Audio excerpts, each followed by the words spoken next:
Good morning, distinguished guests, ladies and gentlemen. Welcome to join us at the Laureate Lecture of 2024 Time Prize in Sustainable Development. I'm Angela Liu, your MC for today's event.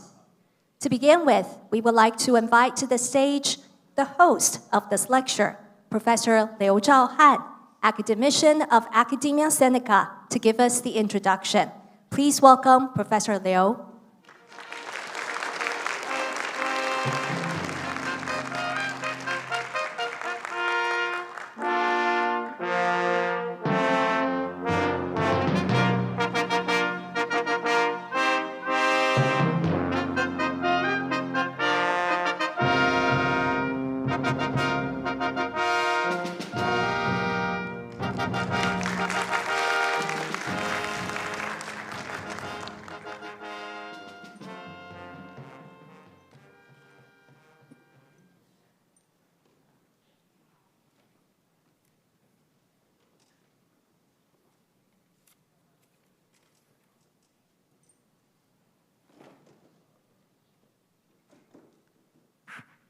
Distinguished guests, ladies and gentlemen, it is a great honor for me to introduce the 2024 Time Prize for Sustainability, the laureate, Professor Omar Yagi. He is the speaker for today. Currently, he is the James and Neil J. Tratter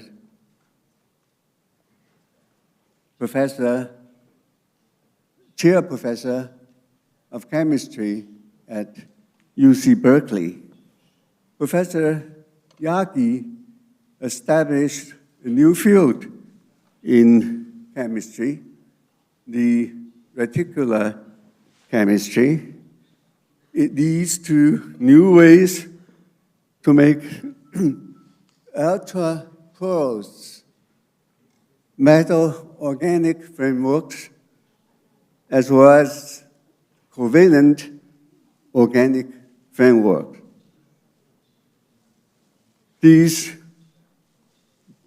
Professor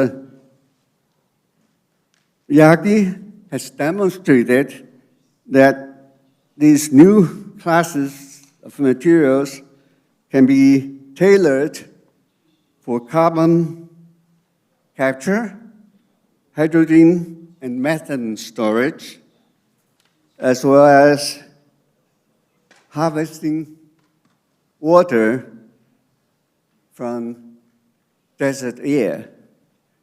These, of course, will help us build a sustainable future for our planet.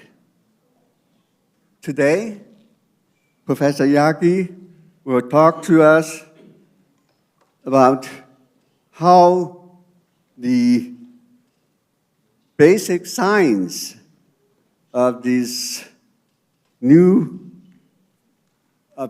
field was established and how this technology was taken from the laboratory to the practical field. He will talk to us on ultra-porous crystals for a sustainable future.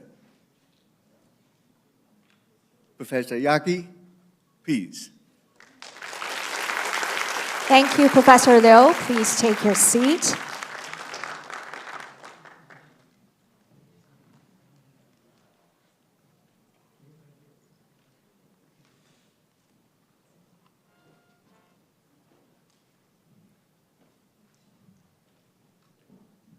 Thank you, Professor Liu, for your kind words and for that great introduction.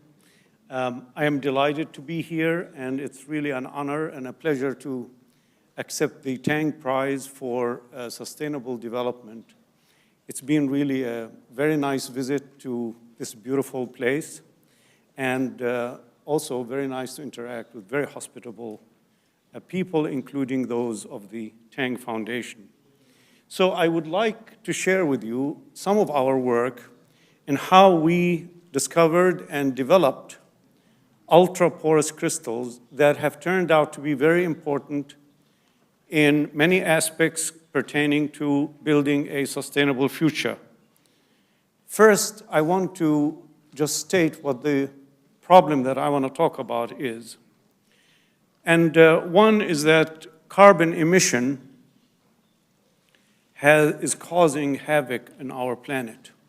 It's heating our planet, it's acidifying our oceans, and it is causing extreme weather events, both in ocean and on land. These are affecting our lives and our livelihoods, especially in the developing world. I've never heard of heat domes until recently, and we've had many of them in the United States. Every year has been a record heat year in recent times. And this is especially scary for me because I used to have a small place in Malibu, and most of Malibu in that area has burned back in 2018. Almost 2 million acres in California burned that year. So it's a very serious problem, and it's coming closer and closer to where we live, and it's affecting our daily lives. There's another problem. That's the problem of water. This map shows in increasing shades of red the seriousness of the problem. 1/4 of the world will experience water crisis, not just stress, but crisis by the year 2040. Even places like Taiwan, Belgium, England, Midwest of the United States, these are places that we think are highly watered, will be in a water crisis because we're using too much of the underground water or because of the patterns of rain. So never mind the arid parts of the world, it will become even worse than it is today. So you can see a lot of red on this map, and you can see the progression of red spreading from now until 2040. Today, almost 1/3 of the world experiences water stress for most of the year. And by the year 2040, almost 5 billion people will experience water stress, and 1/4 of the people living on our planet will experience the crisis. So this is a serious problem. And closer to home, you can see here, if you go to Las Vegas, you should visit the Hoover Dam. The Hoover Dam is in Arizona, next to the Nevada border. And back when I was a student in 1983, this was the water level. And in 2003, it was here. And 2022 is here. It's very clear that there is a major decline in the level of water in this important dam, which is supposed to supply 16 million people with water. Okay? This is really scary. This is alarming. So this is the end of the bad news for today. Okay? Now I will give you the wonderful news. The nice news is that we know the molecules that are responsible for a sustainable future. These are some of the smallest molecules known in chemistry: hydrogen, methane, carbon dioxide, and water. Because they are small, they're very difficult to control, okay?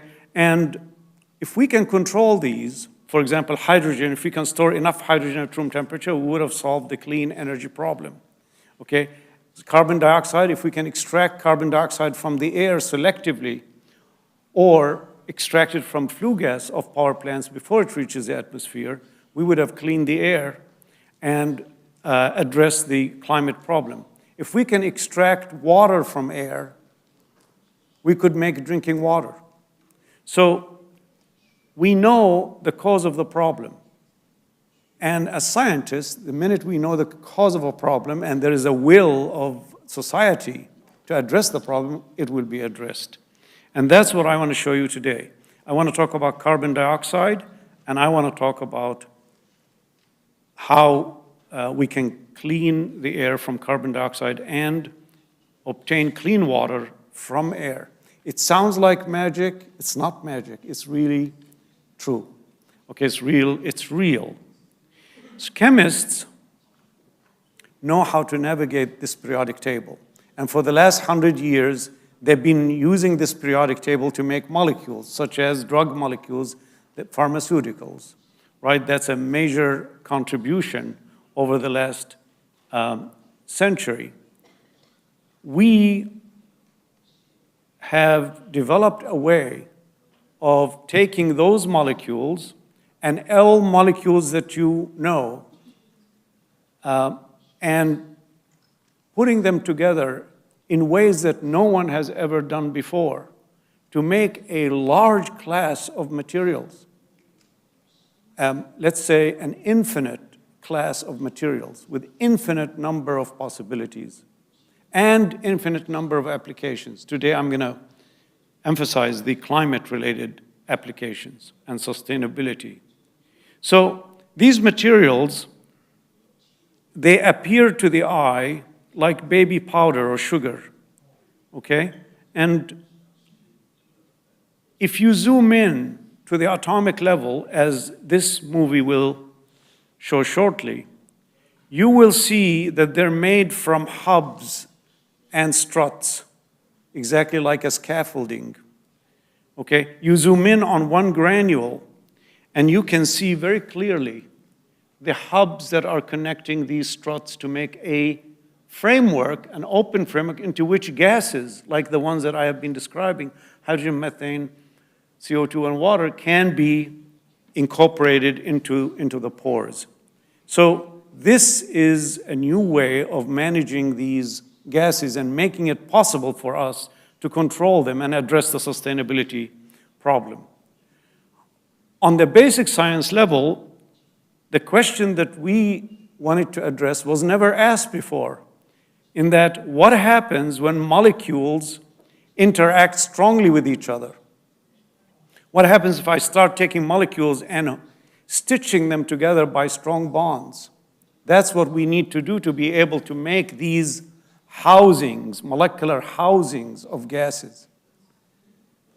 Well, what happens if you're a student back in the 1990s in my lab, you would have gotten something that looks like this, and the physicists and chemists and material scientists in the audience will recognize this is a mess, right? This is really a mess. There is no order to it. You can do absolutely nothing with this. So this is why most people shied away from this area, because we wanted to make something as crystalline and as ordered as diamond. We wanted to make crystals. And diamond puts carbon atoms in an array, in a periodic array. This periodic array is what gives diamond its beautiful properties.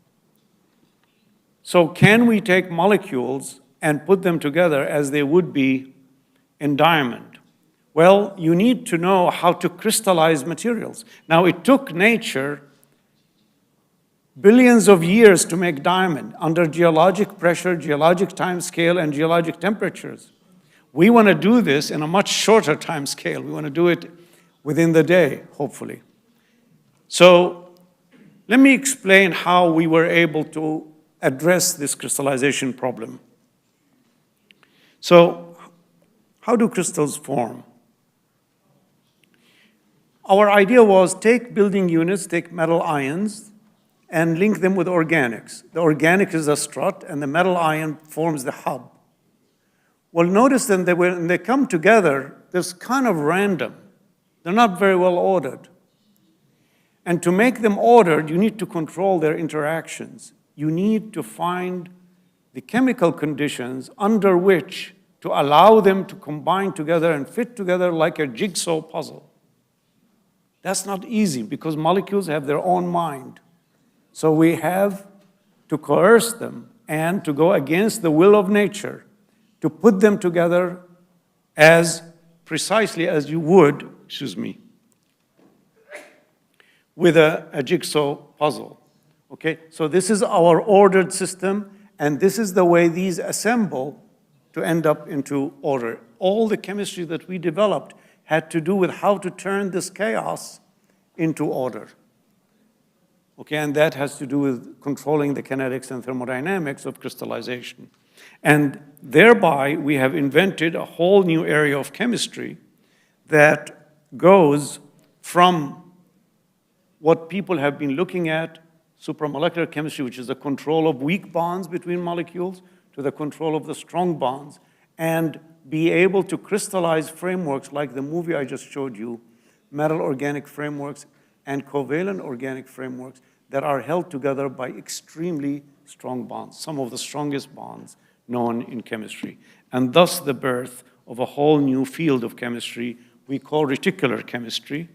And I define it as the chemistry of linking molecular building blocks by strong bonds to make crystalline extended structures. Science is relevant to solving societal problems, okay? We want the molecular building blocks because we want to control the materials on the atomic molecular level with precision.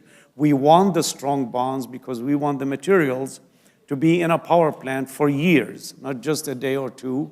We want them to be there for years without having to be replaced. They need to be stable, and for that stability, we need strong bond, and we need them crystalline like diamond so that all the environment inside the material is homogeneous and it can behave in the same way every time you do a cycle of carbon capture and release.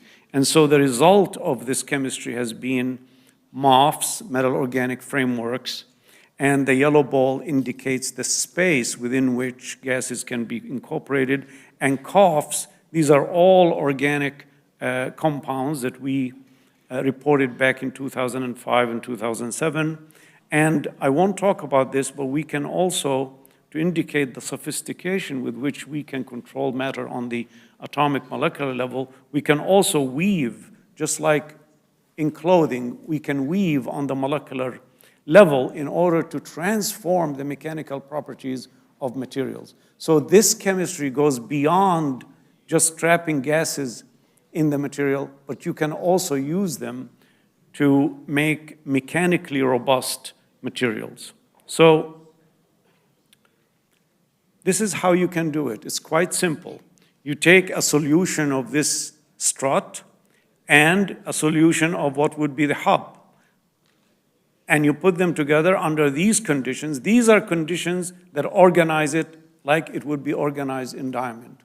Make a periodic array, ordered array, and you make what we call a crystal structure here. This is what, if your eye can see on the atomic level, it would see this connectivity. These are the hubs and these are the struts, and this is just a fragment of the much larger structure that extends infinitely. Well, when we discovered this, we knew we had something really important. But we appreciated that importance when we measured the porosity that this framework encompasses. It turns out that the material has about 3,000 square meters for each gram. Okay, think about how many square meters is your apartment? A big apartment. This is a lot more than that, 3,000 square meters. This is as much as a football field for each gram. And so really the inside of the material is much larger than the outside by virtue of the way we have designed them. And in fact, when we reported that footage, that surface area, colleagues at BASF, a chemical company that we later developed a collaboration with, revealed that he said that the number was so unbelievably high, I thought it had to be a misprint. And that began a really nice collaboration with BASF. Back in the early 2000s, we were able to scale these materials up to multi-ton quantities because of this collaboration. Let's just look deeply into one of these crystals, experimentally. Let's just go zoom in with X-ray diffraction to find out why do they have such a high surface area. Okay, here's one crystal, okay? Looks like diamond, but a cube. Okay, this now is evacuated. There's nothing in the pores of this material. Okay, so 60% of this crystal is open space. Okay, it's just drilled holes and there's nothing in the holes. When we do X-ray diffraction on this, we find the framework is maintained and there's absolutely nothing in the pores. Okay? So that means that the structure is architecturally robust. Okay, it doesn't collapse when it's empty. And that's important for the applications that I will discuss. But we also found when we introduce small amounts of gases into the pore that they sit in very specific places on the hub and on the strut. In fact, everything that you're looking at in a MOF structure is an adsorptive site. It's a site onto which you can store hydrogen and gases like methane, carbon dioxide, and water. That's why they have extremely high surface area, because the accessible surface is every atom that the structure makes up. And so using that thinking, after that finding, we realized, okay, well, you have to increase the size of the linkers and the size and the hubs, and so everything you're looking at in this structure is open, and so you can then increase your surface area, more than double your surface area. Now your footage is 6,400 meters square for each gram. Okay, so again, the accomplishment here is that you can take a sugar cube, which might have a surface area of 1 meter square per gram, and expose its interior by virtue of our design strategy, expose each atom so that it's a surface to make materials now up to 7,000 meter square per gram. So we open the door on a gold mine of new materials, not just a new way of making materials, but a new way to also modify them, modify the size of your strut, the length, the functionality, the connectivity, the multi-metallic unit or the hub. You can vary the metals, you can vary their connectivity, and you can also tailor the pores in such a way that you can tailor the pores so that the environment inside the pores can be tailored towards a specific application. So we have an infinite frontier, almost an infinite number of structures, and hundreds of applications dealing with sustainability, biotechnology, and medicine. So it was important to take this to the next step, which is let's see if these materials could be scaled up. And BASF a while ago built a plant that produces tons of MOF. This is one of the MOFs. You can see that they are, to the naked eye, they appear like an ordinary powder. But if you zoom in on a granule, as I did with that movie, they're full of, each granule is full of billions and billions of holes into which you can stuff small molecules like hydrogen and carbon dioxide. So let's see how we can solve the carbon dioxide problem. This carbon problem is divided into two parts. The first part is, could we trap CO2 from air? Okay? The amount of CO2 in air is almost double what it used to be before the Industrial Revolution. A baby born today will be breathing almost double the amount of CO2 compared to a baby before the Industrial Revolution.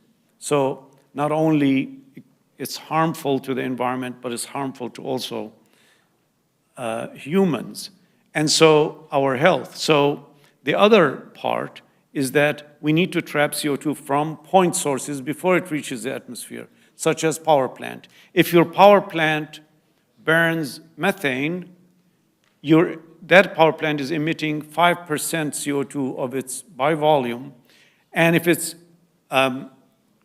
burning petroleum, you're emitting much more, 16%, okay? So this is the problem stated in numbers. Now, to someone like me who wants to develop a solution, we have to worry about, well, what makes a good carbon capture material? You want a material that has high capacity. It takes voluminous amounts of CO2 in so that you don't have to do too many cycles. You want something to pluck CO2 out of the air and not take in other things that would occupy space inside the pores. You want the material to be water stable because water is everywhere. And should be also stable to oxygen because also oxygen is everywhere. It should be cyclable. You need to be able to do hundreds of thousands of cycles without the material breaking apart. Now you can see where the strong bonds and the robustness comes in. And you need to be able to take the CO2 in, and when the pores are filled, you want to take it out either by heating or by vacuum, but you don't want to spend too much energy doing that. So you need to have lower regeneration temperature, and it needs to be scalable. You need to be able to make it in multi-ton quantities. These are very important requirements, and it's a tall order for a chemist, material scientist, or engineer to achieve. That's why today, there are, among all the materials that have been investigated for carbon capture, there isn't a material that satisfies all those requirements. And so we are behind in carbon capture. But what I want to show you today is some early evidence using MOFs and COFs that completely change the equation because of the robustness of these structures and the way they handle carbon dioxide. So without going into the technical details, the real experiment that indicates whether you have a good material or not is this one. You put your MOF in a tube and you expose it to air. Here's the air at 420 ppm, okay? And then you look at on the other side. If the other side doesn't have CO2, then your material is great at capturing CO2. Very simple. That's what you want to do. You want to scrub the air from CO2, or this could be flue gas from a power plant. You want to scrub it. And so here's a MOF that we made. It's an amazing MOF, okay? It's made from zirconium hubs linked by a simple organic linker, and it's decorated, as you see here, these green units. The pores are replete with these units, which are amines, okay? In this case, glycine. This amine is placed there intentionally, and it would be the molecule that will extract specifically CO2 from air, because CO2 reacts with this amine. Okay, and because the structure has open pores, the CO2 can go into the pore and attach itself to the amine, and thereby you've scrubbed the air. We also found that, in fact, you don't need to avoid water. In fact, water, for chemists here, shifts the equilibrium towards bicarbonate and carbamic acid. And if you don't have water, you will have carbamate, and carbamate require 2 amines for each CO2. 2 amines capture 1 CO2. But in the presence of water, 1 amine captures 1 CO2. So this was a very fortunate discovery. Okay, so here's the experiment.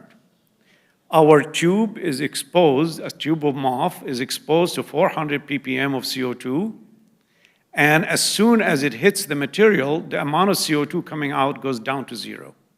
It captures the CO2, absolutely beautiful. There's nothing like it.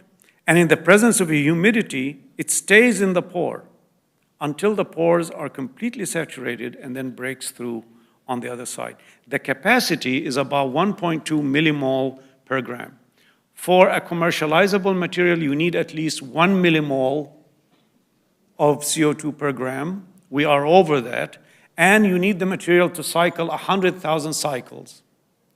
Regardless of the cost of the material, if it can cycle 100,000 cycles, and it has a capacity of 1 millimole per gram, it's commercializable.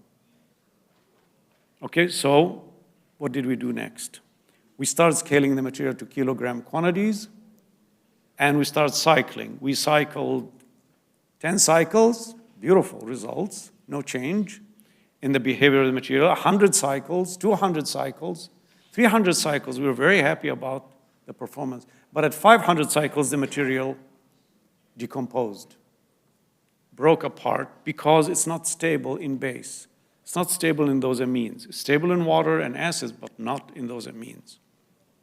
So I'll show you how we solve that problem shortly. But before I go away from this, I want to say that in terms of capturing carbon dioxide, not from air, but from power plants and cement, in this case cement, that problem is already commercialized.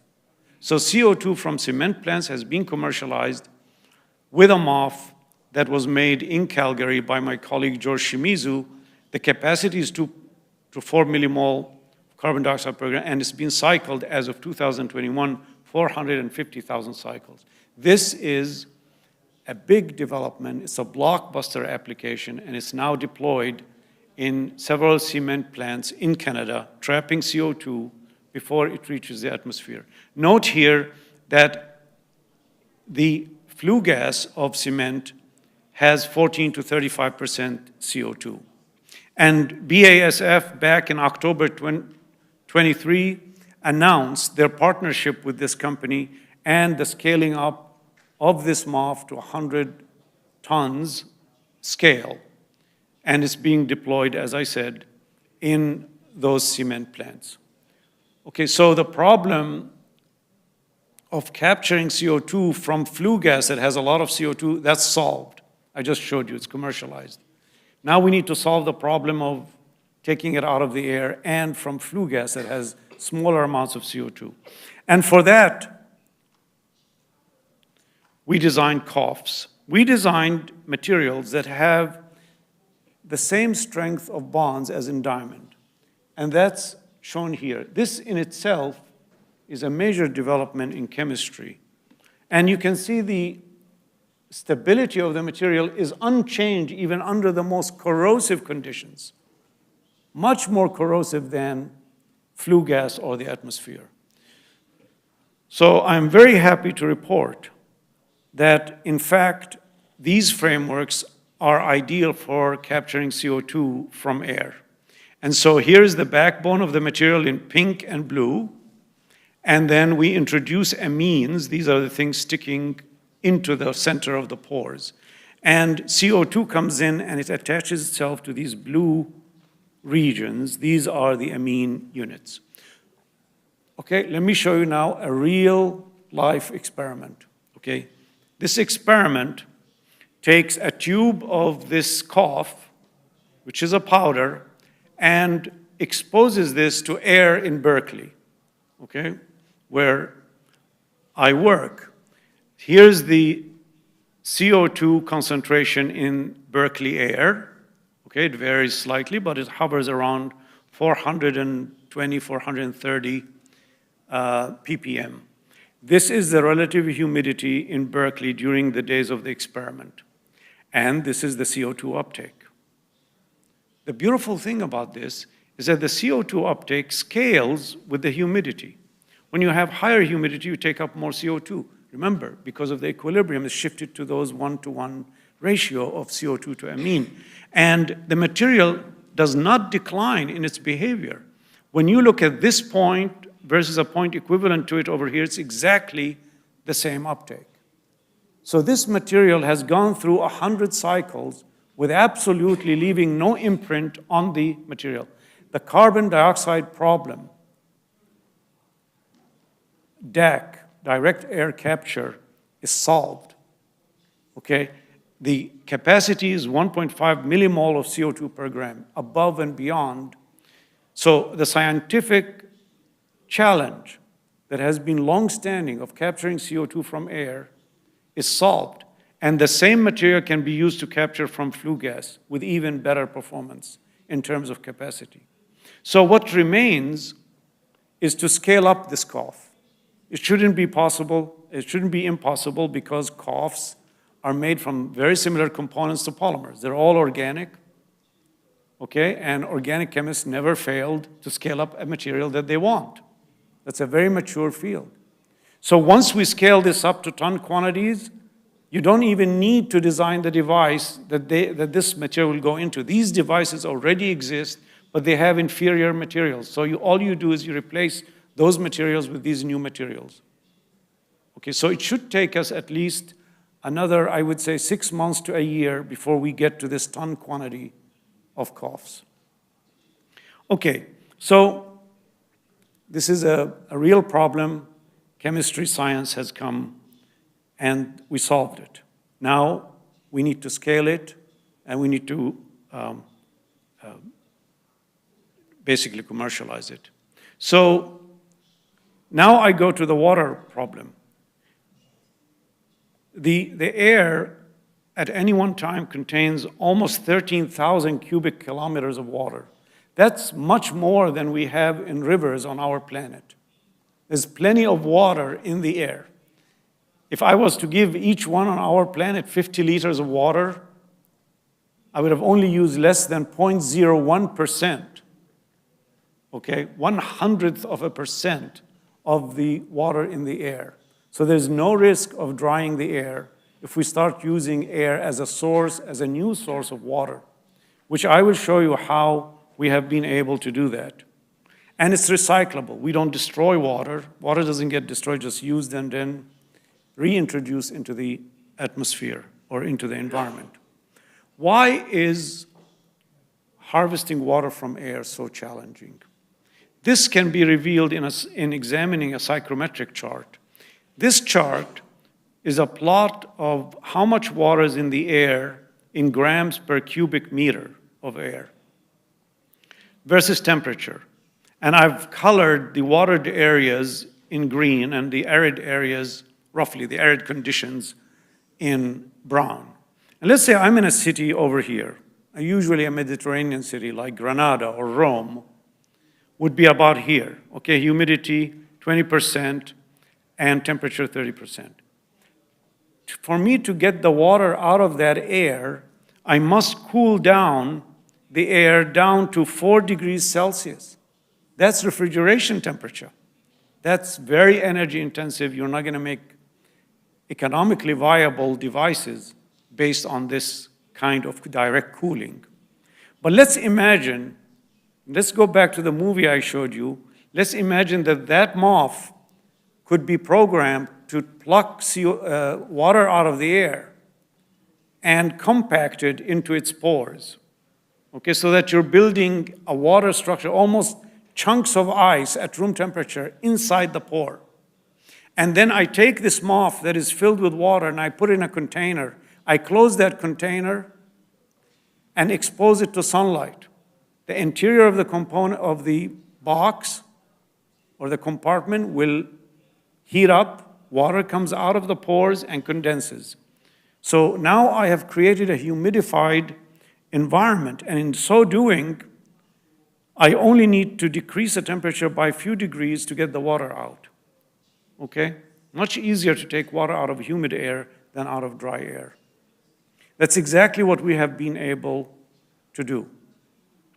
So here's a moth. I won't describe it, but here's a crystal structure of a moth that is ideal for taking water out of the air.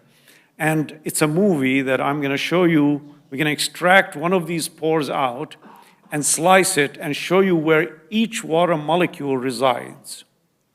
Okay, and notice that the very first water molecules sit in the most hydrophilic region.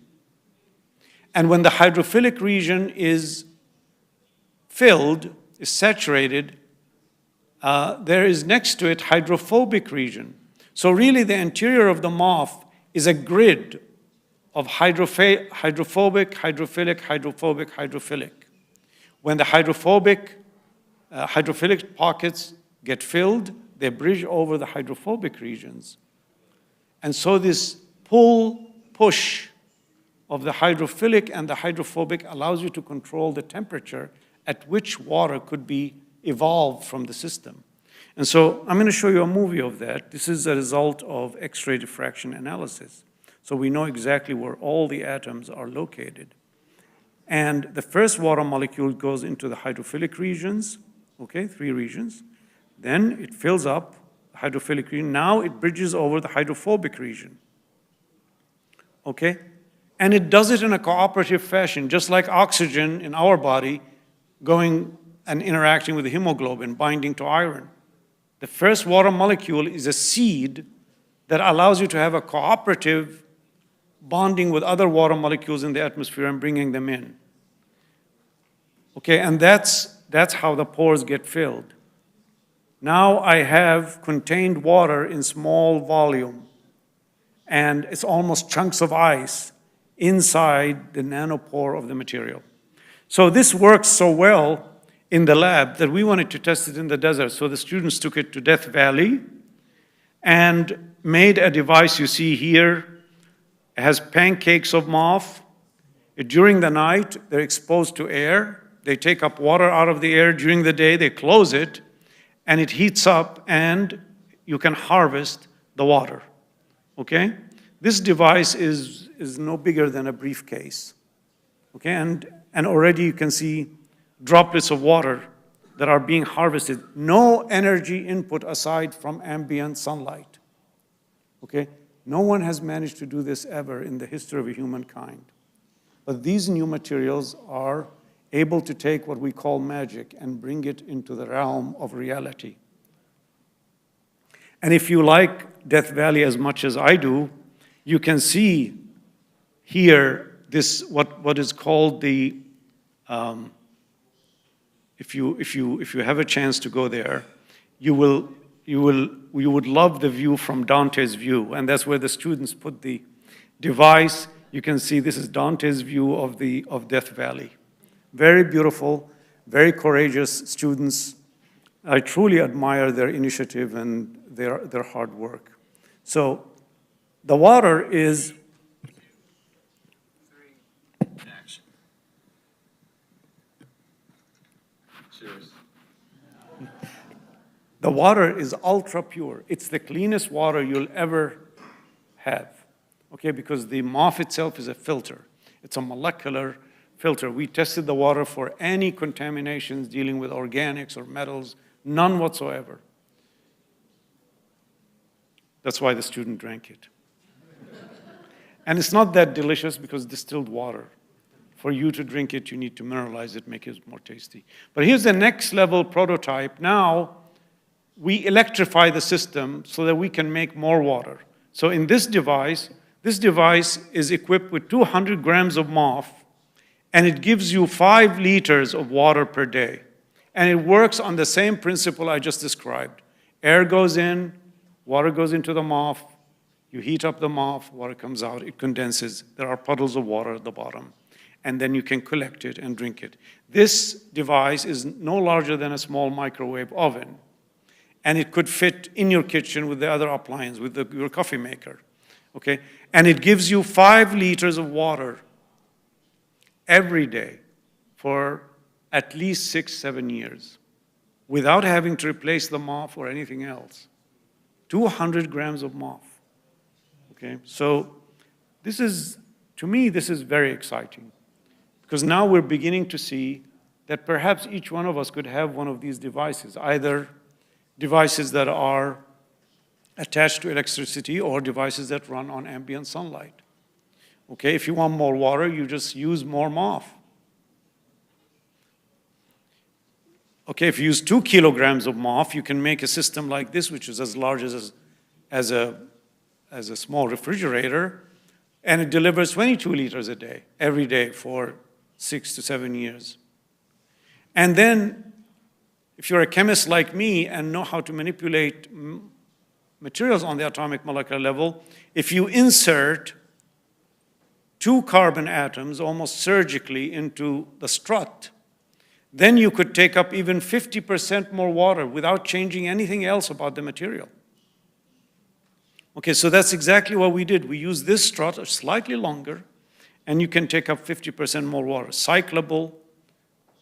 That means that in a device that deploys this material versus the old material, 50% more people could have water. Or you could have 50% more water to garden, to do your gardening. This is the latest device, which we've done in collaboration with GE. This delivers 120 liters per day.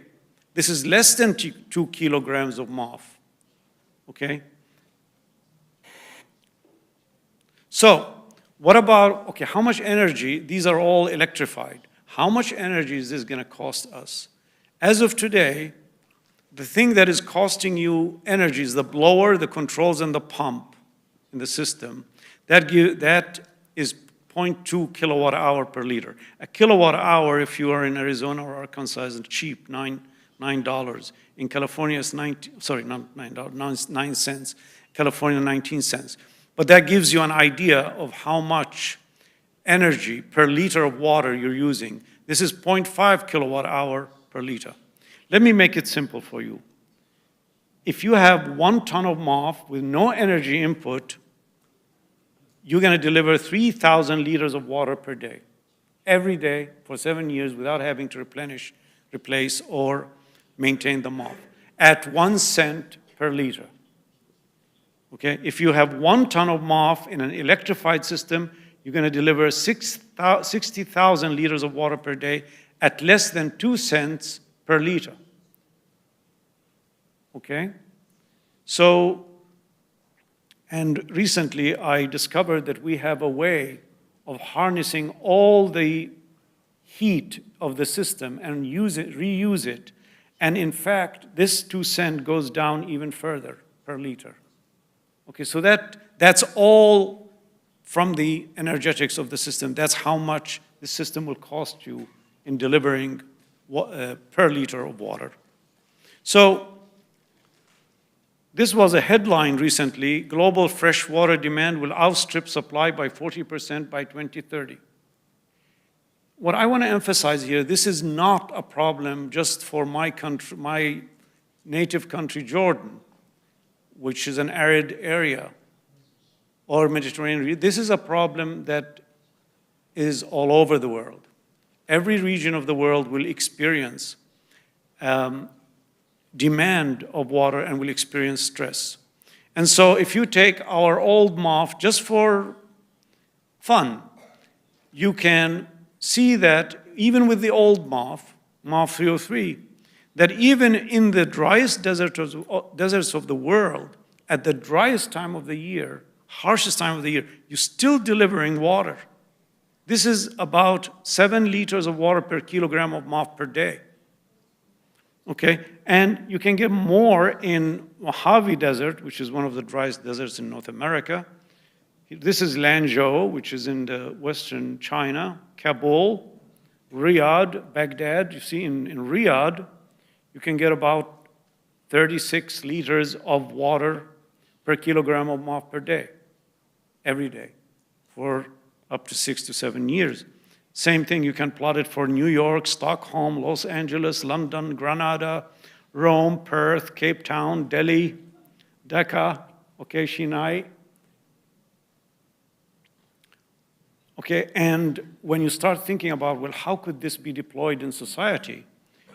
I went crazy because it's every aspect of our life involves water.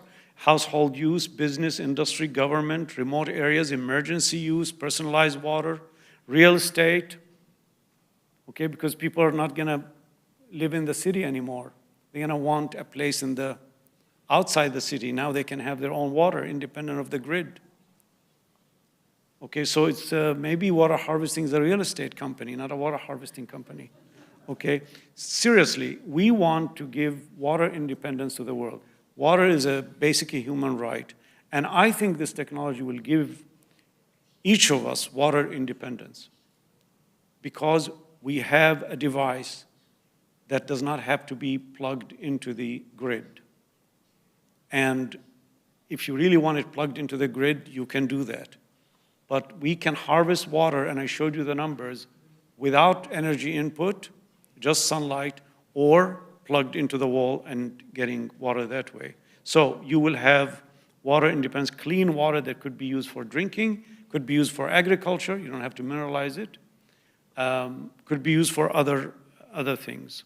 Well, it took us 25 years to get here. Okay, I've spent, let's say, most of my adult life working on this. Okay, never mind all the hard work as a child. Okay, doing my homework and memorizing poetry and solving math problems and everything since I was 4 years old. So I basically spent my whole life working on this. And it's terrible. Okay, it's terrible. Of course, I enjoyed it, but it's terrible when you think what AI could do, right? The fact is that AI could shorten this span by a lot.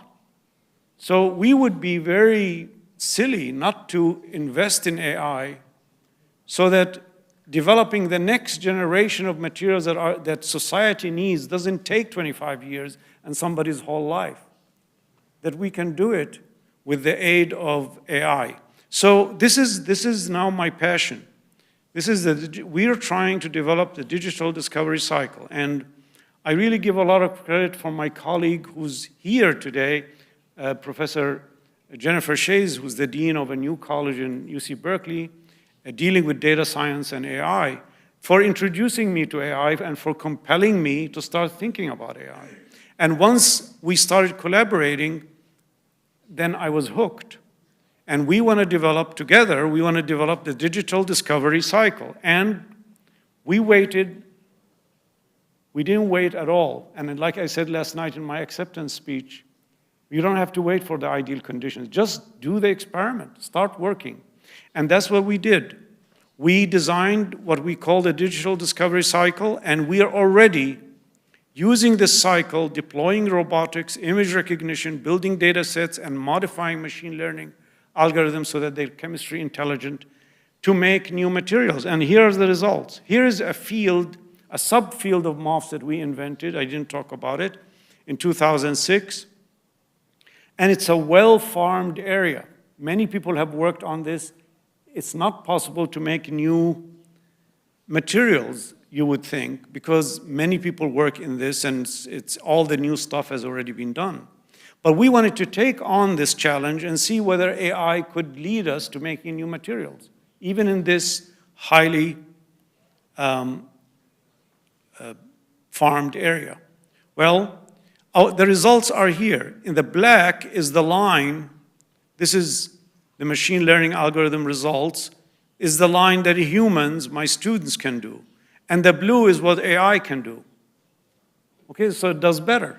It does a little bit better. And a little bit better in chemistry is great, right?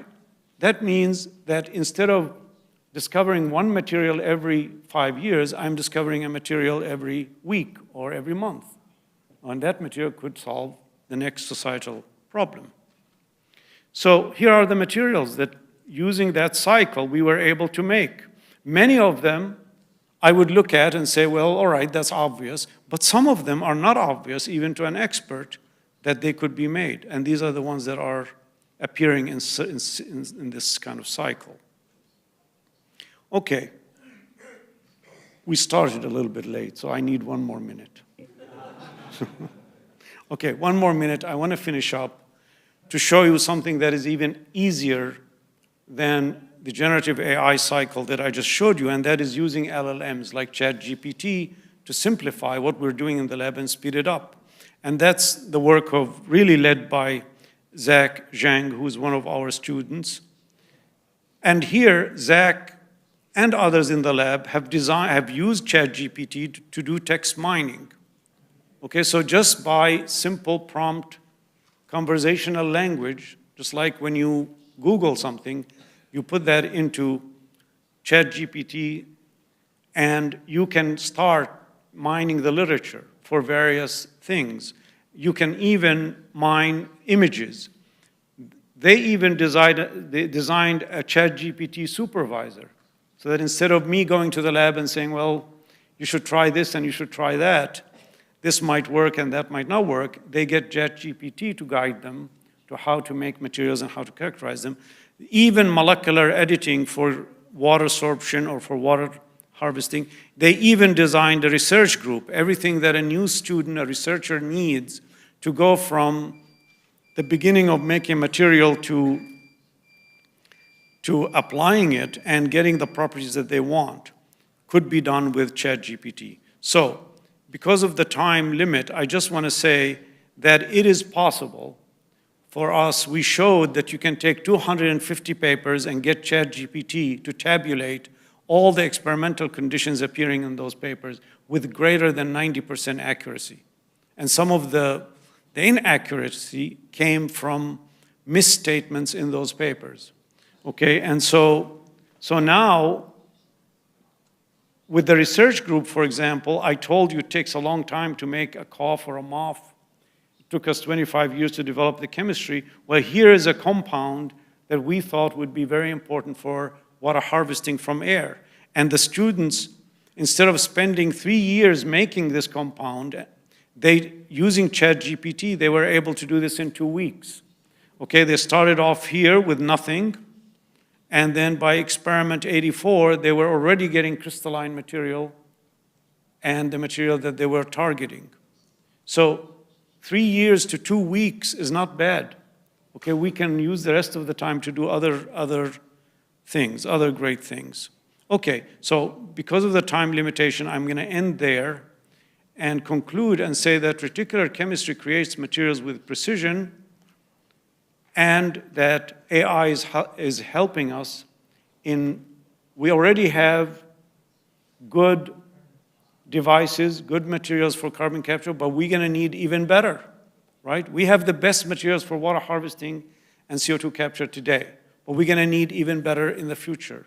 And so AI will help us get there. And this is an important aspect for humanity, is that many of us, like myself, science changed our life for the better. So how many of us out there have no opportunity because they can't plug into science? So AI for reticular chemistry allows this bar to be lower, entry bar to be lower, so that everybody can plug in. And everybody can begin the process of developing their mind or developing materials for various applications to solve problems in their own locale. I want to also acknowledge these students whom I may not have acknowledged during my presentation, acknowledge the funding agencies, and I want to thank you very much for choosing me for the prize, and it's been a pleasure to be here and an honor for me. Thank you very much. Thank you very much to Professor Yagi. Thank you. Please take your seat.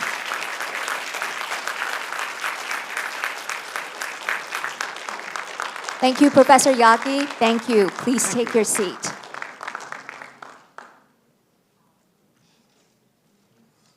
And now we would like to invite back to the stage Professor Liu to give us the conclusion.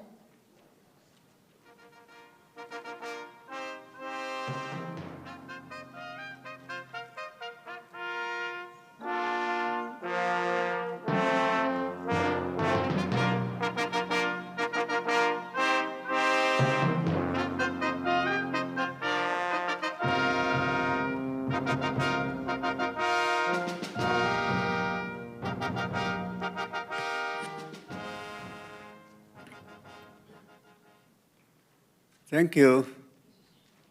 Thank you very much, Professor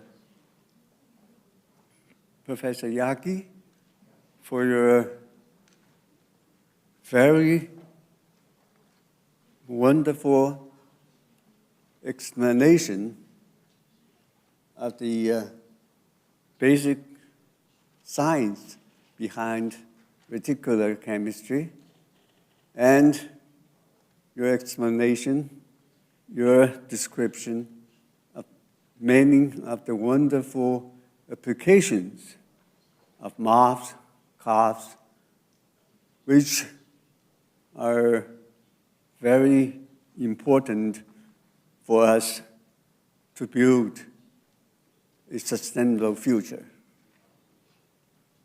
And also thank you for reminding us or to give us a sort of new horizon for material research, bringing AI into collaboration with particular chemistry. It is rare that a person, a scientist, invented something and afford his fellow scientists, fellow researchers, to have the confidence to enter the field, to follow him. And Professor Yaki has done that.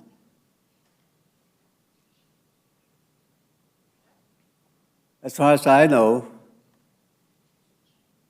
as of today, hundreds or even thousands of researchers have followed Professor Yaki's step, getting into reticular chemistry, making tens of thousands new moths, calves, trying to solve different problems.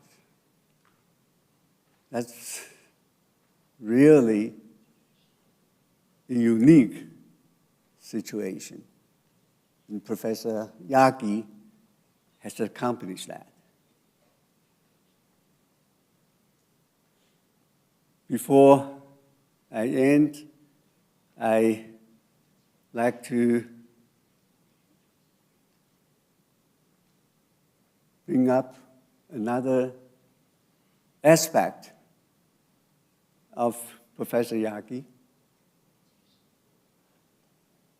Professor Yaki founded a foundation called Berkeley Global Science Institution,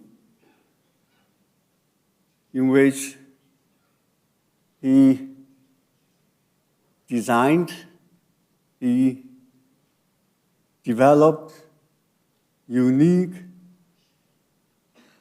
mentoring programs for hundreds of young researchers in countries in the global south to start their own research careers and to do the research in their own country, including Jordan. Scientists, young scientists from Jordan, where Professor Yaki was born. Ladies and gentlemen, this is in the true spirit of sustainable development. Let's salute Professor Yaki.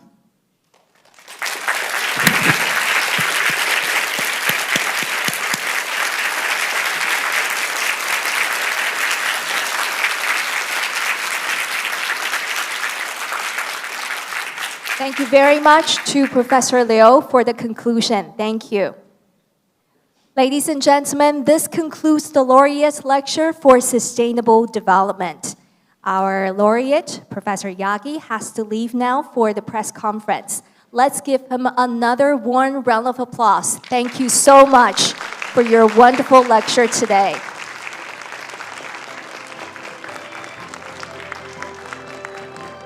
Ladies and gentlemen, thank you for your participation. The next lecture session will be for Rule of Law, which will begin at 11. Please don't forget your personal belongings as you leave, and we wish you a good day. 各位来宾，第6届唐奖得奖人演讲永续发展场到这边圆满告一个段落，非常感谢您的参与，也希望大家都有满满的收获。下一场法制场的演讲将于11点钟开始，欢迎报名参与。离场时，请记得您随身携带的物品，并且归还您所借取的同步口译设备，取回您的证件。谢谢。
Good morning, distinguished guests, ladies and gentlemen.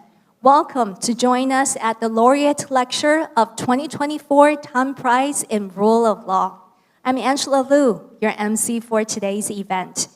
To begin with, we would like to invite to the stage the host of this lecture, Professor Ye Junrong, Chair Professor of National Taiwan University, to give us the introduction.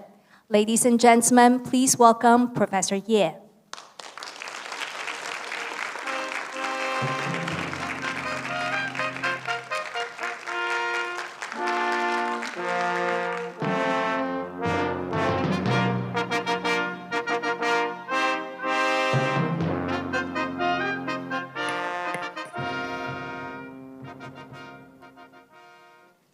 Professor Mary Robinson, distinguished guests, ladies and gentlemen, it is our greatest pleasure to have Professor Mary Robinson, the 2024 Time Prize Laureate in Rule of Law with us today, to share her remarkable insights on the evolving path of the rule of law through the lens of the remarkable experience in safeguarding human rights and promoting global justice.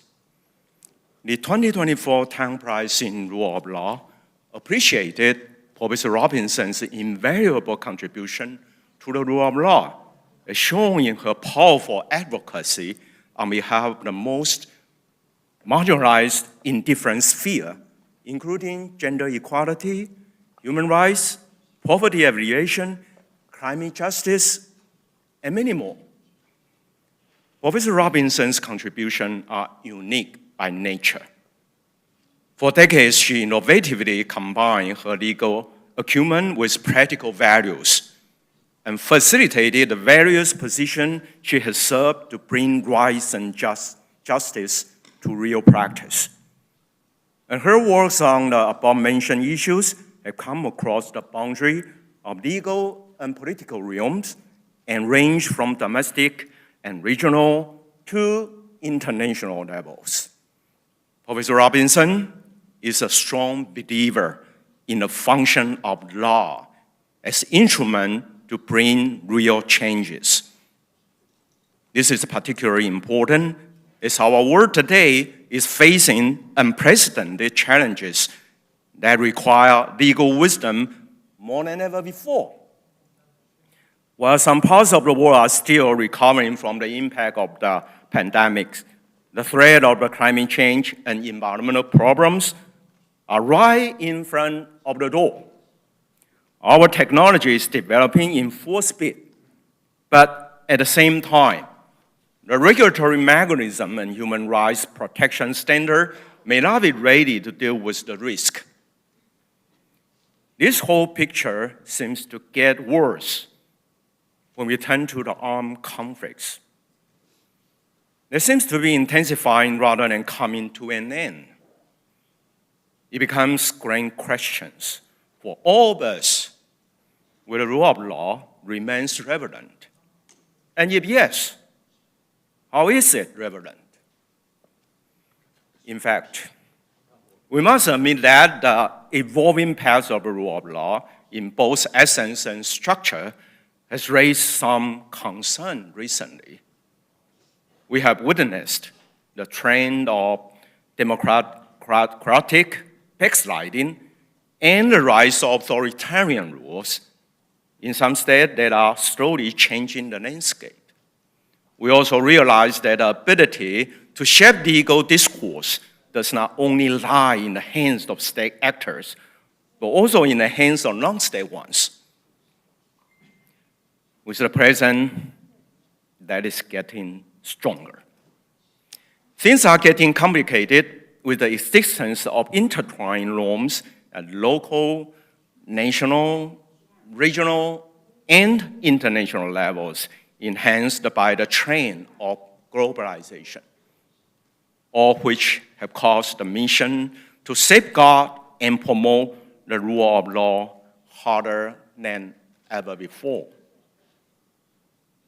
Facing so many challenges, now may be the perfect timing for us to revisit the concept of rule of law and to remap the role of each actor involved in the evolving process. Professor Robinson's lecture today, with title, Rebuilding Respect for Rule of Law, an Urgent Task, a Shared Responsibility, will lead us to take a closer look at the factors that work behind the changes, aiming to find practical ways to enhance and promote the rule of law. Ladies and gentlemen, let's welcome Professor Mary Robinson.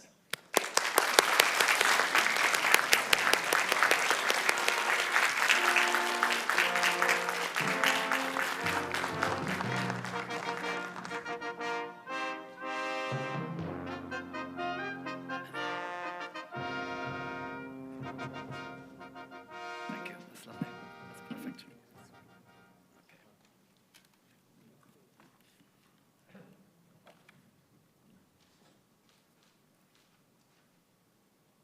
Happy Teachers' Day.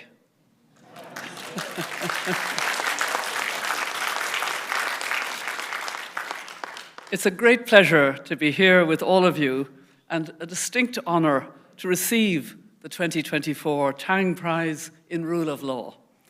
I'm grateful to the Tang Prize Foundation and Selection Committee for this recognition, and I warmly congratulate my fellow awardees being honored this year.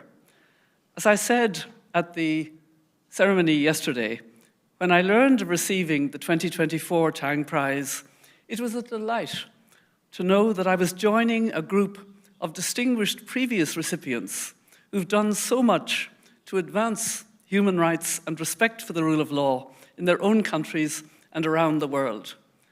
Allow me to briefly acknowledge each of them, starting with the first two Rule of Law Prize winners, my good friends, Judge Albie Sachs of South Africa and Louise Arbour of Canada.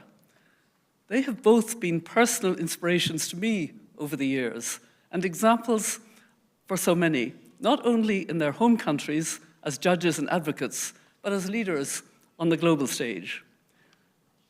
During my time as UN High Commissioner for Human Rights, I stressed the vital role of civil society organizations in all regions that play in holding governments to account for shortcomings in implementing their own human rights commitments.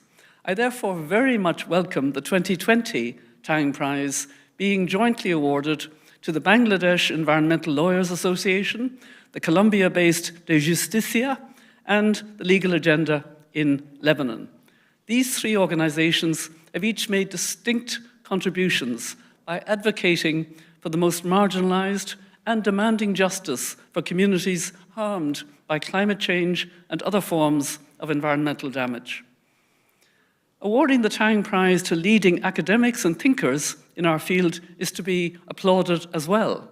The selection of Professor Joseph Raj in 2018 and Professor Cheryl Saunders in 2022 recognizes the importance of rigorous scholarship in continually assessing progress and pushing for strengthened efforts to uphold respect for rule of law and good governance at all levels. All these previous Tang Prize recipients and their work should serve as reminders that advancing respect for the rule of law is an ongoing task and a shared responsibility that remains crucial today, perhaps more so than at any point in our lifetimes. And this is so for two main reasons. First, because we face multiple global crises, where established as well as still emerging legal standards and institutions are critical to collective responses. Legal systems and governing institutions that fully adhere to rule of law principles play a key role in addressing our most pressing challenges, from halting the climate and nature crisis to tackling the dangers of global pandemics to ending armed conflict and violence in countries around the world. Second, the rule of law is so critical today because living up to the tenets of this principle is a prerequisite for healing divided societies, for rebuilding a fractured world order, and for forging consensus on how to bring about human security for all. The tragic reality is that despite its vital importance, over recent decades, the rule of law itself has been increasingly questioned and threatened. As we all know, a growing number of authoritative and divisively nationalist leaders have taken steps to undermine or dismantle rule of law norms as a way to strengthen their own position and weaken accountable and inclusive governance at home and internationally. The authority of law and the shared ideal of rule of law as a foundation to protect against arbitrary use of government power continues to be severely eroded with devastating consequences. Regaining greater respect for adherence to rule of law will require real changes in how power is exercised in our world. We also need to be clear on what exactly we mean by rule of law. The World Justice Project's definition resonates with me and is consistent with most major legal traditions. It speaks of rule of law as a durable system of laws, institutions, norms, and community commitment that delivers 4 universal principles. Accountability, the understanding that governments and private actors are accountable under the law. Just law, the idea that laws are clear, publicized, stable, and applied evenly, ensuring protection of human rights as well as property, contract, and procedural rights. Open government, meaning that processes by which laws are adopted, administered, adjudicated, and enforced are acceptable, fair, and efficient. And finally, accessible and impartial justice, affirming the importance of laws being implemented in a timely manner by competent, ethical, and independent representatives who have adequate resources and reflect the communities they serve. The World Justice Project's most recent Rule of Law Index points out that as of 2023, over 6 billion people live in a country where rule of law had weakened over the previous year. As the report, which covers the large majority of nations, makes clear, these declines in the functioning of national justice systems continue to be a disturbing global trend, with more countries struggling to provide timely, affordable, and accessible justice for their people. And as we marked the 75th anniversary of the Universal Declaration of Human Rights in 2023, the Rule of Law Index concluded that during less than a decade, key human rights indicators have also declined at an alarming rate, most notably with civic participation falling globally by 83%, freedom of assembly by 81%, and freedom of expression by 78%.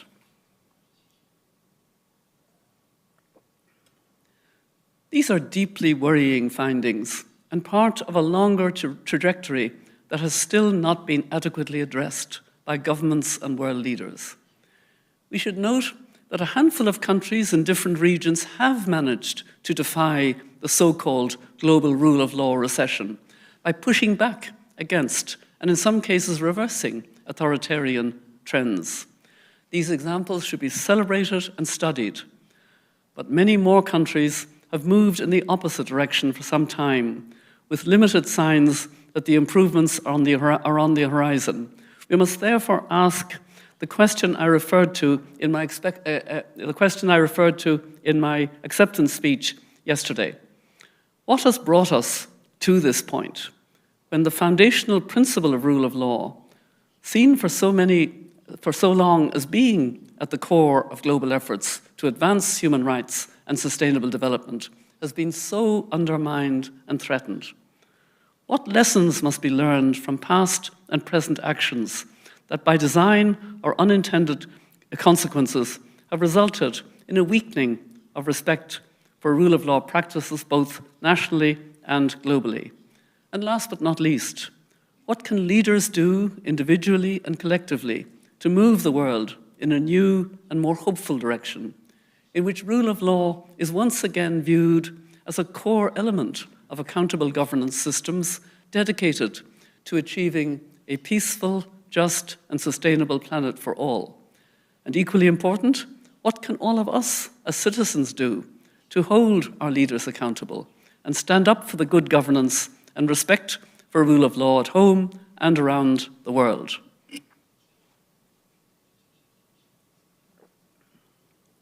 These are big questions, to be sure, with no simple answers.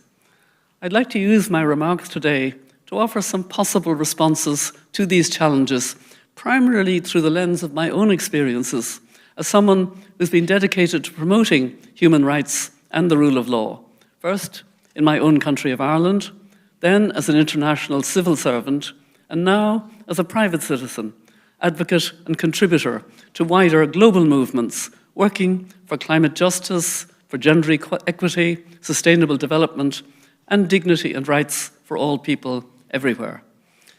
I hope my reflections will help make the case that despite this perilous moment, we shouldn't underestimate the enduring moral power of good governance norms or their importance in meeting urgent challenges, and that we shouldn't ignore or forget the histories of countries from different legal traditions and cultures who have made significant progress in fostering societies where individuals and communities are able to live lives in larger freedom. Our common task now is to rebuild respect for rule of law at home and abroad, and embrace a real sense of shared responsibility for achieving a more hopeful world for current and future generations. So to begin, let me take you back to my roots in County Mayo in the west of Ireland in the ancient province of Connaught. I still recall my sense of excitement as a young lawyer in being able to invoke European community law before an Irish court to challenge discrimination against women in the workplace. In those days, I saw the potential of law to help achieve social change, and I felt strongly that it was in Ireland's interests to become part of an expanding European community of states. At a personal level, I was beginning to fully realize the sense of being both Irish and European, and of being comfortable with both identities. But I also recognized that reaching outside of Ireland could be frightening for many. Forging bonds beyond local communities and the nation needed to be about more than identities as consumers or workers. We had to be clear about the shared values that united peoples across national borders as part of a wider Europe and as members of one human family. The progress we've made in Ireland and in Europe in the years since is evident, but the work of building and maintaining bridges between peoples is never finished. We see once again today how renewed uncertainties about the future are at the heart of many fragile and fractured societies. Our rapidly changing world is marked by technological revolutions as well as a climate and nature crisis. We've built a global media ecosystem and developed emerging technologies such as artificial intelligence that offer great promise, but irresponsible actors have profited from lack of government oversight and have too often used new tools to promote misinformation and disinformation, helping fuel domestic extremism and polarization. At the same time, decades of uneven economic and social development, alongside persistent poverty and conflicts, as well as significant political shifts among nations, have all combined to leave far too many people angry, confused, and isolated, feeling left out and left behind and unheard by those with power.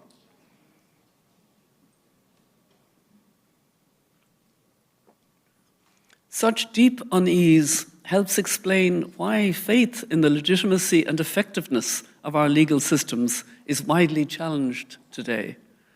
These vulnerabilities have been used by politicians and other influential voices to stoke divisions within and between societies. In many countries, minorities or migrants continue to be blamed for wider societal problems and portrayed as threats to national security. Again and again, regional and international institutions, civil society organizations, human rights defenders, and journalists are attacked as being foreign, or even worse, labeled as enemies of the people. I saw these troubling developments begin to take hold following the terrorist attacks on the United States in 2001. At the time, I was serving as UN High Commissioner for Human Rights and witnessed how, in the days and weeks following the horrific attacks of 9/11, the values and processes associated with the rule of law were being questioned by many government leaders. I was asked, sometimes honestly, but often for more cynical political reasons, whether new threats to human security and public order, from terrorist groups to mass migration, from the proliferation of weapons of mass destruction to climate change, could be adequately confronted without rethinking or indeed putting aside rule of law, norms, and practices. At the time, my UN colleagues and I stressed that it was precisely such dangers and the changing, more interconnected world we live in that made strengthening respect for the rule of law so important. Why? Because without the rule of law, government officials weren't bound by any agreed standards of conduct. Without the rule of law, the dignity and equality of all people wouldn't be affirmed, and their ability to seek redress for grievances and fulfillment of societal commitments would be limited. Without the rule of law, there was no way to ensure meaningful participation by people in formulating and enacting the norms and standards which organize society. Sadly, despite such arguments and concerted efforts by many to guard against backsliding, we all know what happened next. First, in May 2002, the United States government decided to withdraw from any legal obligation to the Rome Statute, establishing the International Criminal Court. This act of unsigning was an unprecedented step and raised the possibility of other countries taking similar actions in the future. It signaled that the country, which had played such a central leadership role in the development of institutions and to maintain peace and security following the Second World War, was now moving in a different direction, on a path that threatened to weaken the entire international legal order. This disturbing evolution continued in the decision by the United States and its allies to invade Iraq in 2003. That war, taken without the authorization of the UN Security Council, was a further blow to the international system's legitimacy.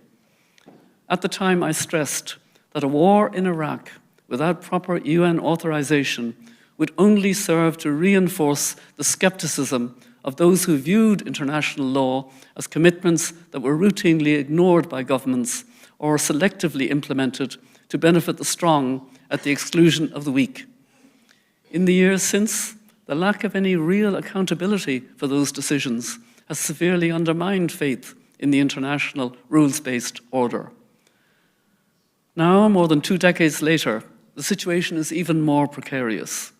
The view that governments will ultimately only rule by power and in their own interest, rather than by law and in accordance with international standards, has taken on additional force.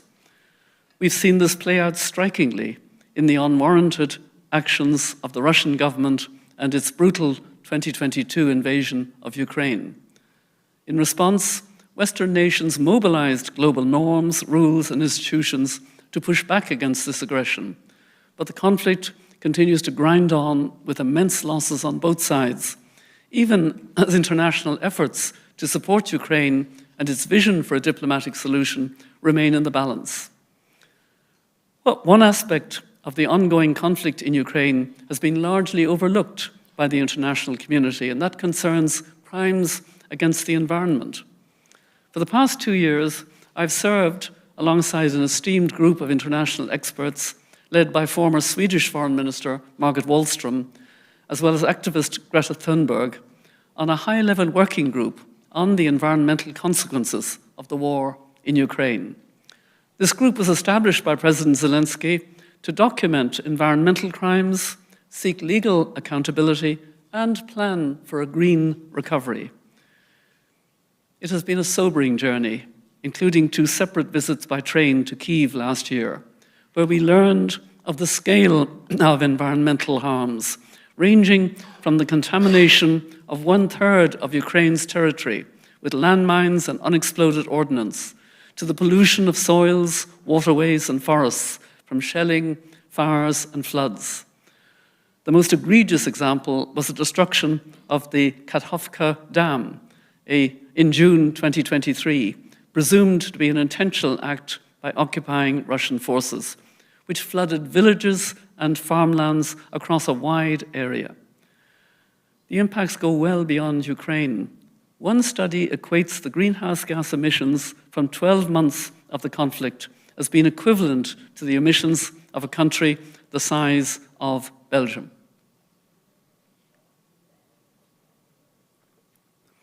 Yet another painful reminder of ongoing conflict, in which rule of law norms continue to be openly flouted, is found in the scale of the disproportionate response by the Israeli government in Gaza to the unspeakable Hamas terrorist attack of the 7th of October 2023.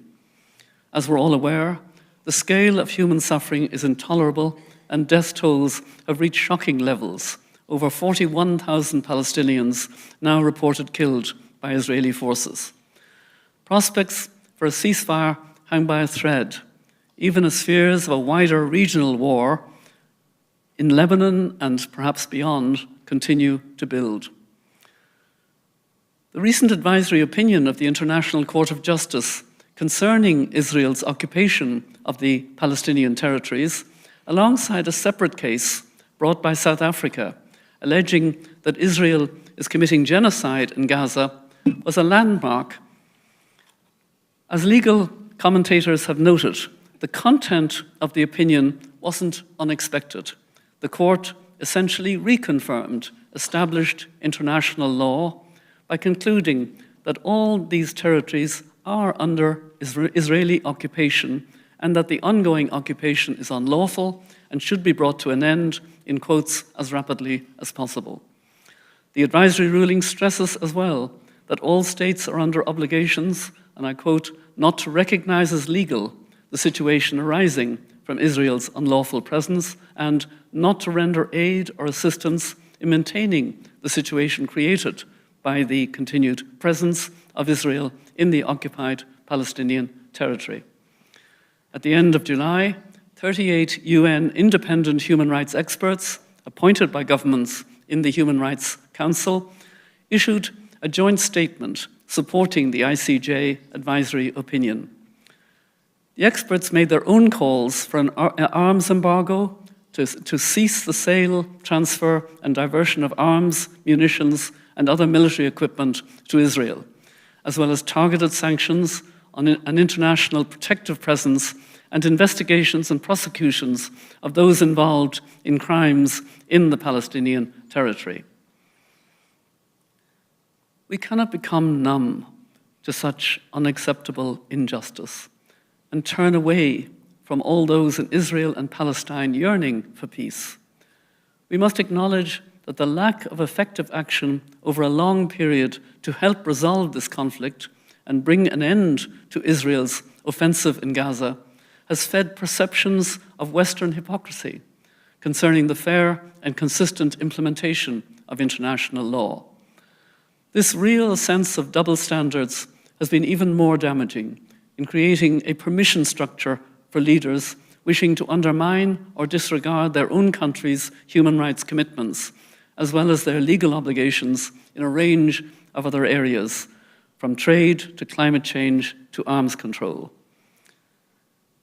We now face a moment in which the legitimacy of the rules-based international order that has been so carefully built up over more than 75 years could be on the verge of a complete unraveling.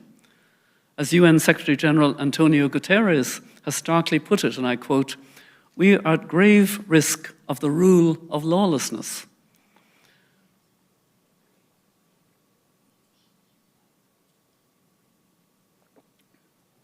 So where should we go from here?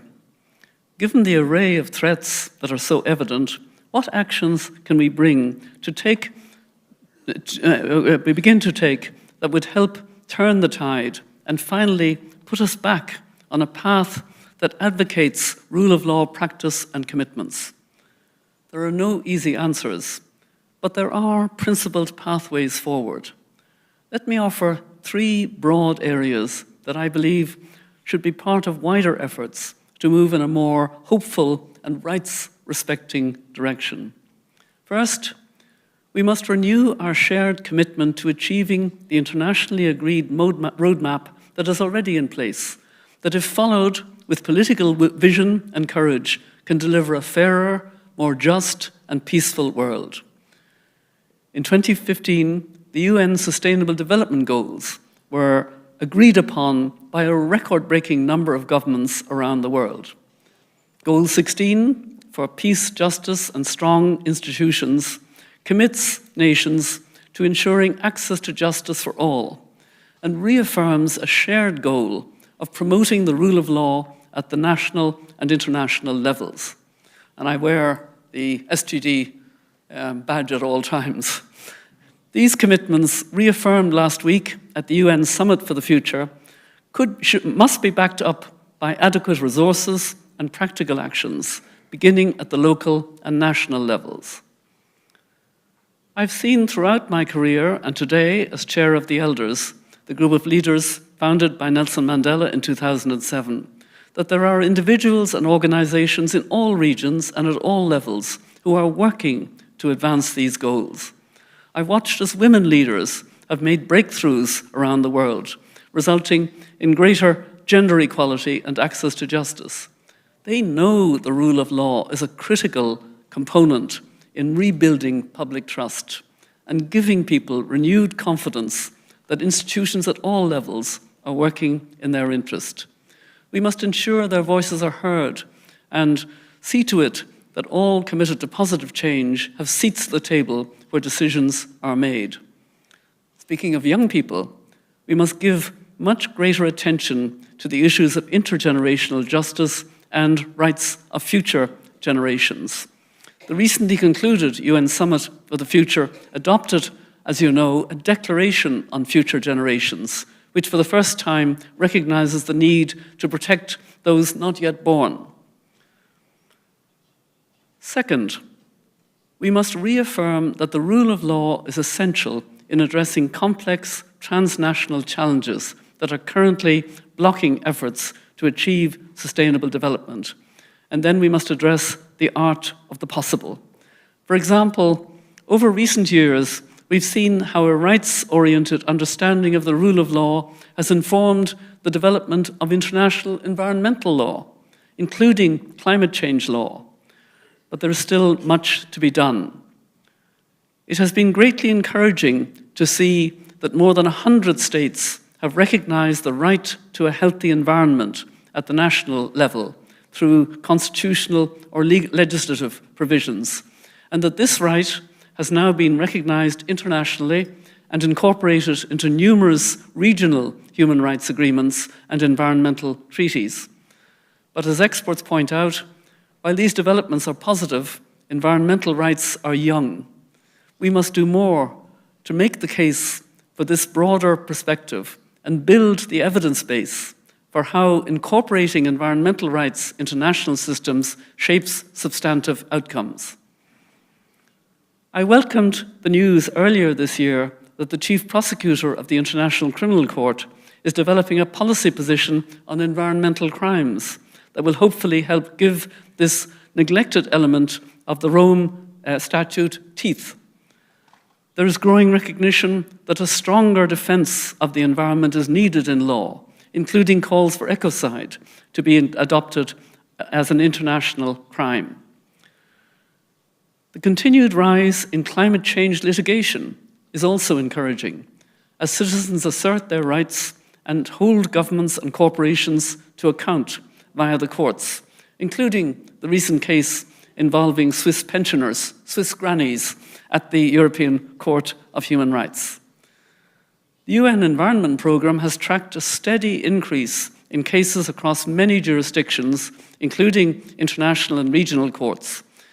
And these legal issues are complex, but what is undisputed is that we need stronger accountability mechanisms that hold perpetrators to account and support the recovery of the environment and communities affected. Third, we must recognize that adhering to the rule of law isn't just the job of governments. All actors in society, including all of us as citizens, have responsibilities to uphold effective legal systems. One influential societal actor that must step up is the private sector. Our age has been marked by the growth in the power and influence of mega oligopolists, by short-term profits being prioritized at all costs, and by precarious working conditions and lack of decent long-term economic prospects for far too many. Globalization and the ever-increasing power of major corporations and capital have contributed significantly to our current predicament, where companies too often benefit from weak legal systems and lack of effective regulations. Evidence shows that economic integration over recent decades, while greatly benefiting some, also brought about rising inequality and job precarity in many countries, spurring populism and nationalist reactions. We should acknowledge the important efforts that have been made to address these problems, including agreement on international frameworks, like the UN Guiding Principles on Business and Human Rights, and steps at national and regional levels to make these standards binding, most recently with the European Union's long-awaited Corporate Sustainability Due Diligence Directive coming into force. The Act is intended to foster sustainable and responsible corporate behavior in companies' operations across their global value chains. Of course, there are limits on the extent to which individual businesses can achieve the due diligence objectives set out in such regulations. Greater cooperation among industries, as well as joint actions with governments, companies, trade unions, and civil society actors all working together will be critical to achieving better performance over time.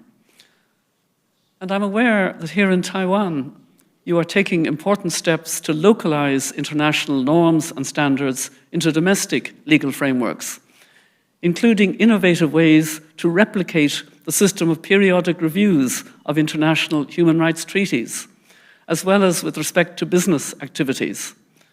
I was pleased to learn from my colleagues at the Institute for Human Rights and Business about the inaugural Taiwan International Business Forum held earlier this year, aimed at increasing corporate awareness on human rights and environmental due diligence. Taiwanese businesses and international brands with value chains in Taiwan are all have responsibilities to respect human rights in line with international standards. Ongoing actions in this area should be welcomed, and these efforts should continue, including following up with the second version of Taiwan's National Action Plan on business and human rights, and working with partners to make further progress.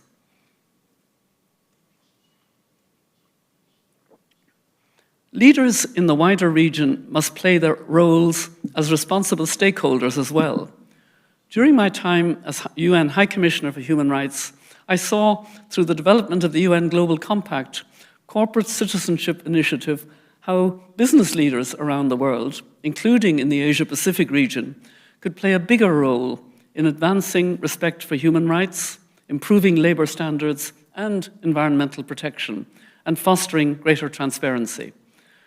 Business leaders increasingly understood that they didn't need to wait for governments to act in order to adopt effective policies or monitoring. They recognized that consumers, investors, and their own employees were demanding more responsible performance at every level. The Global Compact has developed its own useful business and rule of law framework, drawing on the experience of companies who understand that effective and credible legal systems are essential for successful economies. I should note here as well that on my 6 official visits to China as UN High Commissioner, I witnessed a country that was growing enormously in wealth and increasingly integrating into global markets. It was also facing its own challenges as a global leader.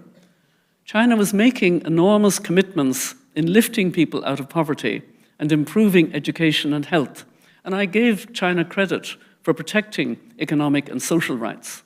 But I also stressed at the time that the broad human rights agenda needed to protect civil liberties, such as free speech and assembly, and needed an independent judiciary, as well as protections against arbitrary detention, discrimination against marginalized populations, or other forms of abuse. I recall a particular visit to China in 2019, when my fellow elders and I met President Xi Jinping and other senior leaders. We discussed a wide range of important issues, from climate change to international development efforts like the Belt and Road Initiative, to nuclear non-proliferation and China's role in respecting global leadership. In all our discussions, including informative and encouraging meetings with students, the elders stressed the importance of human rights and international standards and institutions in achieving sustainable development and a stronger sense of global solidarity.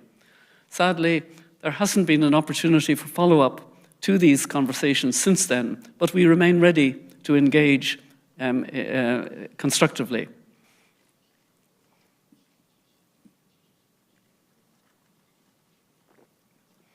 All of this is to stress that in addition to making sure that their own activities do not harm the rights of workers and wider communities, business leaders around the world should recognize their power to serve as influential advocates for social change and do more to make the case for the importance of rule of law in healthy societies.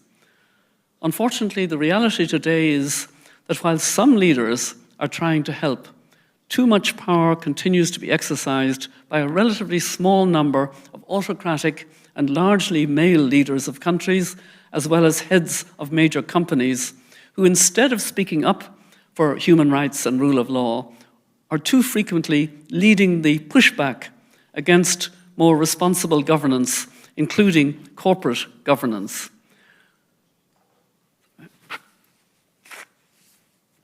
We can see this in the continuing backlash against environmental, social, and governance, or ESG, integration in investing, coming from a group of influential politicians and business people.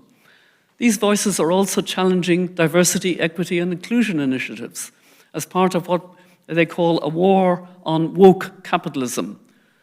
The fact is, where effectively implemented, such efforts are not only the right thing to do, but are also good for the bottom line.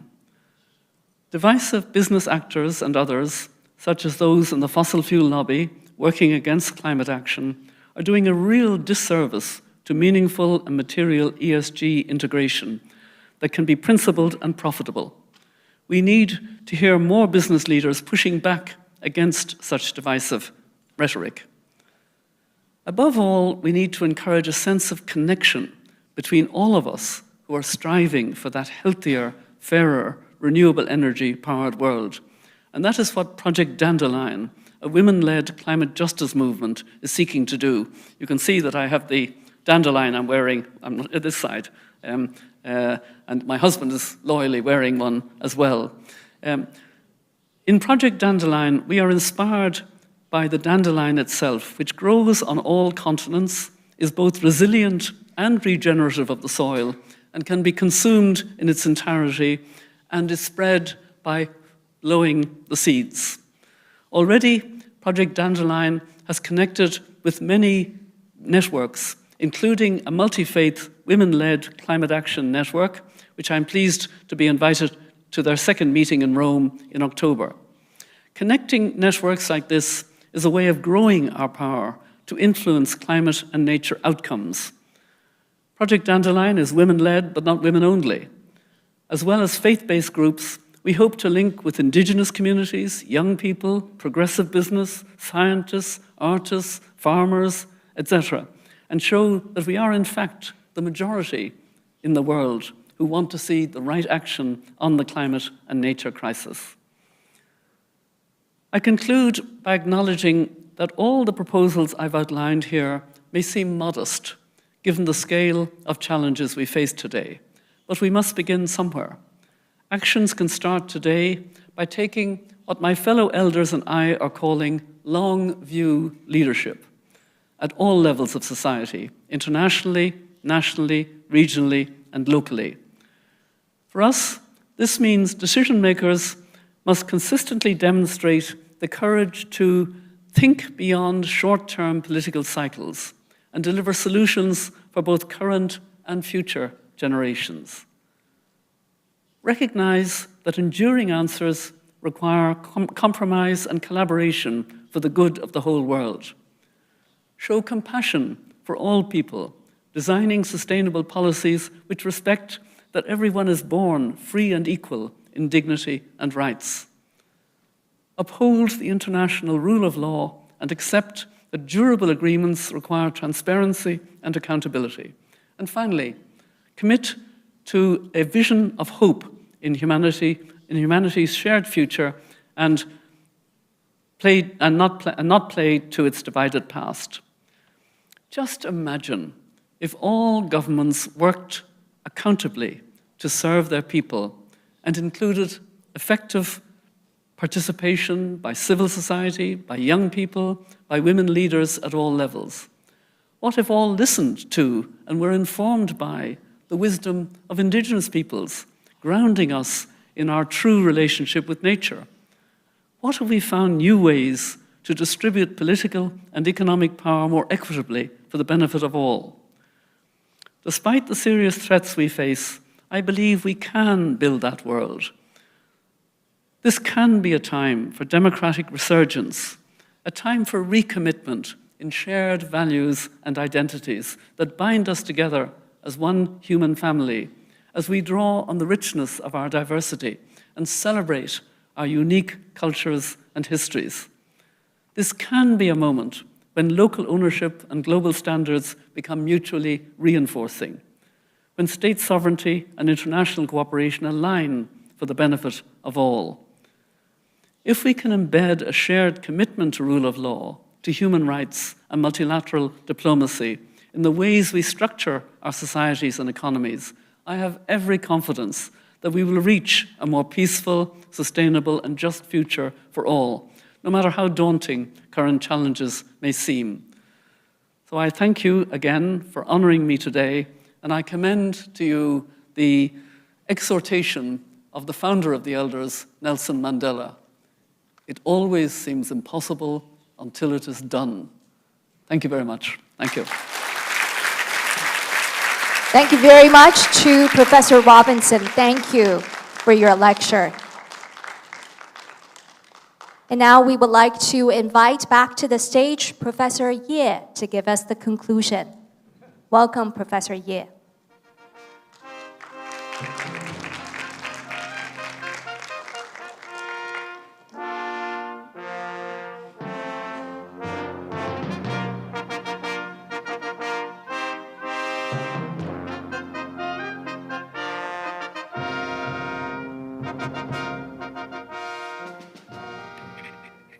Well, thank you, Professor Robinson, for giving us such an insightful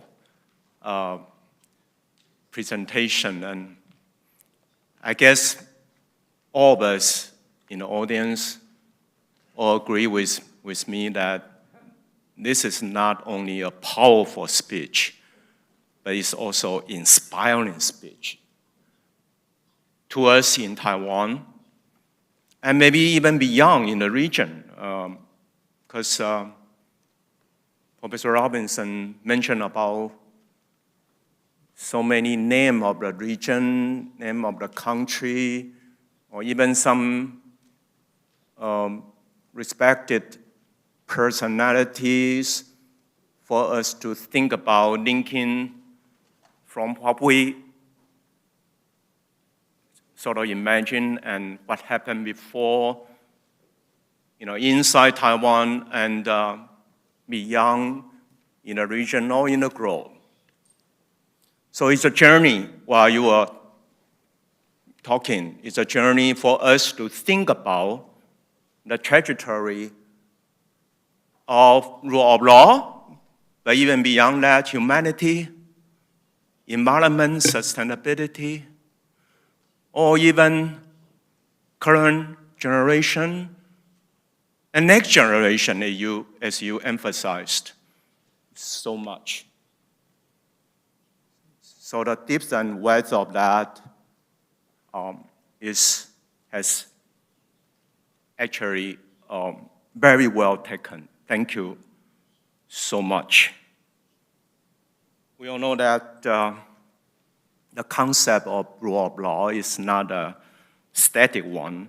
And at the same time, it's also important to know that understanding of the global crisis should be redefined from time to time. And these global crises are no longer traditional and often bring impact larger than ever, such as the pandemic that we just experienced, adverse impact of information technology, as you mentioned, misinformation, disinformation, and in particular, climate change with impact across the boundary of space and time. And I was very, very touched when you sort of talked us into the seriousness and also the importance of recognizing that climate crisis from the perspective of humanity, justice, actually people and land. And that's really an inspiring perspective. And I believe Professor Robinson's lecture today has brought an opportunity to rethink the meaning and the function of rule of law in the face of non-traditional crisis. How it is strengthened and weakened, be it by chance or systematic, and how it should be restored to become an answer, if not solution, to these unprecedented challenges. Professor Robinson has also demonstrated to us that the whole picture is indeed a very complex one. It involves actually multi-level governance. Starting from UN, you mentioned quite a bit about UN's role, and regional, national, community, localities, and also with multiple players or actors. Particularly, you emphasize the very important role could be played by private sectors, business, civil society, and that. And I think with that level of inclusion, you sort of picture this rule of law, in a way that gets so closer to the reality. It's not something on the book, particularly not something in the statutes. And in fact, inspired by you, we need to find the soul and spirits out of the statutory book. So rule of law is not follow, the statute or going by the book only. We have a fresh, human body to take care of, freedom to take care of, speech, and also dignity to take care of. Even the impacts of the dynamics are not constrained by time. So, as I just mentioned, and you repeat that many times, the next generation.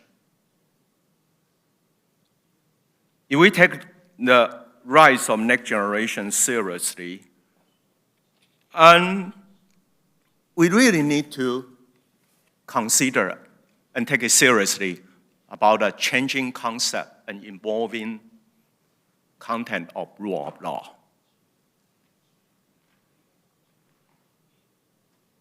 And another important takeaway from Professor Robinson's lecture is the importance of local context that works together with shared values. As we all know, the world could be divided by many lines, depending on what kind of line you are drawing.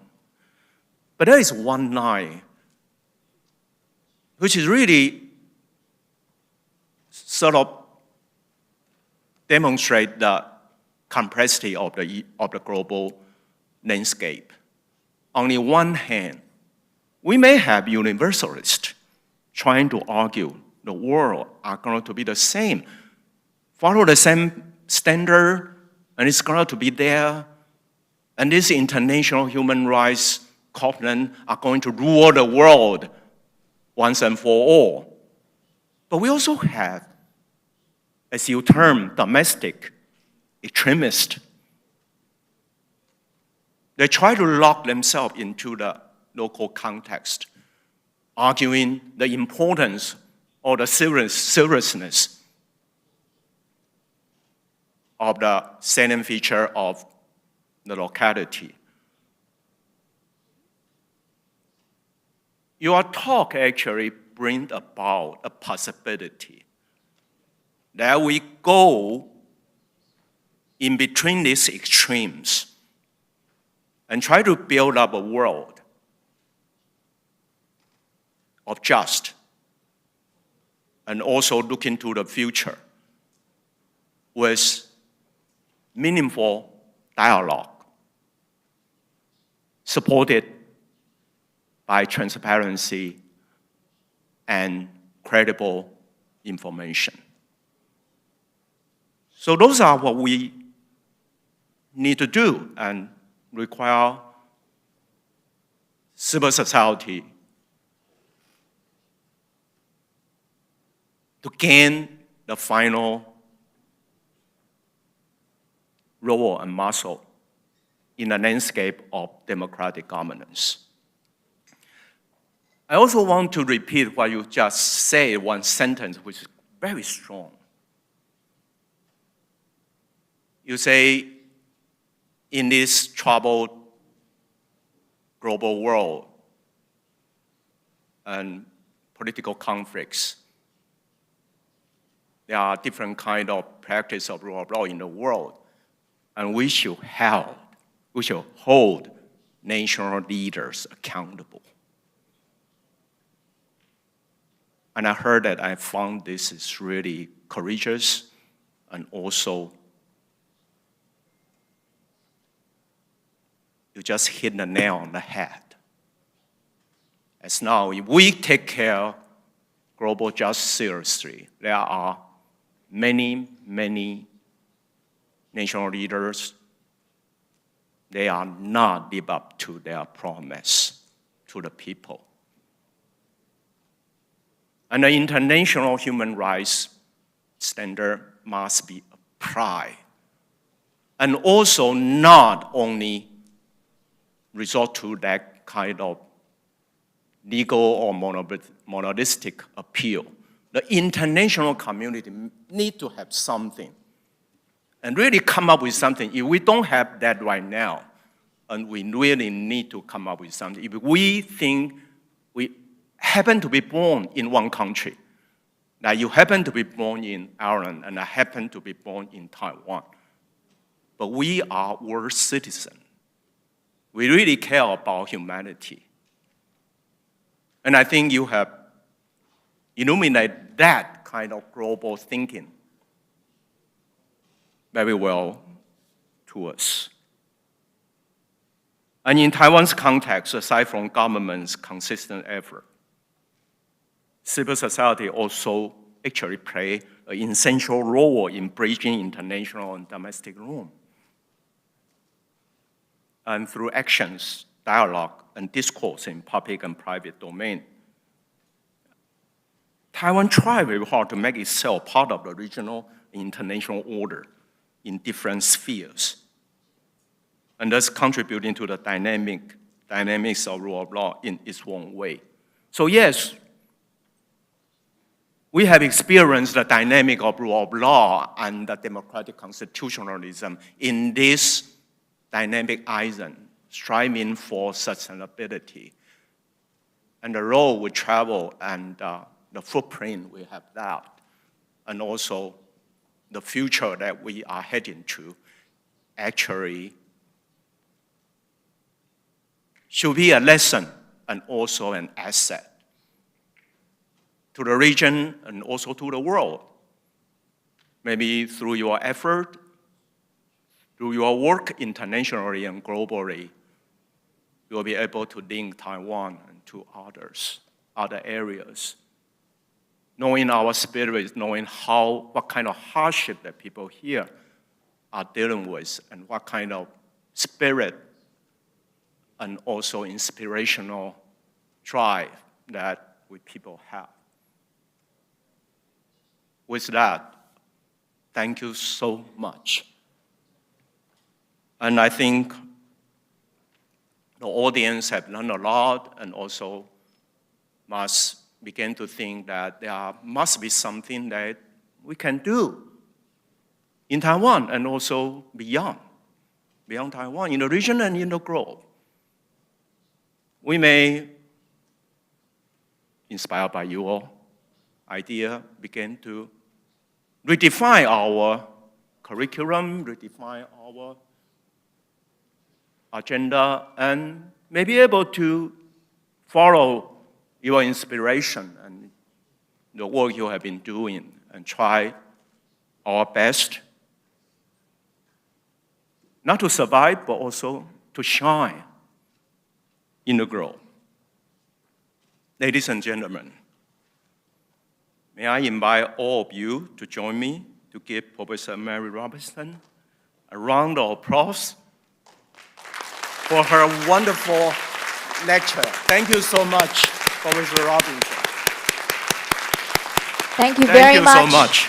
Thank you to Professor Ye for the conclusion.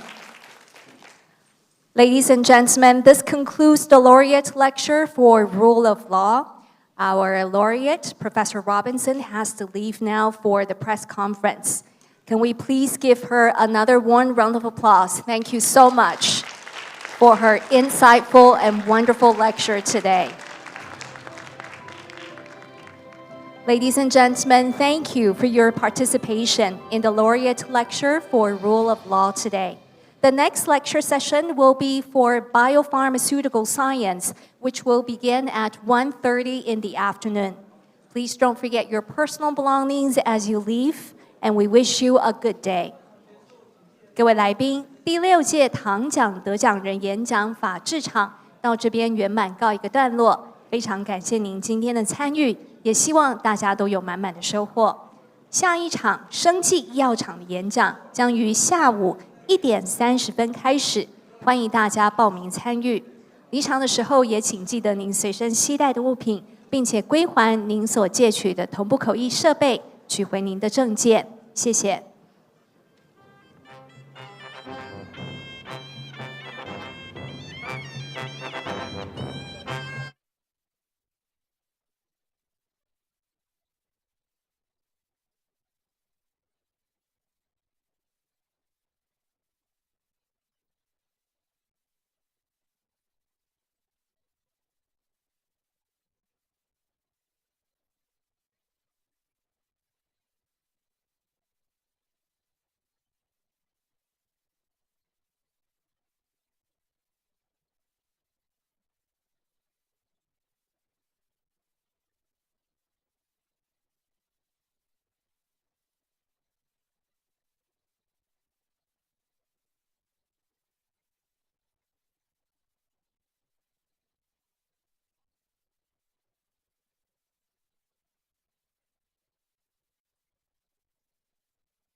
Good afternoon, distinguished guests, ladies and gentlemen.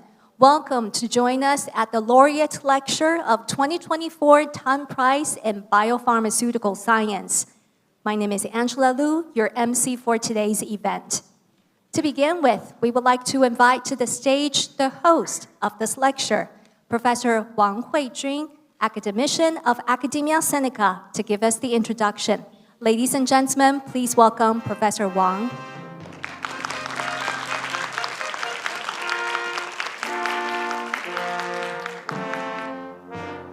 Good afternoon. My name is Andrew Wang. I'm the host of this lecture here. We have three great scientists to give lectures in this biopharmaceutical science in Tan Prize laureates. And first of all, I'd like to mention that today is a very special day. It's Teachers' Day in Taiwan. So we are all teachers. So the students usually give us a lot of blessings and so on. But sometimes they give us some gifts, so that's nice. But anyway, today, I think we invite three laureates to give us their contribution in this big prize here. Is on the discovery of GLP-1 7 to 37 as an insulinotropic factor and the development of GLP-1 7 to 37. That's a very unusual number, 7 to 37. Based anti-diabetics and anti-obesity drugs. As many or some of you know that this GLP-1 industry is blooming, and the company who developed this, Novo Nordisk, in Denmark, right? Yeah. So the its market price, I was just told by Chi-Hui Wong, our former president, that it's even bigger than Taiwan's GDP. So one drug can make a lot of money. But today, I think the three laureates are Joe Hapner. Joe was my actually friend in the early 70s when he was a junior physician at MGH, and he came to MIT to do some basic research, so we sort of overlap a little bit. And Joe is now retired from MGH, but he made his very early discovery on GLP related biology, and that led us to this very important discovery in this GLP-1 7 to 37 drugs. And during the early 70s, Svetlana Moisov, she was the director of a core facility at MGH and Howard Hughes Medical Institute there. So she worked on the peptide synthesis, and as you will hear from her talk, that she described how she discovered the 7 to 37 is very important. And last but not least is Jan's host from Denmark, and he independently worked on the GLP-1 from a real biological species and discovered the similar things, that it can induce some insulin effects. So without further ado, I think we'll have three lectures consecutively. The first two, I believe, is in video because they could not come to this event. And then finally, Dr. Host will give a lecture in person. And after that, we'll have a very short summary. Thank you very much. Thank you very much to Professor Wang for the introduction. Thank you. Please take your seat. And now, ladies and gentlemen, let's give our full attention to Professor Hapner. Good morning, everybody. I'm pleased to be here and this lovely day and to talk about my favorite subject, glucagon-like peptide 1. So we can just start with the first slide. The next slide is a a preview of what I'm going to talk about for the next 30 minutes or so. And that's the discovery and the utilization now of GLP-1, the innovation moment. It's a GLP-1 is a 30 amino acid peptide incretin hormone made in the intestines and secreted with meals. It stimulates glucose-dependent insulin secretion, lowers blood glucose in type 2 diabetes, and delays gastric emptying, and thereby promotes weight loss and obesity.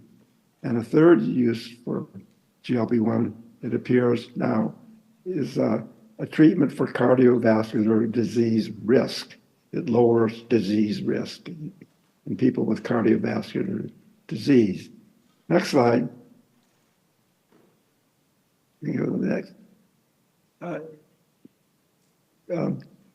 The topics I'm going to cover are three, and mainly the discovery phase of the research. Again, I've done at the Mass General Hospital, and the two other topics are some comments about the impact on health and some comments about the possible future developments in GLP-1 physiology and medicine. Next slide. First, the discovery. Next slide. The goal of our studies was the curiosity to know whether there are prohormones, that is, progenitors for the pancreatic hormones glucagon and somatostatin.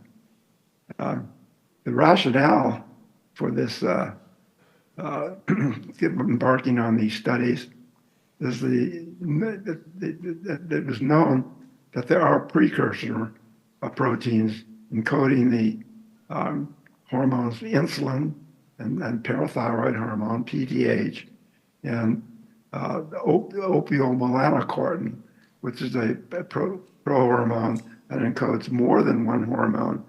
It encodes melatonin and ACTH. And it's the second rationale was already there was evidence that there are large forms of intestinal glucagon, namely a hormone called glycemtin and one called oxyntomodulin, which glycemtin has an extension of a peptide on the N-terminus of the glucagon, the left, and oxyntomodulin has a peptide extension on the right, suggesting, indicating that there's very likely a larger molecule in which the glucagon is encoded. Next slide. The approach we used was recombinant DNA cloning, and that involves isolation of the islets from the rat pancreas. And from that islets, we prepare RNA, and then the RNA is used to make cDNA using the reverse transcriptase enzyme that had been recently discovered by David Baltimore. And then the cDNA is then cloned into bacteria and can be decoded by the genetic code to give the amino acid sequence, the protein. And it has the great advantages of avoiding sequencing of the proteins, which is very laborious and time-consuming and expensive. And it expedites obtaining the complete sequence of very large proteins via the decoding of the cDNAs. The next slide. So the first step is to isolate the islets from the pancreas. And this is a diagram showing the anatomy of the mammalian, including humans, the pancreas, which consists really of two organs, an exocrine pancreas and an endocrine pancreas. And the endocrine cells are scattered about in 1,000 little small spheres, which contain the endocrine cells that make hormones, whereas what's shown in pink here is the the islets, they call them islets of Langerhans, which contain the endocrine cells, which are three major types.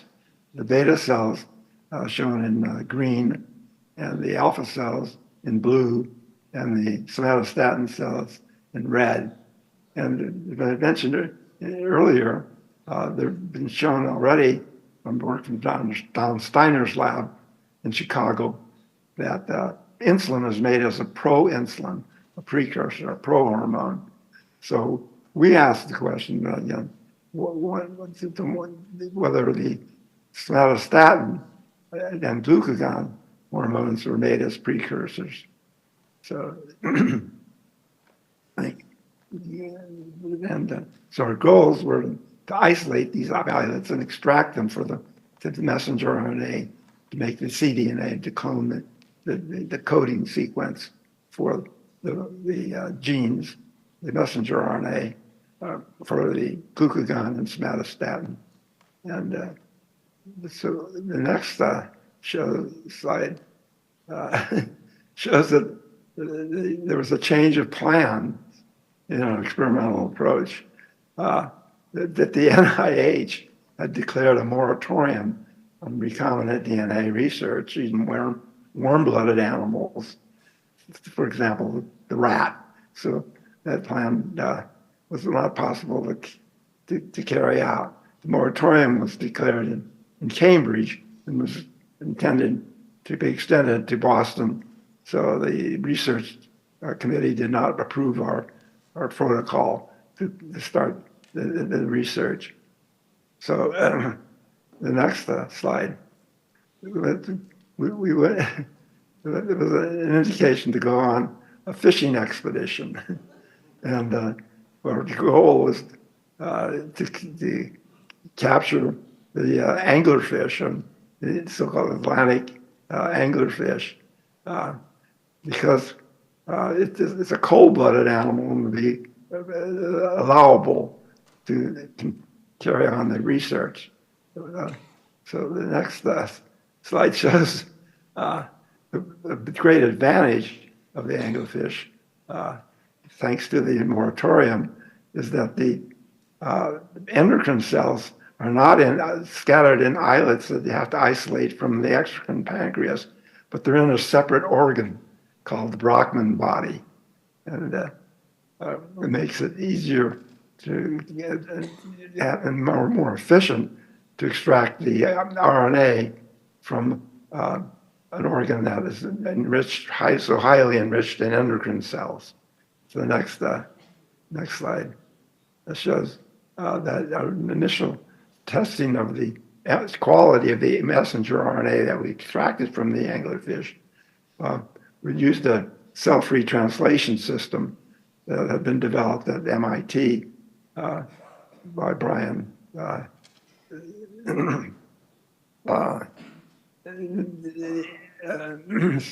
and used the answer to glucagon and somatostatin to immunoprecipitate the protein products of the cell-free translation, and found that it's very promising that the precursors, the proteins and translated by the messenger RNA were, for both glucagon and somatostatin, were much larger than the hormones they encoded. 14,000 molecular weights, 14.5 and 12.5 kilodaltons, and for the glucagon. And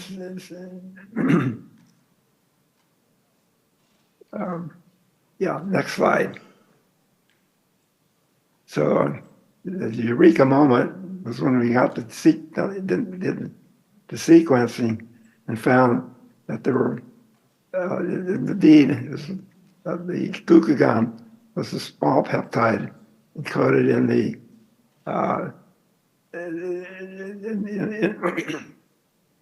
in the middle of the so-called proglucagon, and the sequence of glycine was clearly displayed there.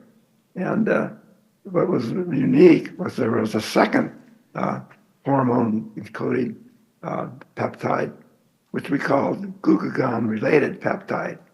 It was structurally within the glucagon superfamily of hormone peptides.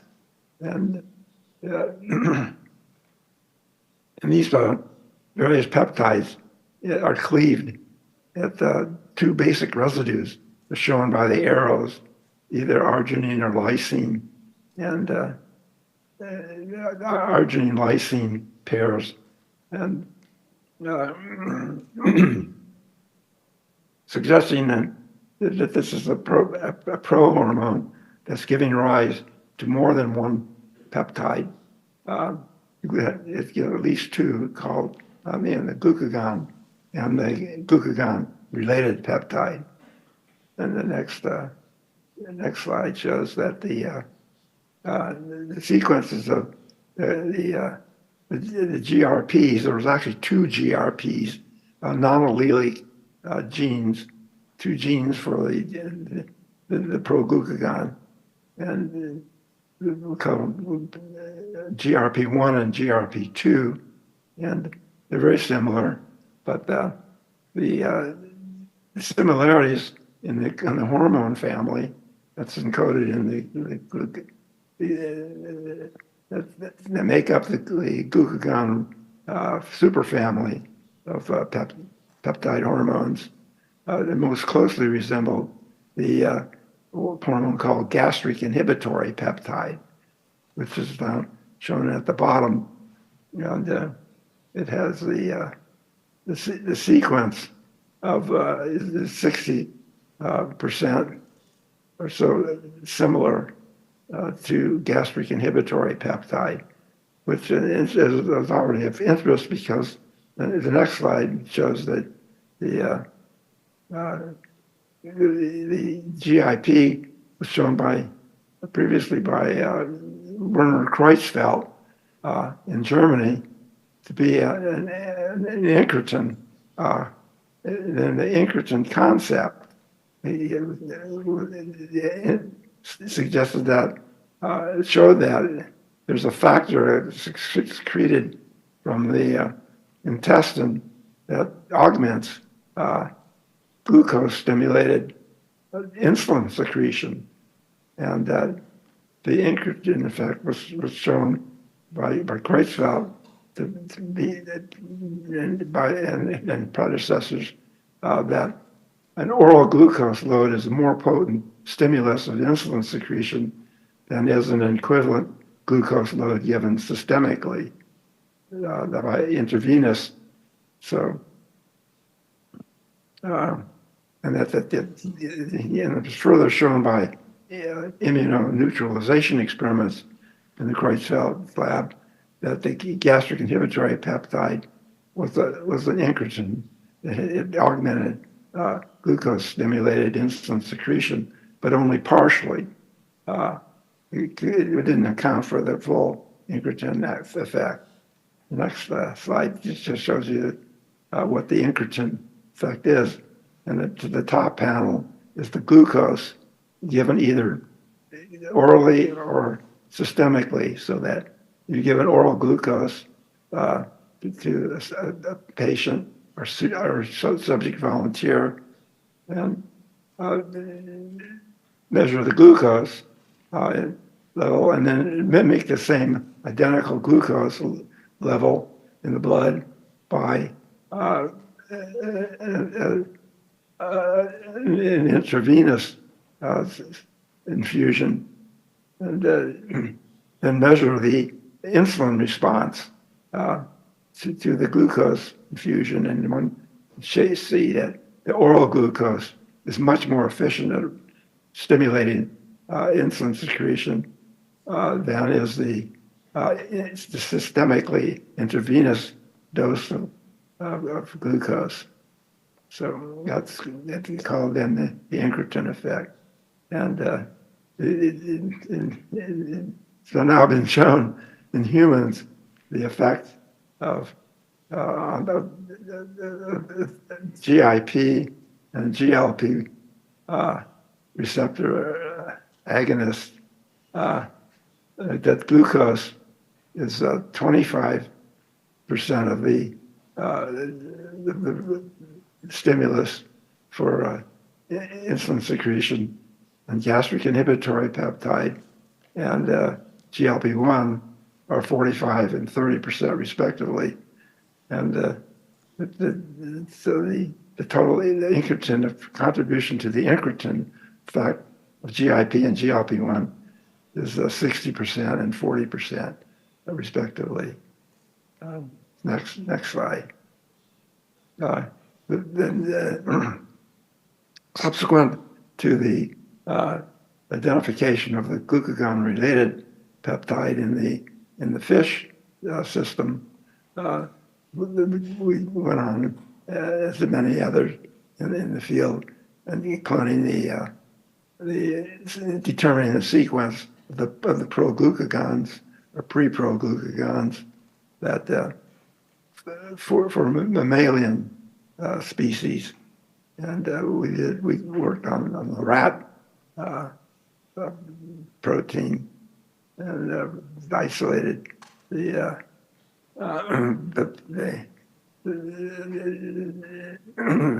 DNA encoding both the gene and the messenger RNA, the cDNA, for rat pre-proglucagon.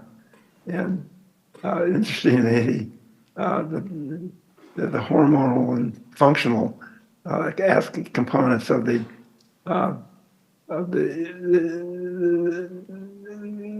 protein, the proglucagon, are encoded in separate exons, very nicely segregated, with the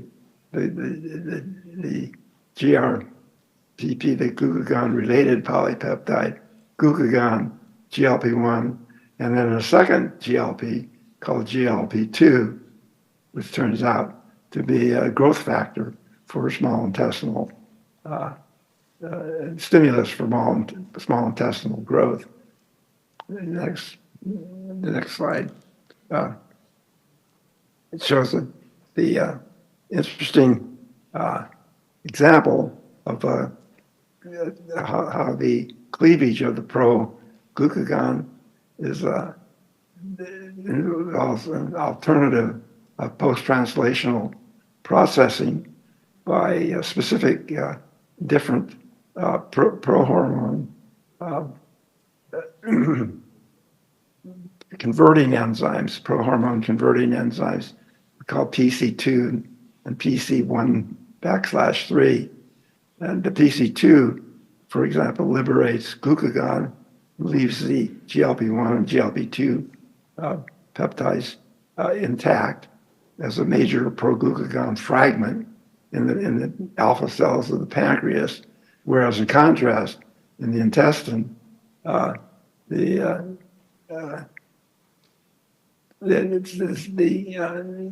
separate prohormone convertase is expressed and envelops and cleaves the proglucagon into liberating the GLP-1, just shown in the red, and leaves the N-terminal sequence, the glucagon-related polypeptide and glucagon intact as the glycentin moiety. And so the two hormones have different functions. The GLP-1 is an insulinotropic function that's involved in feeding behavior, and the glucagon is an anti-insulin hormone involved in fasting. It stimulates glucose production by the liver, raises blood glucose, whereas the insulin made in the pancreas stimulates disposal of glucose and lowers blood sugar. So next slide shows an interesting conundrum that we encountered after identifying the GLP-1 peptides, that there's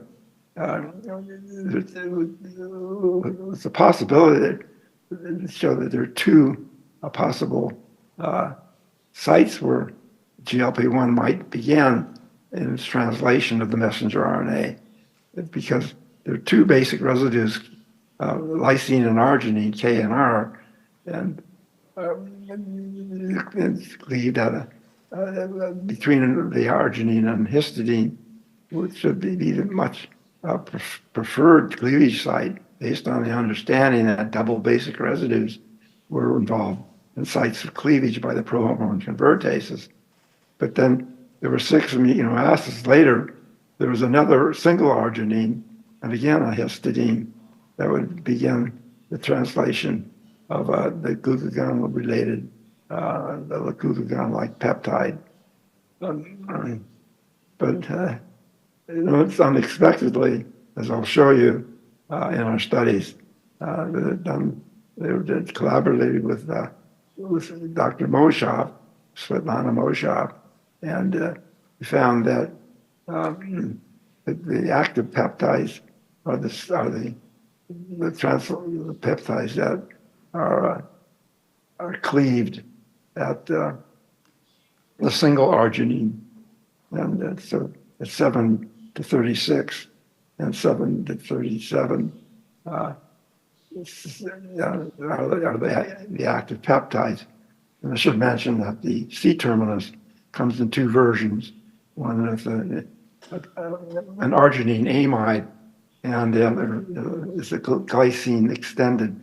So it's a simple amidated but the glycine extension, but they both have the identical activities. But the next slide, there are two studies that were done that really determined which was the active peptide. And one was using insulinoma cells in vitro that are a good model for endocrine pancreas cells. And so we could compare the effects of 1 to 36 and 7 to 36, the 2 GLP-1 analogs, the N-terminal extended 1 to 37 and 36, or the N-terminal truncated, the shortened to 7 to 36 or 37.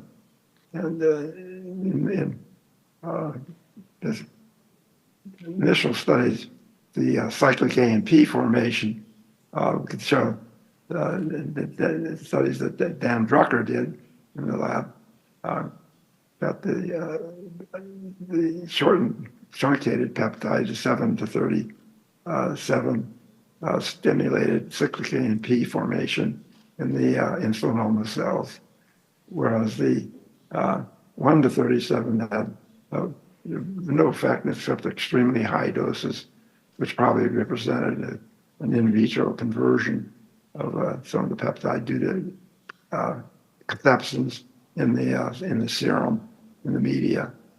And but importantly, the 7 to 37 peptide both stimulated proinsulin messenger RNA levels and, importantly, insulin secretion.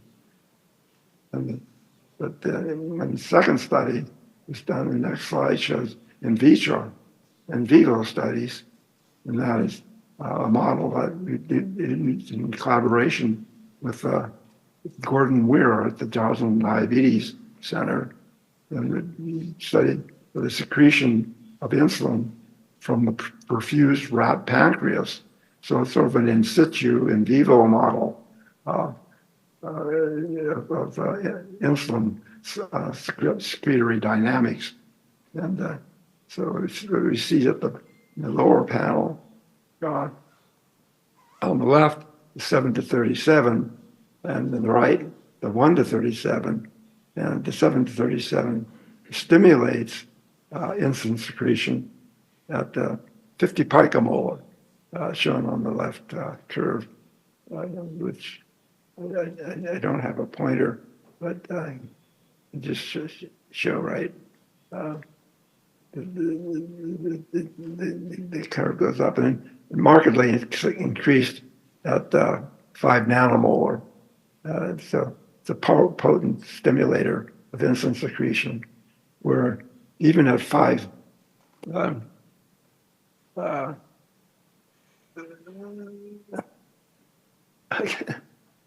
nanomolar, which is 100 times higher concentration than 50 picomolar. The 7 to 37, the 1 to 37 has no effect. And even up to 50 picomolar, there's virtually no effect. Okay, so next slide. And then finally, we did a nice study collaboratively with David Nathan at Mass General, and to study the effect of GLP-1 infusions in human subject volunteers with type 2 diabetes. The study was done during a meal stimulation test, which is shown on the red down here, the meal. It was a 30-minute meal where the subjects were required to complete a small meal in 30 minutes. And during that time, they were given infusions of either GLP-1 or saline. So you can compare a placebo with the hormone at different doses. And interestingly, it became quite evident during the meal test that the subjects who were receiving GLP-1 were getting full faster. They had difficulty finishing their meal. But anyway, one can see that the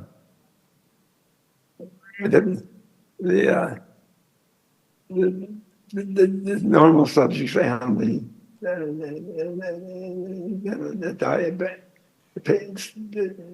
type 2 diabetic subjects had quite different responses than glucose, in that the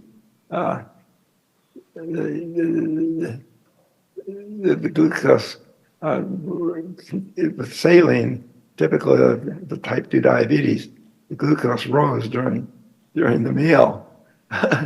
And remarkably, with the GLP-1 infusion, the glucose actually fell slightly during the infusion. And then this corresponds to a robust insulin response with the GLP-1, with the as compared to a very wobbly, meek, minor rise in insulin in the people with the defective insulin secretion, the diabetes, with the saline and placebo. So this is a nice demonstration of the efficacy of GLP-1 in the treatment of type 2 diabetes. Next slide. So go on to the second topic, and that is the comments on the impact of the discovery of glucagon-like peptide 1 on the health of individuals. Next slide is that currently there are three diseases that are approved for treatment with GLP-1 receptor agonists, and that is diabetes, obesity, and recently now approved is cardiovascular disease. Next slide. The mechanisms which was alluded to, so how the GLP-1 receptor agonists are effective in treatment of diabetes and obesity and the cardiovascular disease.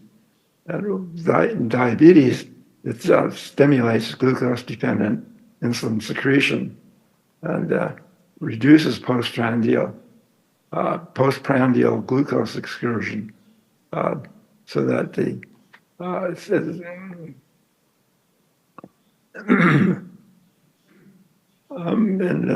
the same time, it suppresses glucagon secretion.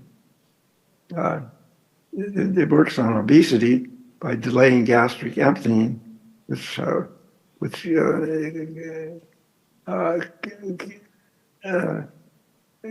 people get full faster than they can't. They don't eat as much. It curbs appetite, probably by a central effect as well as causing the feeling of fullness. But the two combined reduces food intake, and as one can understand that by reducing food intake, you reduce energy intake, and it results in weight loss, and it affects on cardiovascular disease risk. It's probably due to effects on reducing inflammation. Next slide. This is important because worldwide prevalence of diseases treated by GLP-1 receptor agonists are pretty compelling need for treatment. The prevalence of diabetes in the world population is about 540 million as of 2020. Yeah, it's about 6% of the population. Obesity is even much greater. About 1.2 billion people are overweight or obese, and cardiovascular disease is about 500 million. So there's large population, groups of subjects in population who are in need of a treatment for these three disorders for which the GLP-1 receptor agonists are approved now. It's GLP-1 the agonists that are approved for the treatment of diabetes and obesity and now cardiovascular disease are semaglutide from and tirzepatide, or otherwise known as Ozempic or Wegovy, or Mounjaro or Zepbound, which is interesting. Zepbound, tirzepatide is a dual receptor agonist, which actually stimulates the receptors for both glucagon-like peptide 1 and GIP, the two major incretins in the body. And so I just wanted to finish with a study, and this is rather remarkable when it was published a year ago. Subjects, 16,000 subjects who were overweight or obese but had no diabetes. So they were simply non-diabetic, overweight or obese individuals, and divided into two groups, one of which was treated with semaglutide, and the other group was on placebo treatment. it was a 48-month duration, 4 years, and the endpoints were heart attack, stroke, or death. And remarkably, there was a 20% reduction in risk, which incidentally was seen very early in the study, so that the effects were within the first month or so of the treatment with the semaglutide. Yeah, next we go, next slide. Now there's a few comments about the future, where this the utilization of the GLP-1 receptor agonists might be heading.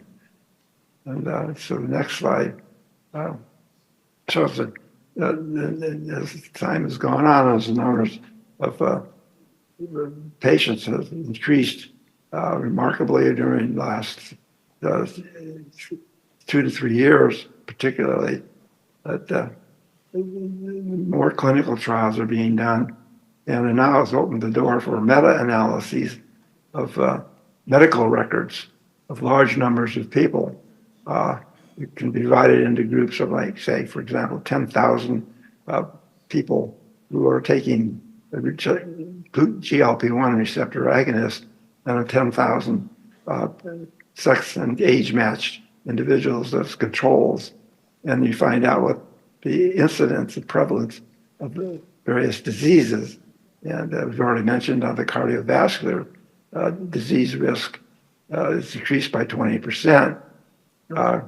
There's also been evidence now that the other disorders, such as non-alcoholic fatty liver disease, NASH, or polycystic ovary disease, or colorectal cancer, and Parkinson's disease, and possibly dementias, and renal failure, and interestingly, addictions. And I think that evidence is coming. It's gathering that that GLP-1 receptor agonists have an anti-inflammatory action, which is so next slide. Yeah, and so much needs to the studies continue to understand how these different effects are mediated. Just to say, I'm deeply indebted to the multiple people. I think something like 140 postdocs, visiting professors, students, and have participated in the work over the numbers of years that we've been involved in studying on aspects of GLP-1, physiologic, biologic actions, and genetic gene expression and control. And particularly with the early discovery phase of the existence of GLP-1, I think my thanks to Kay Lund, didn't show there, Richard Goodman, Gerhard Heinrich, Dan Drucker, all involved in the early studies, and then subsequent postdocs, people, and my collaborators, Gordon Weir and David Nathan, Darish Elahi has done a lot of collaborative clinical studies with me. And special thanks to John Potts. And then for support, I'm particularly indebted to the Howard Hughes Medical Institute, who supported my work for 31 years, and the participation of the National Institutes of Health. So thank you, and thank you very much for your attention.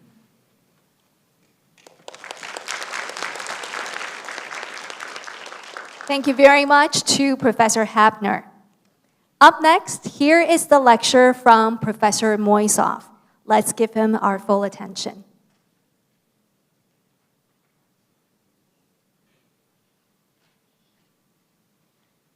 I am very honored to receive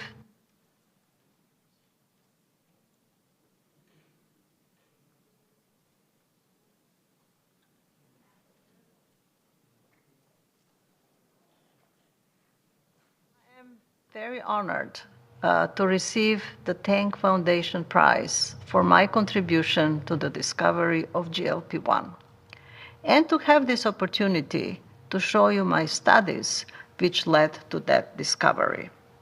Now, my interest in the role of peptides in regulating glucose metabolism goes back to the 1970s when I was a graduate student with Professor Bruce Merrivale at the Rockefeller University. We were interested in understanding the role of glucagon in glucose metabolism and diabetes. Parallel experiments in the 1970s were focused on the discovery of incretins. So what are the incretins? Incretins are peptides which were secreted in the intestine in response to a meal, and which then stimulate insulin release from the pancreatic beta cell and thereby influence glucose metabolism. We were interested to understand the biology of glucagon. And glucagon is a 29 amino acid peptide which is secreted by the pancreatic alpha cell and then stimulates the increase in blood glucose level through its action on the liver. Very often, it is referred to as a counter-regulatory hormone to insulin. Now, our approach to understand glucagon biology was to obtain by chemical synthesis large amounts of analogs and inhibitors. And the solid phase peptide synthesis developed by my PhD advisor, Professor Bruce Merrifield, was the method of choice to do that. My PhD thesis was to develop new synthetic strategies to obtain synthetic glucagon in large amounts. And in the next slide, I will show you the principles of the solid phase method and how I applied it to the synthesis of glucagon. So the method consists of attaching the last amino acid in the sequence, in this case a threonine, to a solid support of a resin, and then adding each subsequent amino acid one at a time until the entire sequence is established until the entire sequence is completed. And then by a number of chemical reactions, the protected peptide chain is removed from the resin, and the synthetic material, in this case glucagon, is purified by chromatography. I also went through a second synthetic strategy to develop even a more efficient synthesis of glucagon. And by that time, I've completed these studies. I have known the glucagon sequence backwards and forwards.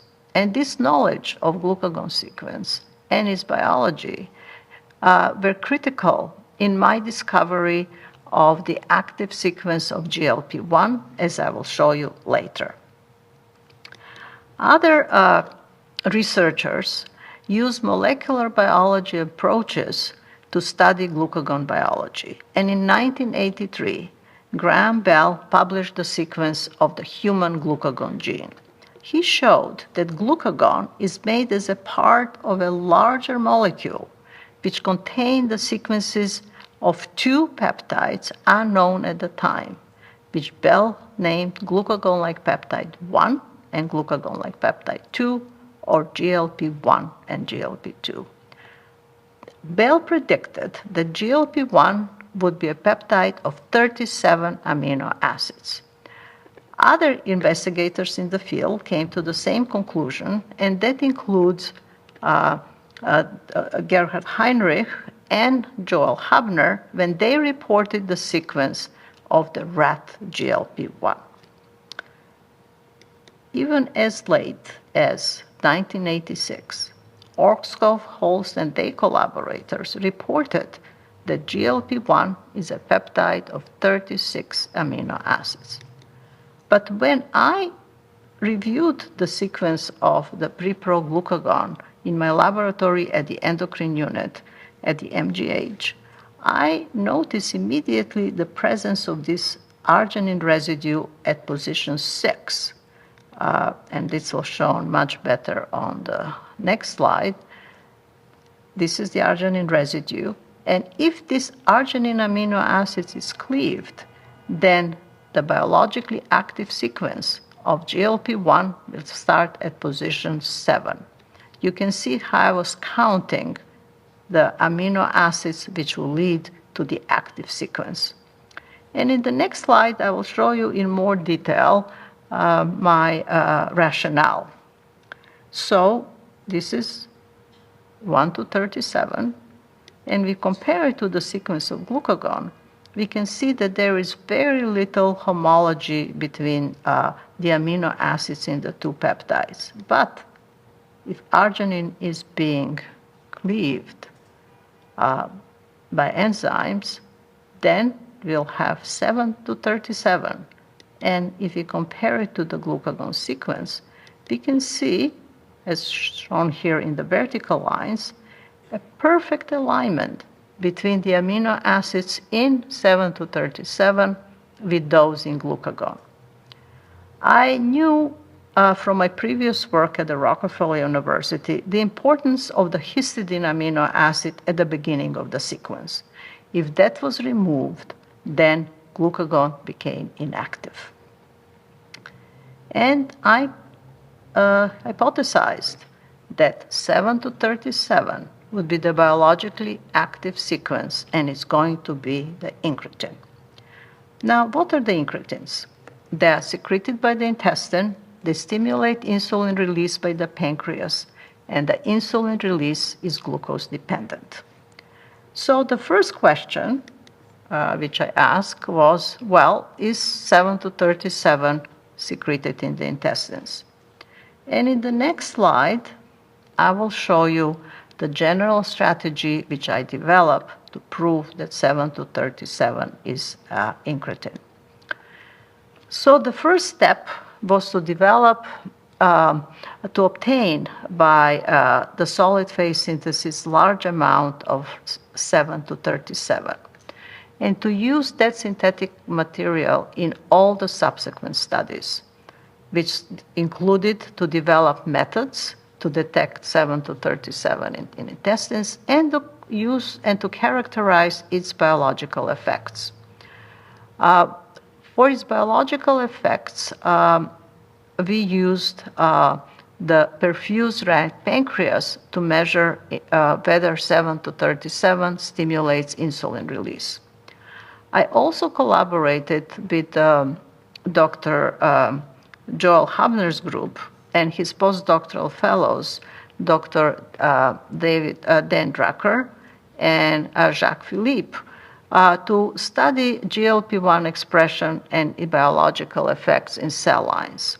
But those experiments were not conclusive, and I will not show them.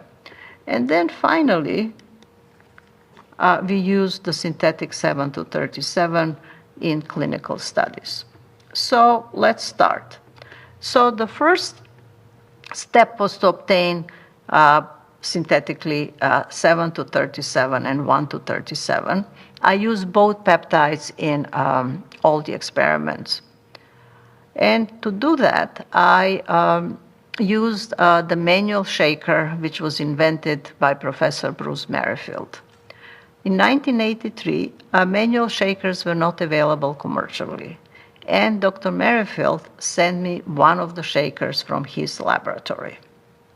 So the next step was to use the synthetic peptide 7 to 37 to develop very sensitive radioimmunoassay, which is a quantitative measurement of the concentration of 7-37 in tissues and in blood.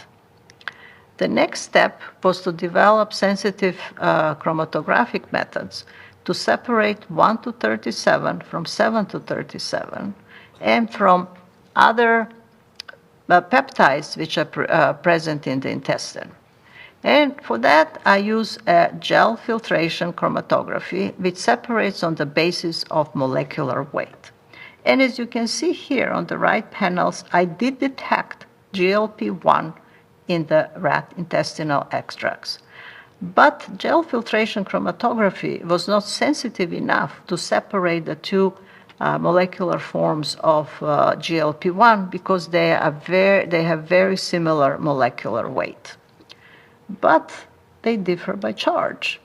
As I showed you before, there is the 1-37, there is an arginine amino acids, and there are there is aspartic acids and 2 glutamic acids. And I used at that time the very newly developed high-pressure liquid chromatography, which can separate by charge. And as you can see on the right panel, I separated 2 of them, and most importantly, I actually found 7-37 in the intestines. And that proved the first point. 7-37 is secreted in the intestine. Now to answer the second question was then, does 7-37 stimulate insulin release? And for those studies, I started a collaboration with Dr. Gordon Weir at the Joslin Diabetes Center in Boston. And when we infused very small amounts, 10⁻11 molar, we found very sharp increase in insulin. Now, 10⁻11, it's a very, very low concentration. It's the same one which is found in the intestine and in the blood. And this was much more pronounced as a 100-fold higher concentration. But we see here that as the concentration of 7-37 increases, so does the fold stimulation of insulin. It's almost 20-fold. Now, we also used the 1-37, and we found that it's not insulotropic, doesn't stimulate insulin release. Even at 10⁻9 concentration, we see here, this is now concentration of 1-37, and even at much higher concentrations. So we proved the second point, that 7-37 stimulates insulin release from the pancreas. And in subsequent experiments with Gordon Weir, we showed that its stimulation of insulin release is glucose dependent. As you can see here, as the glucose concentration increases from 6.6 molar to 16.7 molar, we have increase in insulin release. Note here the difference in the units on the y-axis. And this is exactly what would you expect physiologically, that insulin release will increase when after a meal or if glucose is taken orally. Another important conclusion from this experiment was that 7-37 is not active at low concentration of glucose. And that indicated that any medicine which will be developed on the basis of 7-37 will have beneficial effects on suppressing hypoglycemia, which is typically observed with insulin administration. So then, we proved that 7-37 is an incretin. It's secreted in the intestine, it's released by the pancreas, and the release is glucose dependent. And of equal importance is that it proved that its glucagon gene encodes the incretin. Now, other investigators in the field were interested in the same problem. And at the beginning of 1987, Holtz, Orskov, and their collaborators reported that another form of GLP-1, 7-36 amide, stimulates insulin release at 10 to the minus 9 moral fourfold. Notice the units on this, on the y-axis. With Gordon-Weir, we detected that glucagon also stimulates insulin release at the same 10 to the minus 9 molar concentration, and it is fourfold. And in contrast, 7-37 was much more potent. It was a 20-fold stimulation in insulin secretion. And that, of course, remained even at a very low picomolar concentration, as I already showed you. So I was interested in understanding more the biology of 7-36 amide. The difference between the two peptides is only in one amino acid. It's the arginine at position 36, which is being amidated. And using the same analytical methods which I showed you before, we found that 7-36 amide is secreted in the rat intestinal tissues. And then, in collaboration with Gordon-Weir, we showed that 7-37 and 7-36 amide are equally potent in stimulating insulin release at these very low concentrations. Gerhard Heinrich, working independently in Habner's lab, showed that identical pre-pro-glucagon messenger RNAs are shown in the pancreas and in the colon. But the northern blot analysis is not sensitive enough to show which peptide are released in these tissues.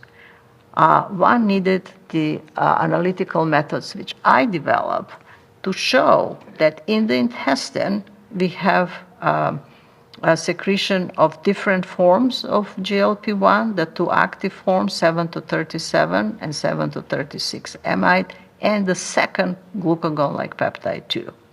While in the pancreas, glucagon is being secreted, and to a much smaller degree, the GLP-1 peptides. Now, clinical studies followed very quickly, and by the end of 1987, Kramer and his colleagues in Stephen Bloom's lab reported that 7-36 amide is incretin in men. We were interested in understanding whether 7-37 will stimulate insulin release in patients with type 2 diabetes. And in collaboration with Dr. David Nathan from the Massachusetts General Hospital, we showed that administration of 7-37 leads to a very high increase in serum insulin and lowering of plasma glucose levels. And this experiment showed for the first time that the therapeutic potential of 7-37 to treat the disorders of type 2 diabetes. Now, our results were very quickly confirmed, first by the group of Suad Efendic and his Scandinavian collaborators, and then a year later by Michael Nock in Creutzfeldt's lab. Now, I was interested in understanding whether 7-37 has biological effects beyond pancreas. And for those studies, I looked at the distribution of the GLP-1 receptors in human tissues. And with my colleague, Ing-wen, we found that identical GLP-1 receptors are expressed in the pancreas, in the brain, in the heart, and the kidney. And our results suggested that if there is a medicine which is based on the active sequence of 7-37, then it can be used to treat multiple disorders in human health. But 7 to 37 had a very short half-life in circulation. It was very quickly degraded by an enzyme dipeptyl peptidase 4.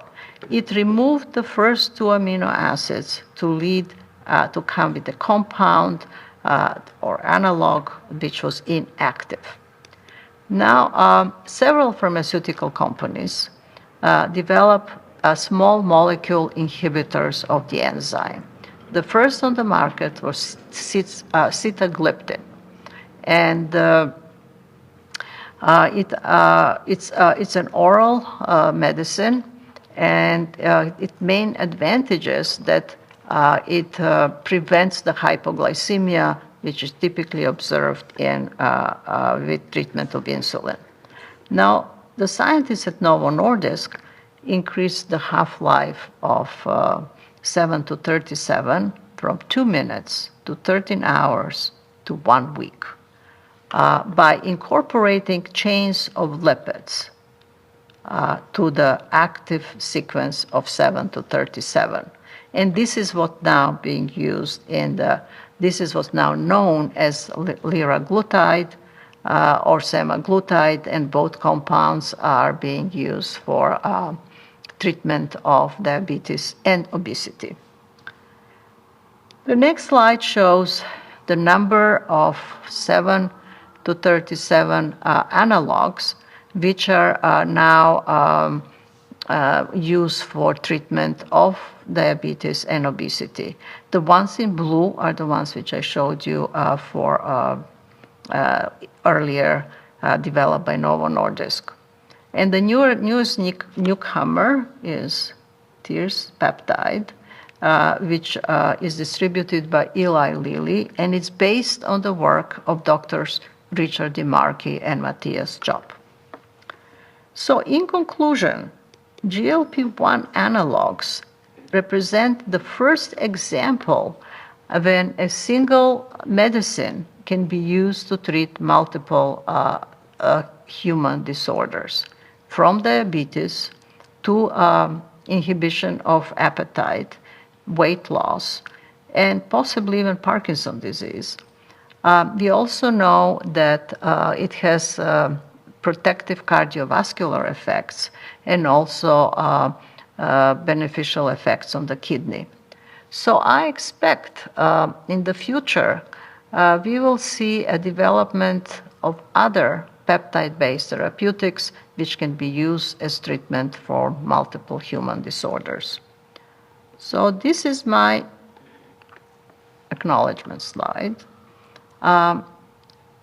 First of all, I want to thank the Rockefeller University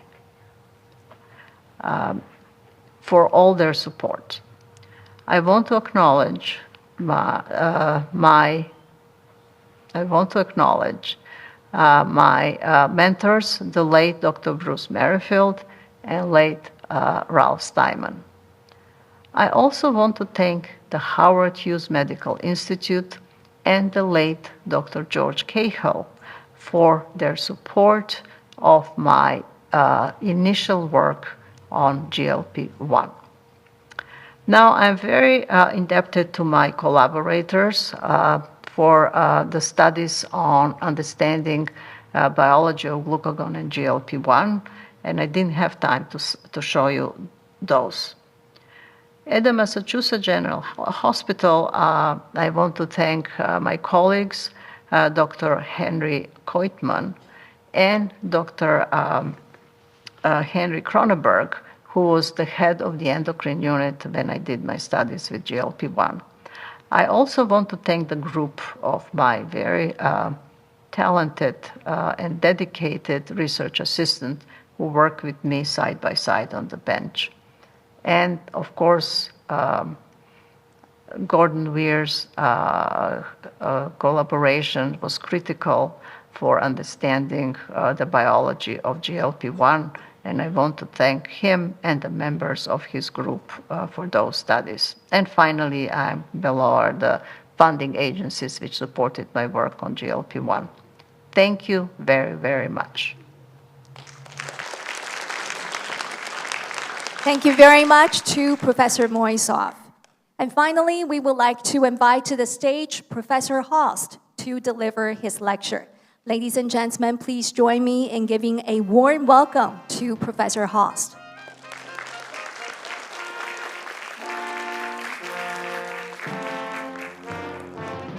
So now you will see a live lecture.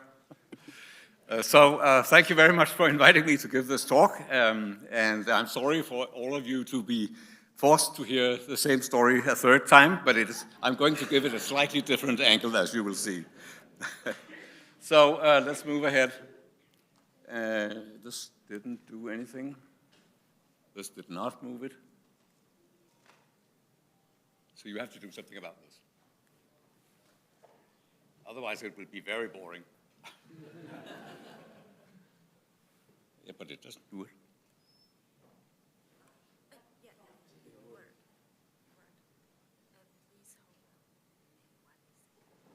Okay, so the problem I was facing, and we are now back in 1972 when I was a young surgeon, working with patients that had been operated for gastric ulcer disease, was reactive hypoglycemia. And here's an example of these patients that you can see have developed a very low glucose after the operation during a meal. So this is reactive hypoglycemia. And it's clearly due to insulin secretion, as you can see here. And so the question was, what causes this hypersecretion of insulin in these patients? And of course, the incretin effect that you've already heard a lot about could be a possible mechanism, and it could be one of the incretin hormones. The problem was that the incretin hormones were not known in those days. So we knew that it was an endocrine mechanism, as shown here. This was the first study of the incretin because of the recent insulin radioimmunoassay that had become possible. But which hormone could do it? So we looked at these cells in the gut, and these are endocrine cells in the human gut, and almost all of that I will show you will be in humans and a little bit in pigs also. So these cells are found in the human body, and they react with antibodies against glucagon. And that's, of course, ridiculous because glucagon is supposed to be in the pancreas and not in the gut. So glucagon was interesting if it's really in the gut, because glucagon in these patients with reactive hypoglycemia, if you inject it, would stimulate insulin secretion to a large degree. So could it be they released glucagon and could therefore explain the reactive hypoglycemia? So it turned out, when we looked a little bit closer, that there were two sorts of glucagon antisera. So some of them would react with extracts from the gut, as indicated before, and you can see here's a radioimmunoassay curve where the extract from the gut reacts very strongly in the assay, but some of them were very specific and would not react. So there was something different between the two sorts of glucagon, that in the pancreas and that in the gut. And if you use these antibodies for radioimmunoassays against in human meals or glucose tolerance tests, as you can see here, those reacting with the gut extracts would show a big increase, and those that only reacted with the pancreatic glucagon would show a decrease. So there was obviously a big difference here. So we hypothesized, and this was in 1973, that this material from the gut glucagon, was actually responsible for the reactive hypoglycemia. And you can see here, we have the insulin responses in these patients, the hypoglycemia, and also the secretion of this gut material. So we thought that this was a good idea. This might be the responsible factor. We started to look for it, and it took about 10 years to find out what it was. And eventually we found out that this was glycensine. Glycensine is shown here, and in the middle it has the entire glucagon sequence. As you can see here, it's a peptide of 69 amino acids. And we looked at it and said to ourselves, okay, this is really interesting, because these bits and pieces that are outside glucagon, we could also find them in the pancreas. And we could also, using a tool I had developed, the perfused porcine pancreas, we could also show that they were released from the pancreas. So exactly the same structures were released both from the pancreas and from the gut. So we said, okay, glycensine is likely to be the precursor of glucagon, the pro-glucagon molecule. It's just processed differentially so that glycensine is produced in the gut and glucagon in the pancreas, plus the little bits that are sticking out here. That was published in Nature, and that's one of my very few Nature papers in 1981. Okay, so the next slide shows that we also looked at proglucagon because we also felt that it was hugely interesting to look at this because of the possibility of other products.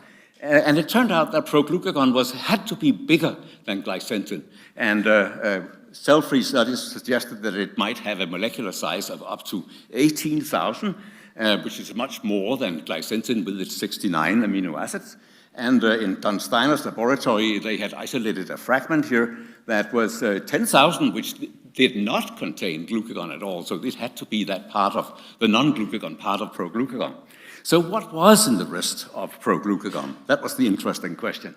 And here, Graham Bell in 1983 cloned the hamster proglucagon sequence and afterwards the glucagon gene from people.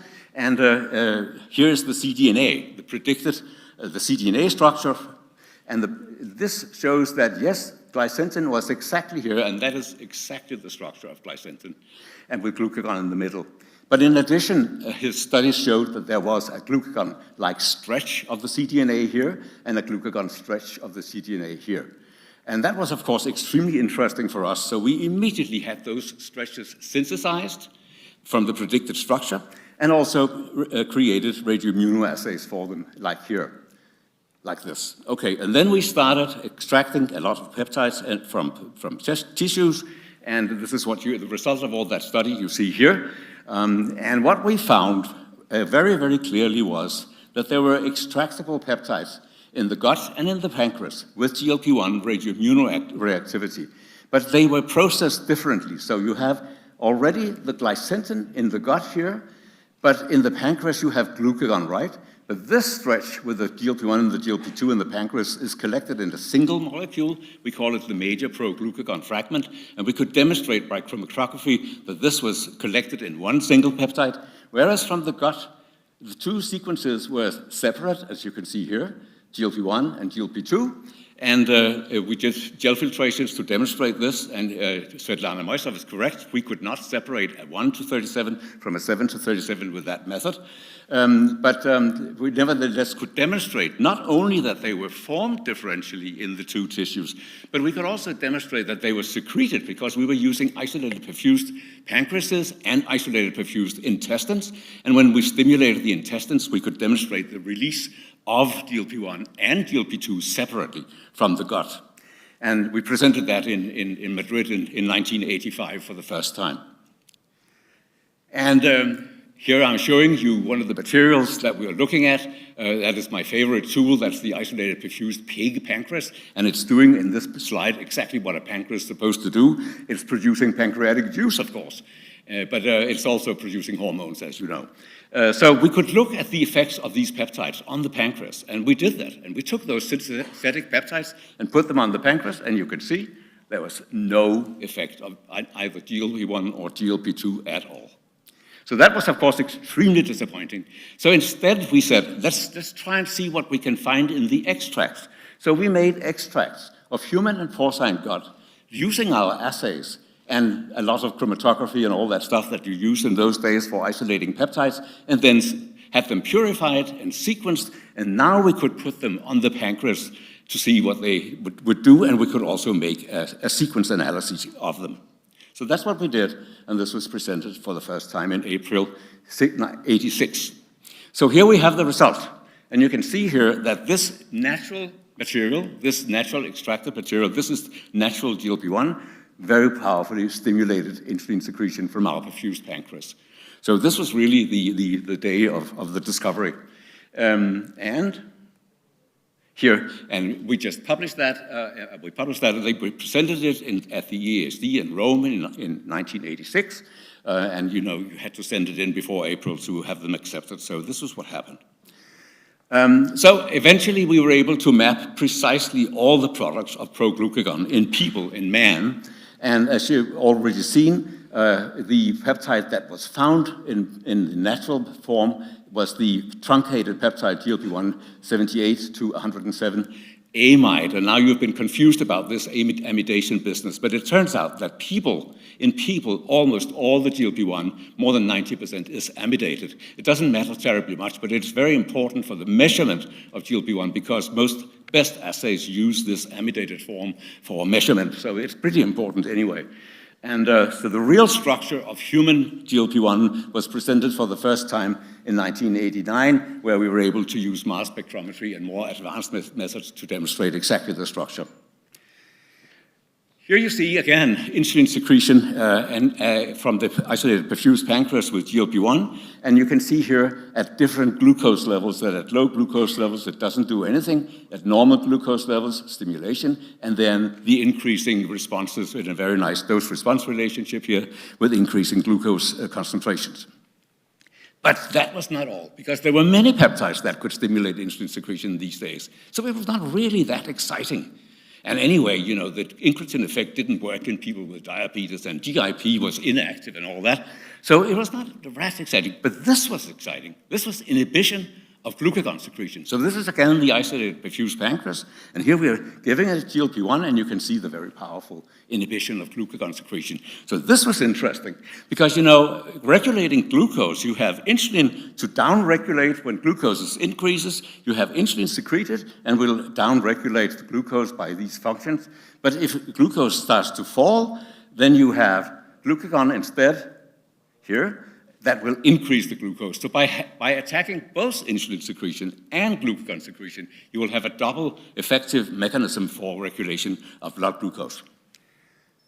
And this is exactly what you see in people if you infuse them with small amounts of physiological amounts of GLP-1. You can see here that glucagon is decreasing, that insulin is increasing, and as a result of that, you have a decrease in the hepatic glucose production because of these two changes. And because of that, you'll see plasma glucose starting to fall. But it doesn't fall very much. It only falls about 1 millimoles.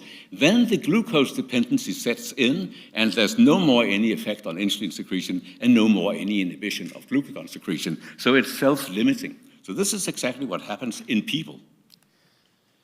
The story about the reactive hypoglycemia, let me complete that, because it turns out that the exendin 9-39 is a very effective blocker of the GLP-1 receptor. And if you block the GLP-1 receptor and then look at these people with the reactive hypoglycemia, you can see that you can completely prevent it, and you can also prevent the insulin secretion. So that story was correct. It was GLP-1 that was responsible for the reactive hypoglycemia of our patients.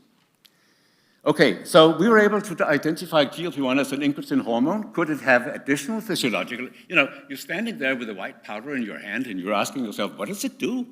So insulin secretion was, of course, one thing. So in the following decade, we mapped all the actions of the new hormone in people.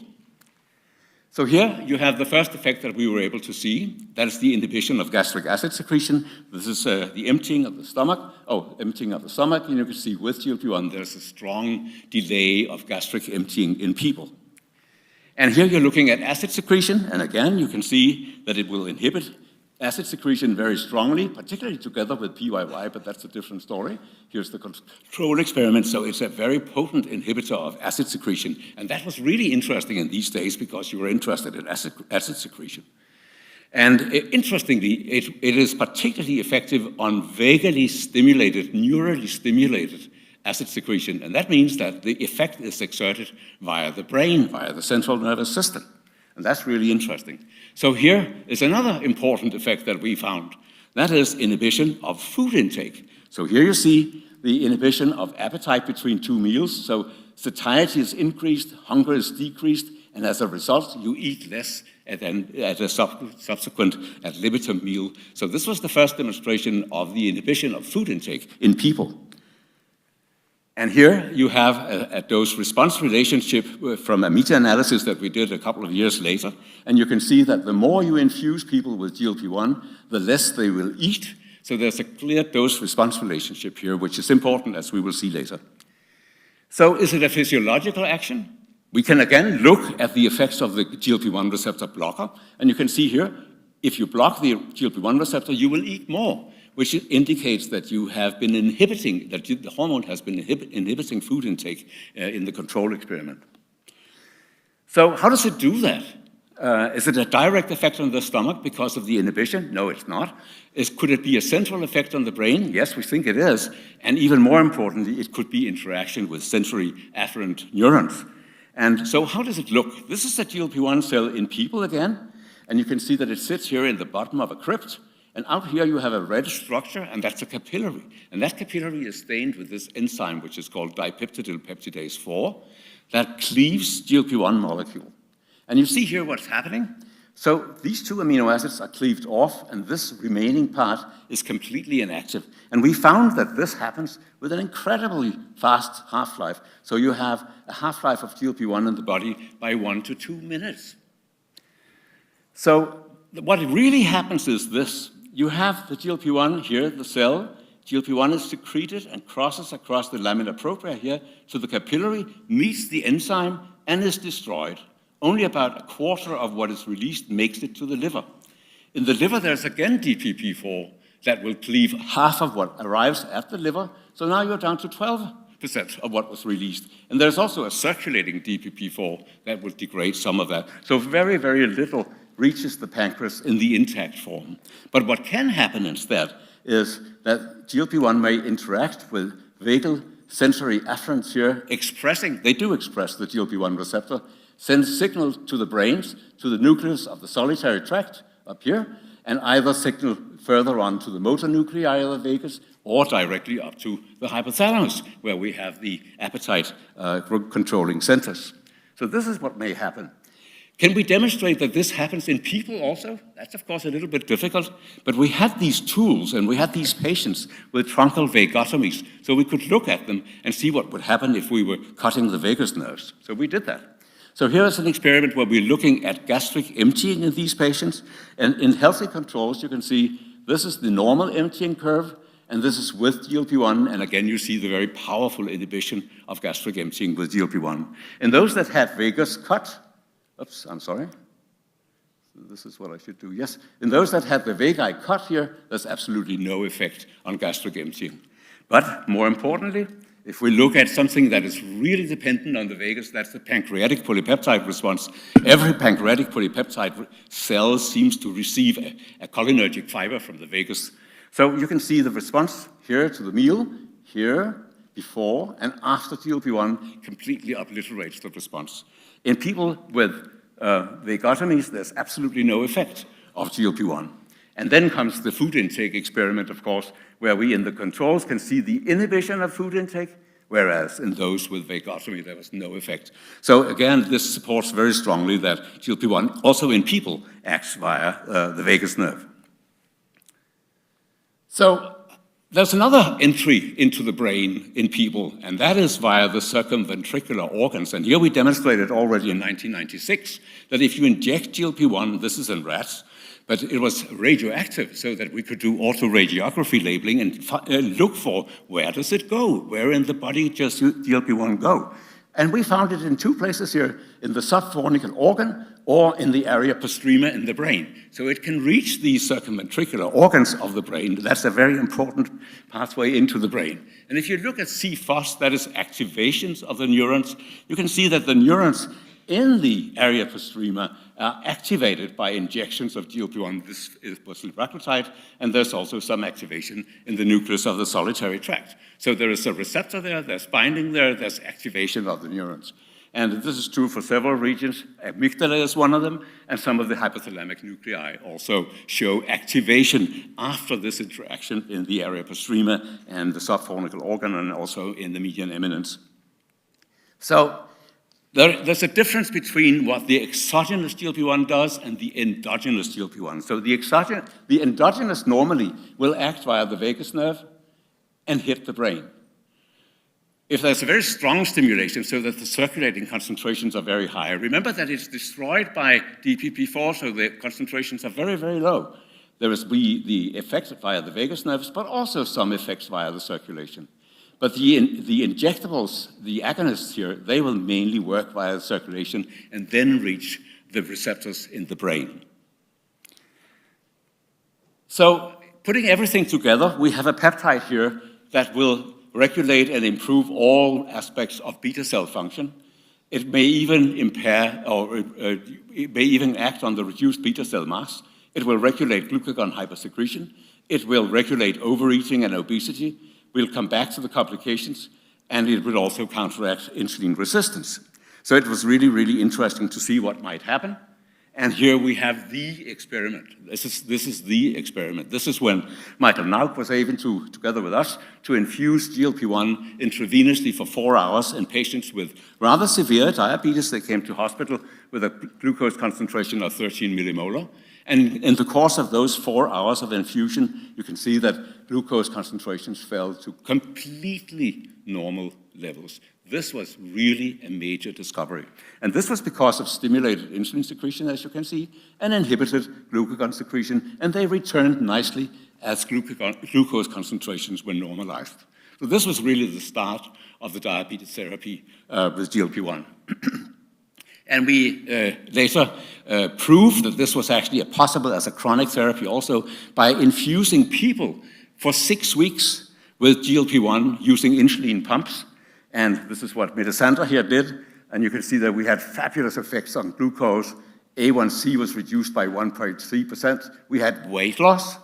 We had improved sensitivity and enhanced beta cell secretion and no side effects in that study. So that really proved that GLP-1 was a possible therapy for type 2 diabetes.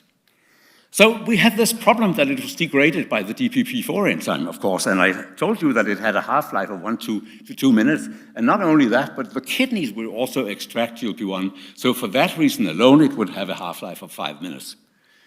So this is what happens if you inject people subcutaneously with GLP-1 at the highest tolerable dose. You can see that very, very little survives in the active form, and most of it is degraded, just a few percent survive.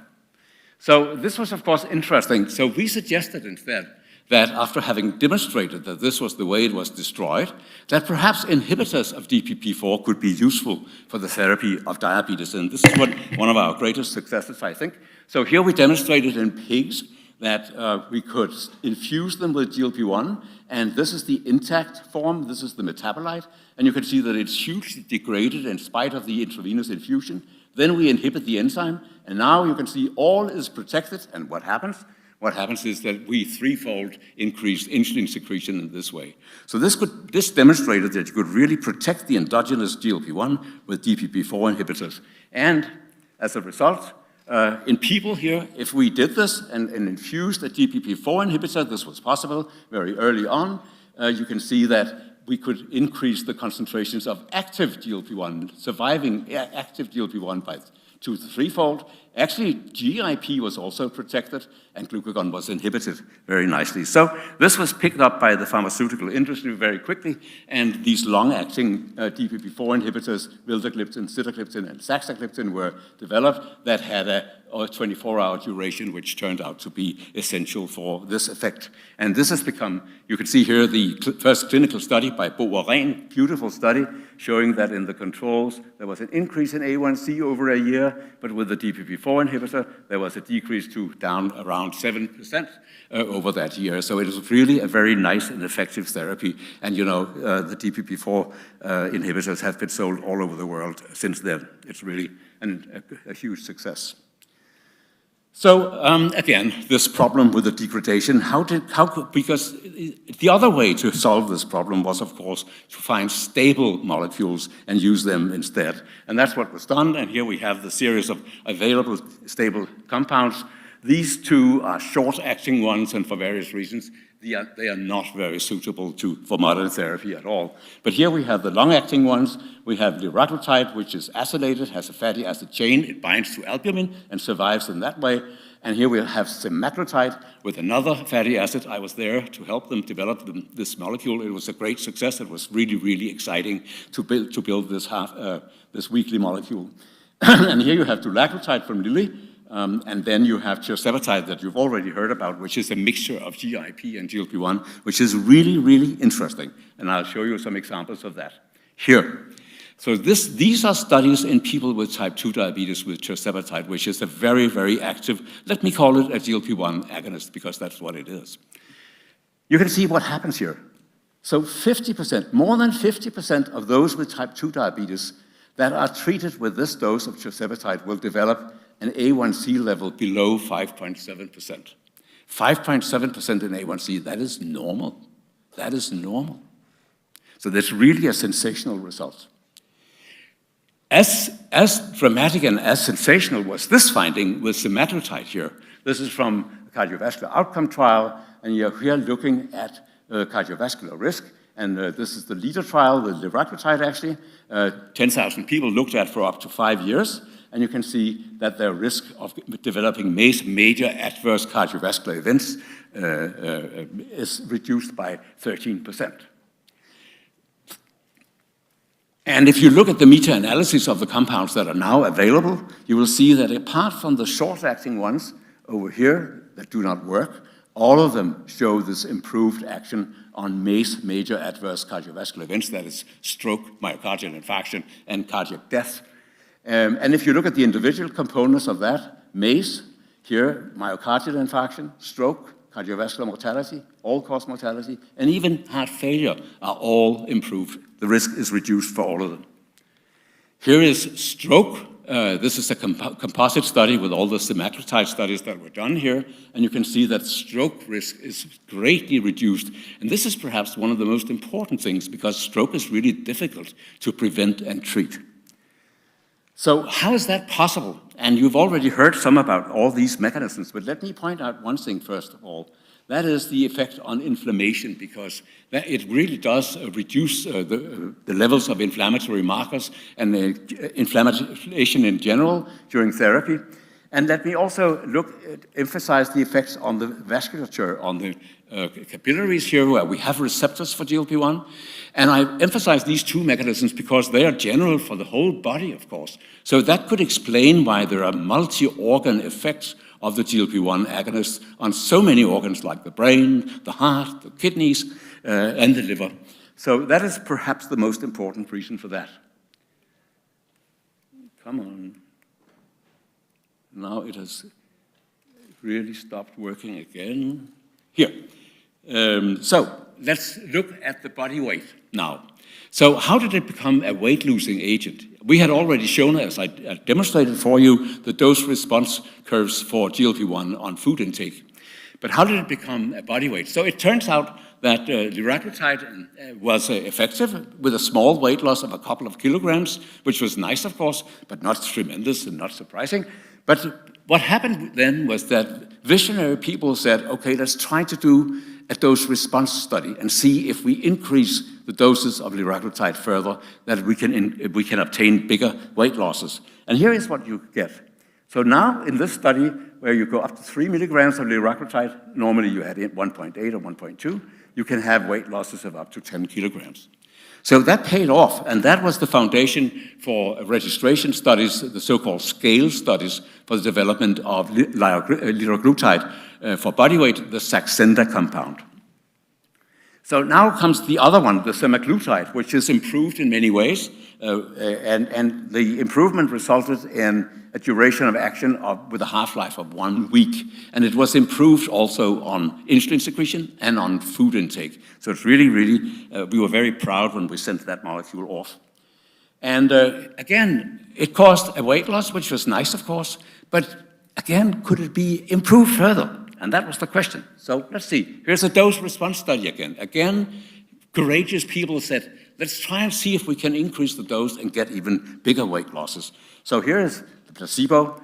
Here is the liraglutide, yeah. And so comes the different doses of semaglutide here on top. And now we're getting at a weight loss of 14% of body weight. So this formed the foundation for registration studies for semaglutide.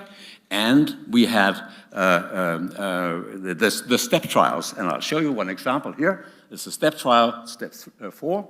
And what we see here is a weight loss of 18% because of this.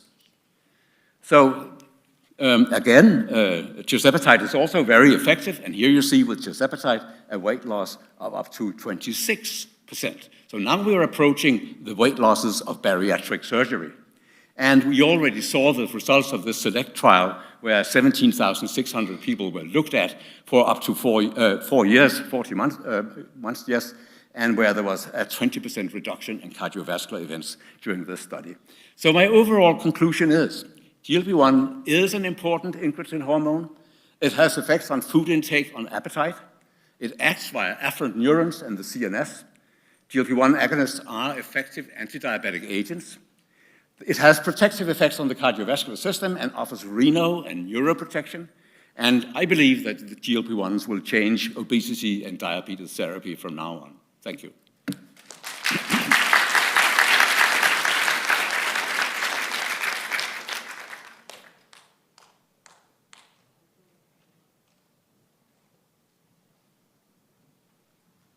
Thank you very much to Professor Hawks.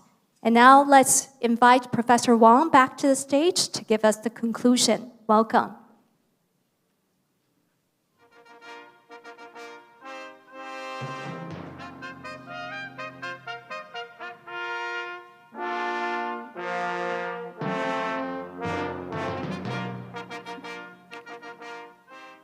Thank you for the three laureates to give us a wonderful talk. As you can see, that a discovery can come from several angles.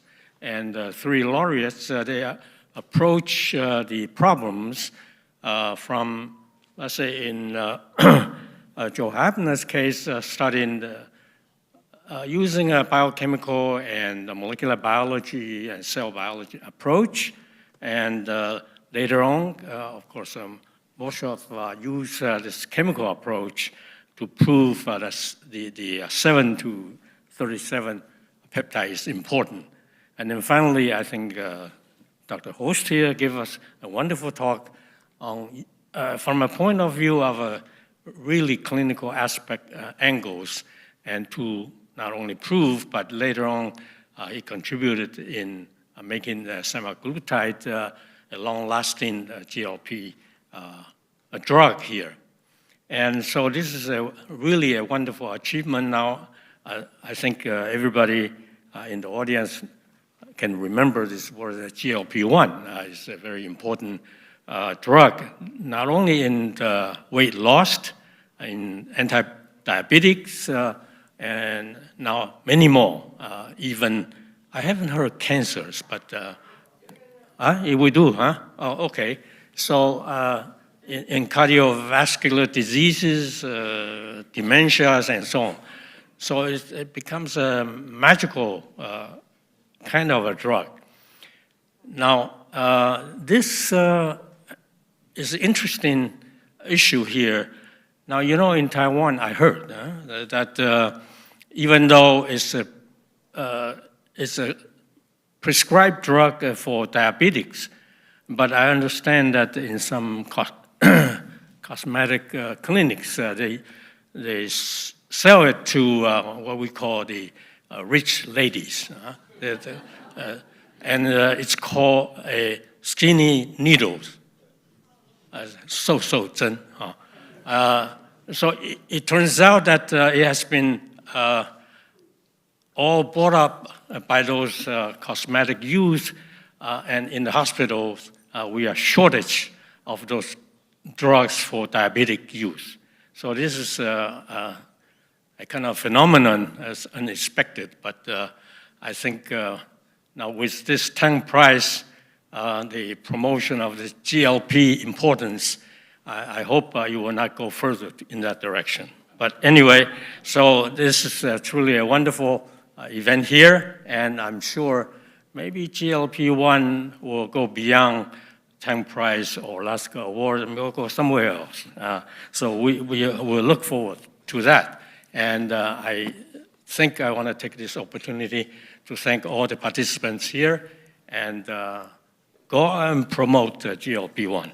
And, and we, the lectures here will not have this kind of a Q&A session, but I hope if you have any particular problem or questions, you can ask Dr. Host here, and later on we will have a press conference, and then you may be interested in joining that. Thank you very much for joining us. Thank you very much to Professor Wang for the conclusion. Thank you. Ladies and gentlemen, this concludes the Laureate Lecture for Biopharmaceutical Science. Actually, Professor Host has to leave now for the press conference. So, ladies and gentlemen, please join me in giving another warm round of applause to Professor Host. Thank you so much for giving us this wonderful lecture today.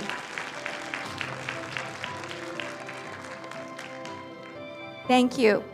Ladies and gentlemen, thank you for your participation in the Laureate Lecture for Biopharmaceutical Science. The next lecture session will be for Sinology, which will begin at 4:15. Please don't forget your personal belongings as you leave, and we wish you a good day. 各位来宾，第6届糖奖得奖人演讲《生技药厂》到这边圆满的告一个段落，非常感谢大家的参与，也希望大家都有满满的收获。下一场是汉学场的演讲，将于4点15分开始，欢迎大家报名参与。离场的时候，请记得您随身携带的物品，并且记得归还您所借取的同步口译设备，取回您的证件。谢谢。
各位贵宾以及在线上的朋友，大家午安！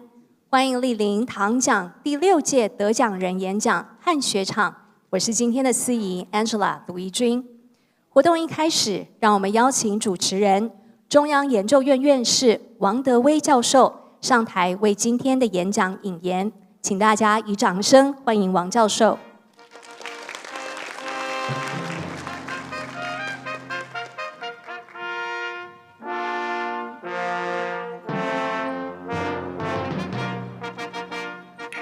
各位女士各位先生，大家下午好。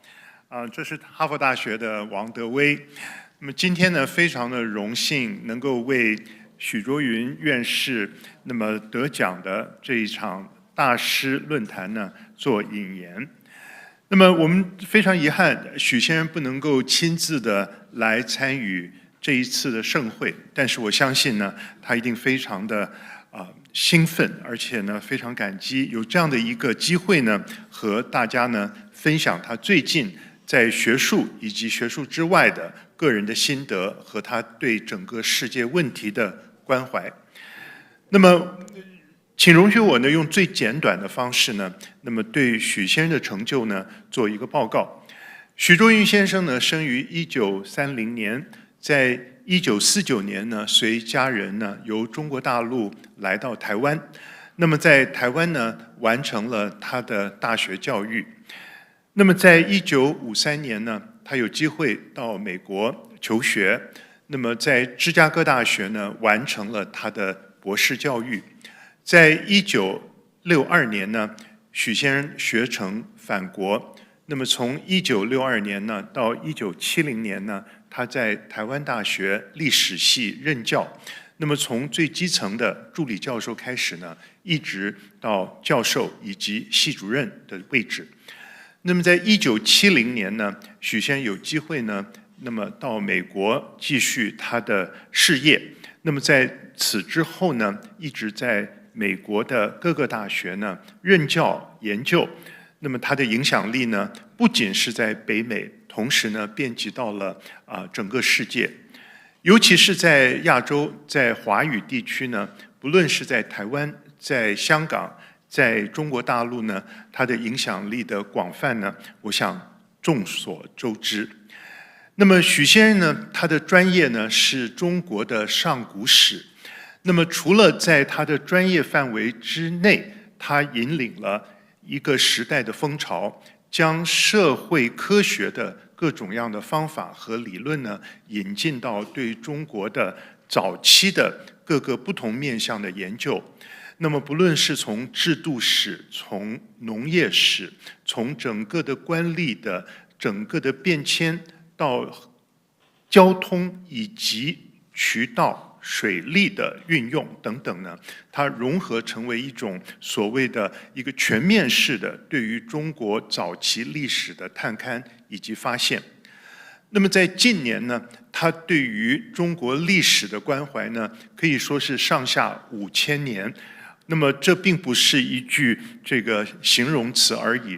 那么在他最新的著作，也就是在今年2024年出版的《经纬华夏》这本著作里呢，那么他引领着我们进入到3000年，就是公元3000年以前，那么在这个所谓中国的文明鸿蒙初辟的时代呢，那么整个的地理山川和在这样的一个土地上行走、生活、运作的人类，他们所构筑的一个广义的、复杂的、多元的中华文明的开端。而这个开端呢，如何经历了5000年的流变呢，一直到今天呢，深深地影响着在这个区域里面的华人社会，他们各种样的文明发展的不同的脉络。所以像这样的一种格局，这样的一种历史的洞见，这样的一种对于上古时代的整个方位以及文化发展的想象力呢，我们可以说是前所未见。那么除此之外，许先生呢，不只是对广义的中华文明呢有他的关怀和见识，同时呢，他也将他的个人的关怀和见识呢，广及到整个世界文明的关怀以及见识上。那么这一点呢，我相信呢，它不但融合了西方知识分子实事求是的这种最专精的治学的方法，同时呢，也对于中国传统知识分子先天下之忧而忧的这样的一种情怀呢，做了一个最精彩的现代的，甚至是当代的诠释。我们都知道，许先生呢，对于国事的关怀，对于社会问题的一种深入的洞见和探讨以及批判呢，那么是他在作为一个学术圈之外公共知识分子方面最重要的一个表现。尤其对于台湾过去的30年到50年间民主化的历程，对于社会各种制度的改变呢，他都有过人的见解以及非常精致的一种剖析。所以我们今天在这里呢，为许先生荣获唐奖、汉学奖，那么共同感到高兴以及感谢。感谢他在过去的60年里的学术的贡献，以及对台湾无时无刻的关怀。所以今天呢，许先生的演讲的题目呢，正是在迷茫的世界中寻路。我想在此时此刻，在台湾以及台湾以外的各个不同的人类生存的环境呢，我们可能又经历了一个迷茫的循环。那么许先生呢，以他作为一个历史学者的洞见，如何从古典的这些发现以及各种各样研究的结论呢，重新看待我们在此时此刻面对世界的一个位置，以及应付事变的方法呢，我想都有许多发人深省的一些见解，以及他个人的一些批判。所以以下的这一场演讲呢，一共时长是55分钟。那么许先生呢，克服了他在身体上的各种的挑战，那么和我们分享他最新的对于中国、对于台湾、对于世界的看法呢，我想这是一个非常难得的一个经验。那么我想我们一起来聆听许先生这一场演讲。谢谢。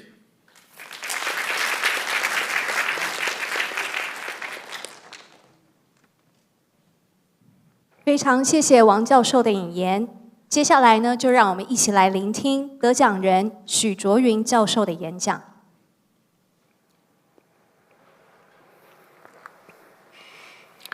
各位朋友，今天我这个报告乃是从中国和西方文化的之间的比较，以省察目前世界各国面临的共同问题。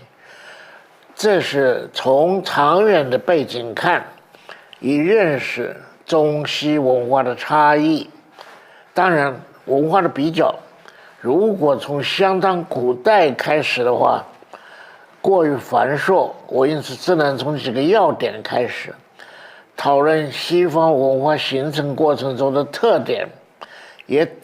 我目前从人跟宇宙的关系，也就我们说天人之际，以及人和人之间的关系，也就是人际之间的平衡和交往，这两个方向进行我的对中西之间的检讨。先从西方开始讨论。今天的西方文化主要是涵盖欧洲全部、亚洲的西部、雅利安人和他们的类似亲近的族群，在不同的地区形成了西方文化的特点。从天人方向的讨论，我不能单独以独神信仰4个字来涵盖一切，其中也有发展的过程。简单的说，从两河埃及的古代文明开始，埃及的法老本身就是个祭司，整个是埃及尼罗河流域文化的总祭司。埃及的古代文明从第18的王朝开始，有一位法老，他叫阿克纳顿，我们称他是阿蒙，叫阿克纳顿、阿蒙，他规约了许多不同生命的性质，简约为太阳赋予一切有生之物以生命。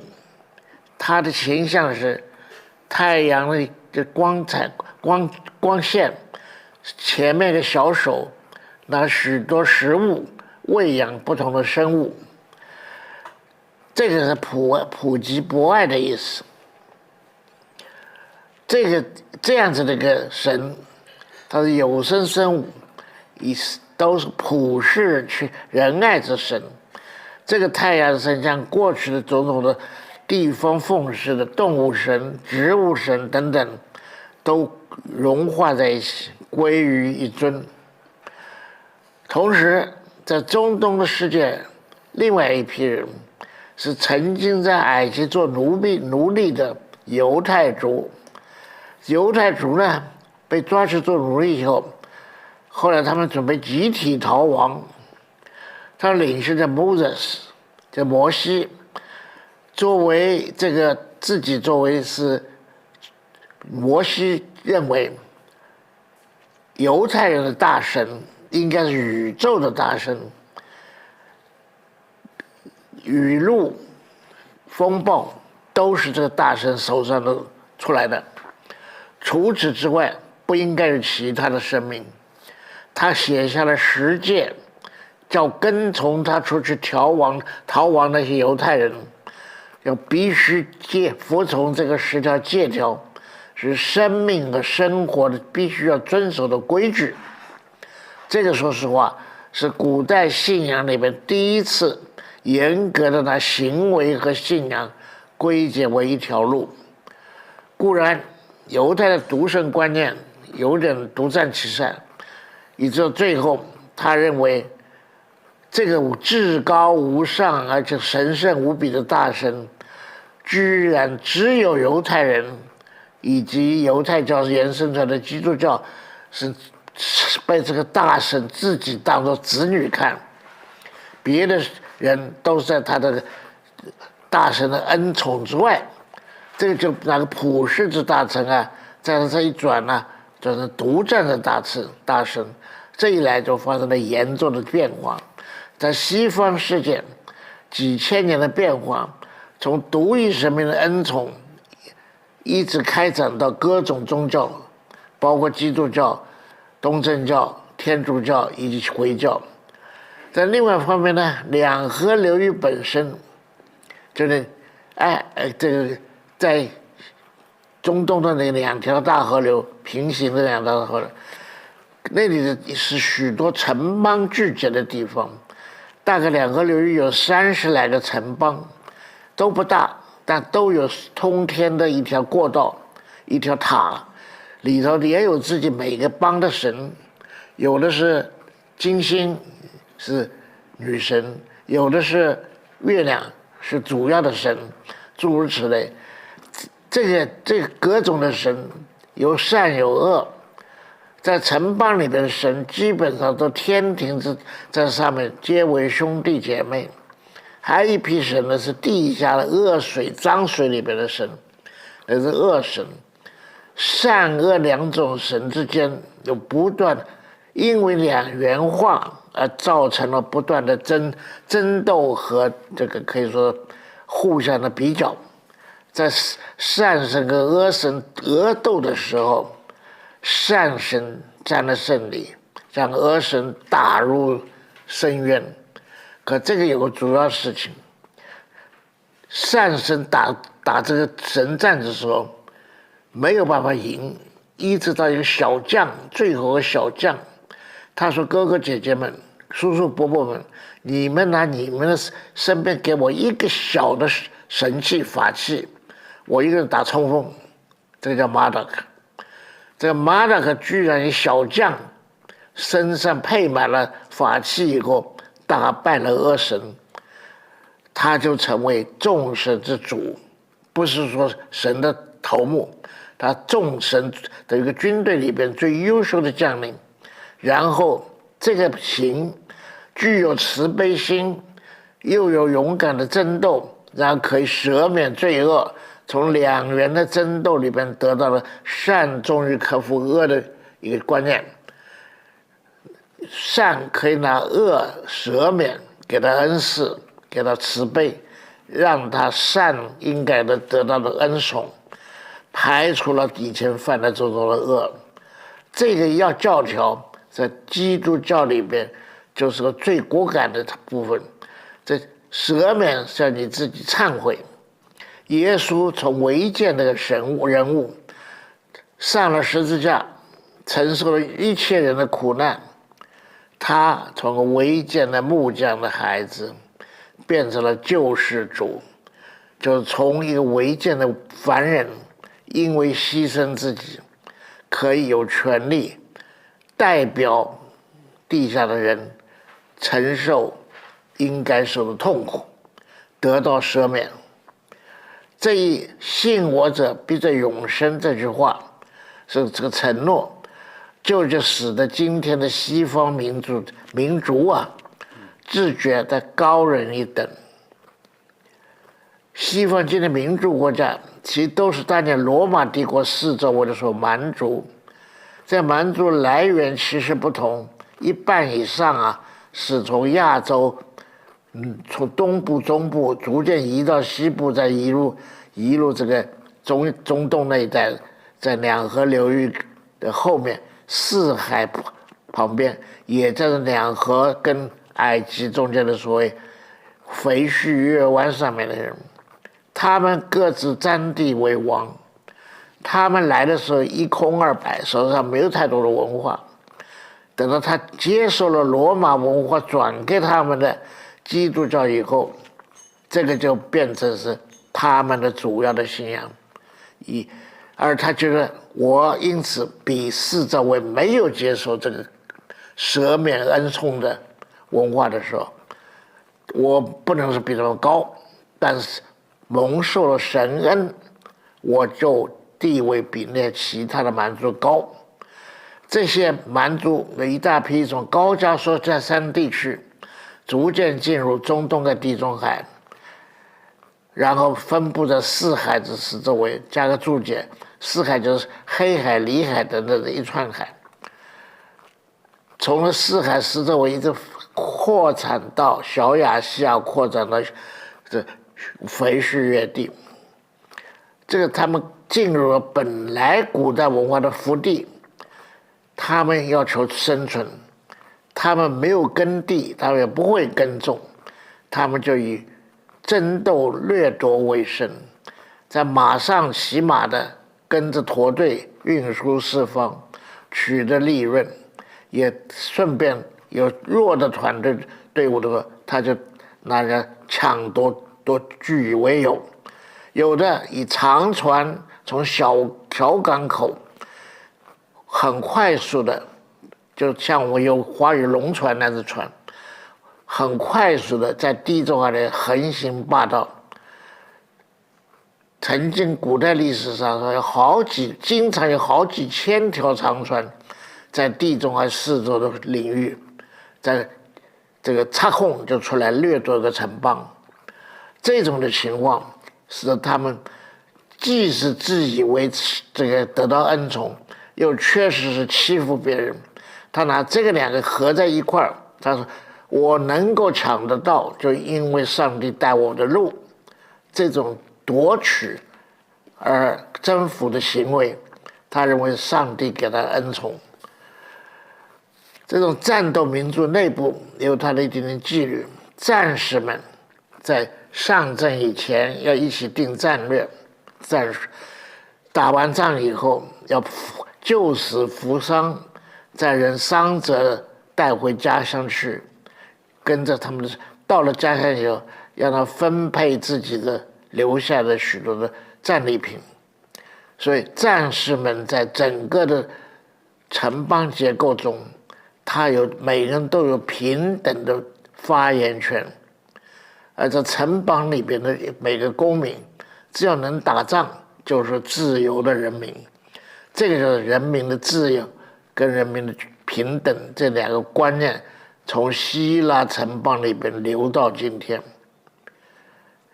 但是请你要注意，他们的自由跟平等，正如今天美国的自由平等，你没有他的国籍，不是自由平等。这种战斗部落的伦理，他们也有权利选举自己的领袖，就对我们选总统一样。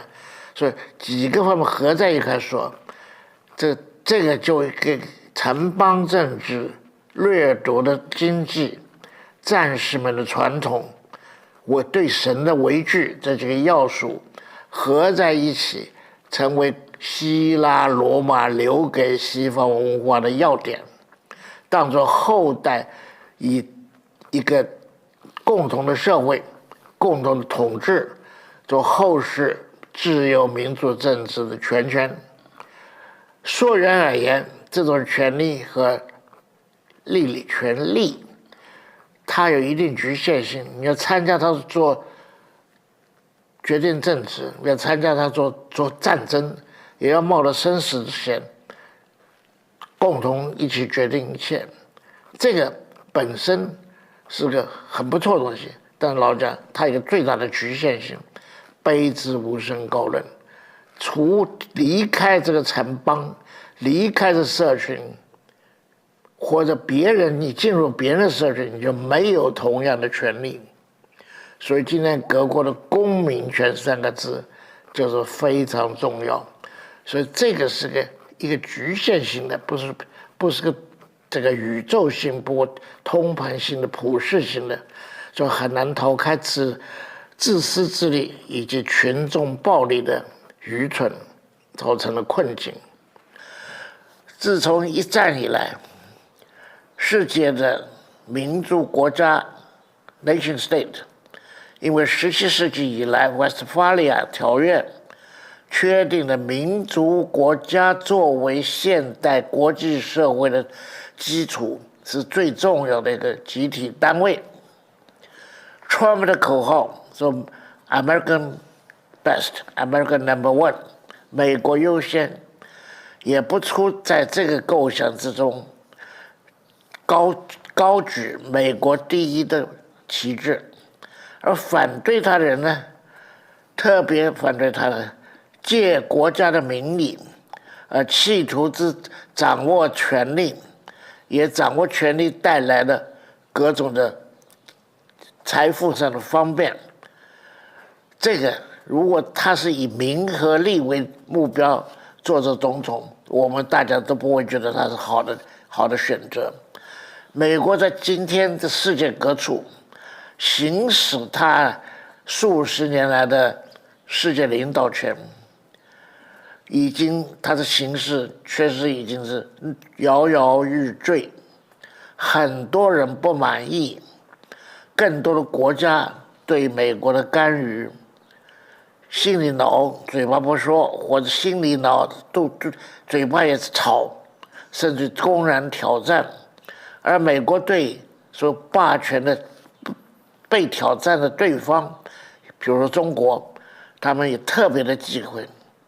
在这种的民族国家 nation state 的作为基础的国际社会之中，国家得到的利益是不是确实和百姓得到利益相符合呢？国家掌握的财富、国富 wealth nation 究竟是真正代表了是为百姓的生存、为百姓的生活而做公平合理的分配呢？简单点说，从国富论到资本论的辩论，自从一战以后，社会主义和资本主义两个制度的对立，而分别坚持这同样的口号：自由和平等。但是前者资本主义者强调自由，后者社会主义者强调平等。社会主义的国家强调，理论上，一个劳动中工作者应当具有掌握国家资源的权利，力量的力也是厉害的力，双重，平均分配着利润，使得劳动者以及一般劳苦大众都是得到至少可以过日子的分配，得到一定的益处。而资本主义的国家的强调呢，则是以国家为后等，国家累积的财富，无论在海外或者在国内生产，都是让老百姓给水涨船高。要做好个大饼，饼愈大，分润的愈快也愈大，使普遍的老百姓可以得到生活的改善。资本主义者、社会主义者两个阵容彼此争论，从一战以后到今天1个世纪多了，还在争论。其实很多的争论是以这个口号做掩饰，背后的争论的是谁能够掌握这个大饼的最大的一点油脂，最大的一片香肉。因此呢，这个上面所考虑也是一个主题，就引发了另外一套课题。国家的立法可以而且应当使百姓分到国家的利润，国家可以掌握的公权力，使百姓中弱势的群体也可以有充分发展自己才能，以及得到改善生活的机会。这就是当年罗斯福总统他在美国的不景气之下提出了新政 New Deal。他目标是国家再做什么事情有个基本的要求，国家所做事情不仅是照顾百姓生活上的需求，而且从那以后，国家尤其在2战以后，美国检讨自己国内处于弱势的种类人群，比如说这个非洲人后裔，比如说中南美及加勒比海里边的这个是拉丁语系的利益，或者少数移民进来的利益，但这整个讲起来就是弱势、穷、没有背景、没有依仗，在这情况，所以美国在New Deal了以后，等打完仗，丘吉尔和罗斯福就是说，这个国家对老百姓的责任不仅是要喂饱饭，而且是个基本自由。这4个基本自由就是这个言论自由、思想行动自由的等等的4个自由，使得大家可以基本上生活宽裕之外，心里没有畏惧。那么这引发的一些一个很长战后的时期，一连串的美国的社会革命，不是经过街上的嚷嚷嚷嚷，更不是经过枪林弹雨，而是经过辩论，经过报章上的鼓吹，经过电台上面的讨论。大家要注意到少数弱势的群众，有色人种、妇女，以及因为性别的选择而产生的堕胎权等等，这些种种课题却都是在4大自由之外，4大自由无法涵盖的。因此从战后到现在，实际上，国家对老百姓应该负的责任，其幅度、其种类、其性质，都有相当大的转变。这就引发了许多内外的冲突。当年英国的废编社，它一切都由工党向国会提出。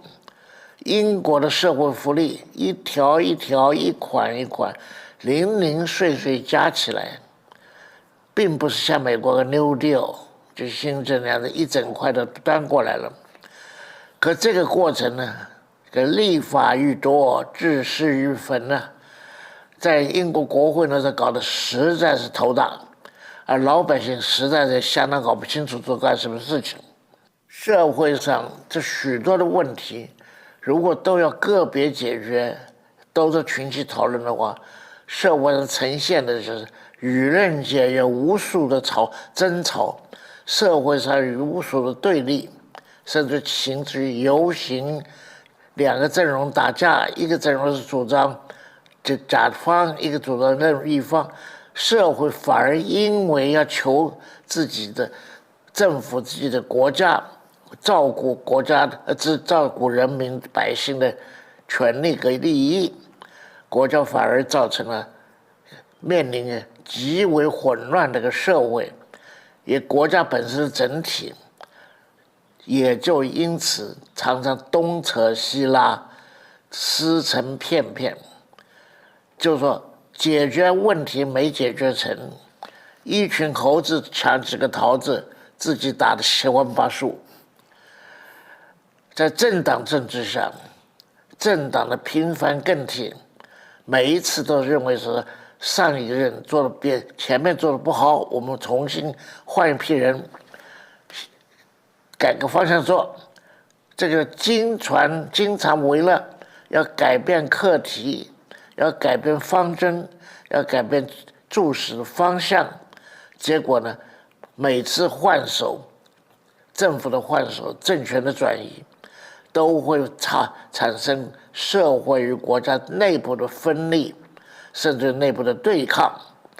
民主政治到了这种状态之下，我们可以说是自己为了做好，结果无形之中做了很多的意想不到的乱局，才创造乱局。我刚才就讲，猴子们为了争一个桃子，10来个猴子给打完一场架，还不晓得争的什么东西，谁也没吃到桃子，但许多猴子都受了伤。这种的情况也并不是美国独有，几个欧洲主要的国家，像英法德俄，无不纷纷出现相类似的窘态。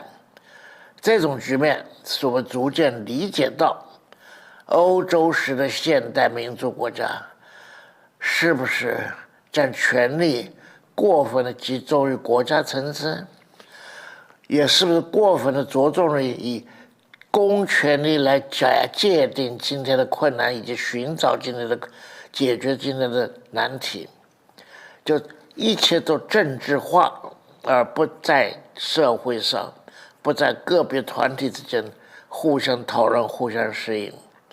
过分政治化的后果，却是这个半个世纪以来我们处处都发现的情况。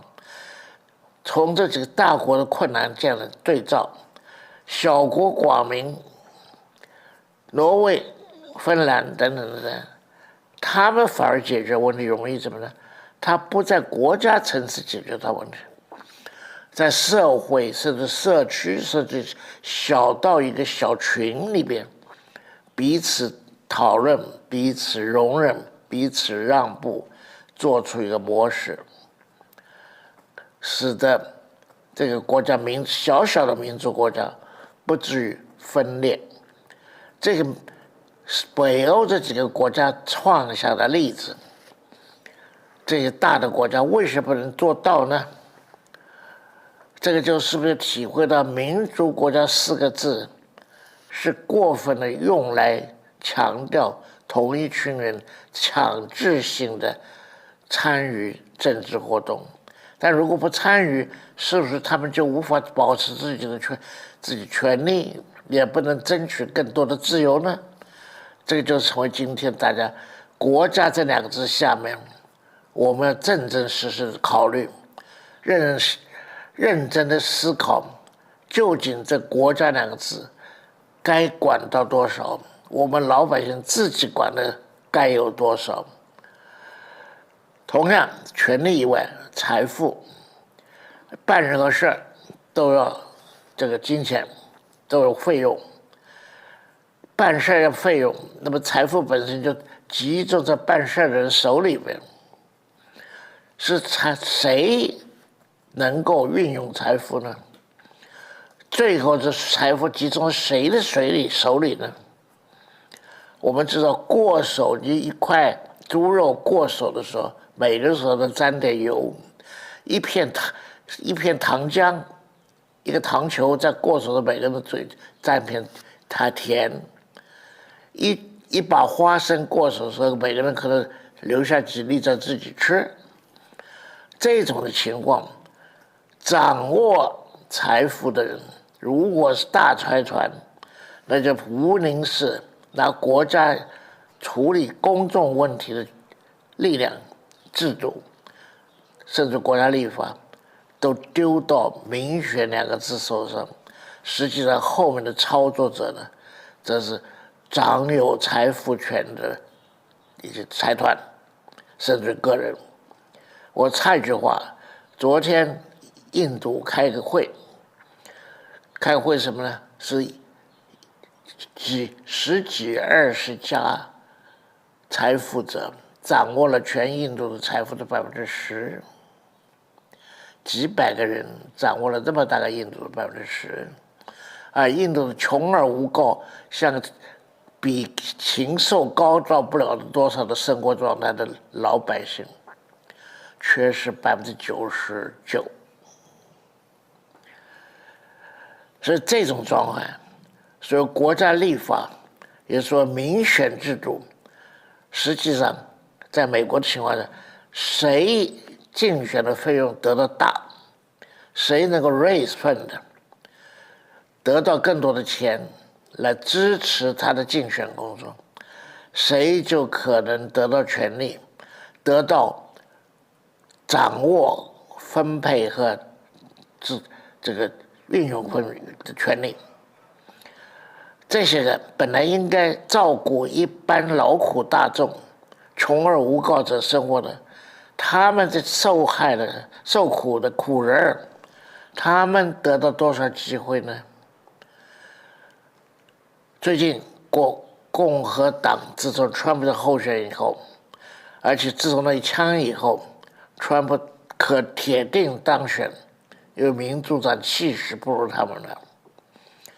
民主党已经没有钱再花同样大的数目做个竞选工作，所以川普假如做个竞选，够候选人成功，他将要4年到8年，是以一个对于权力欲特别有兴趣，对于实际办事只是面上看看，好战好利的人，这个是如果变成美国4年8年的领导者，这个是叫我们作为在美国住的人心里非常担忧的。那个一枪帮助他得到了40年，因为大家的同情被砸的人，所以大选形势几乎已经在明朗的今天。Trump 公然宣布，有一批在 Musk 这领导下的财团，Musk 是世界上最有名的大财团领导者，Musk 每年要给 Trump 论亿的巨额津贴，以保障他继续可掌握执政的权利。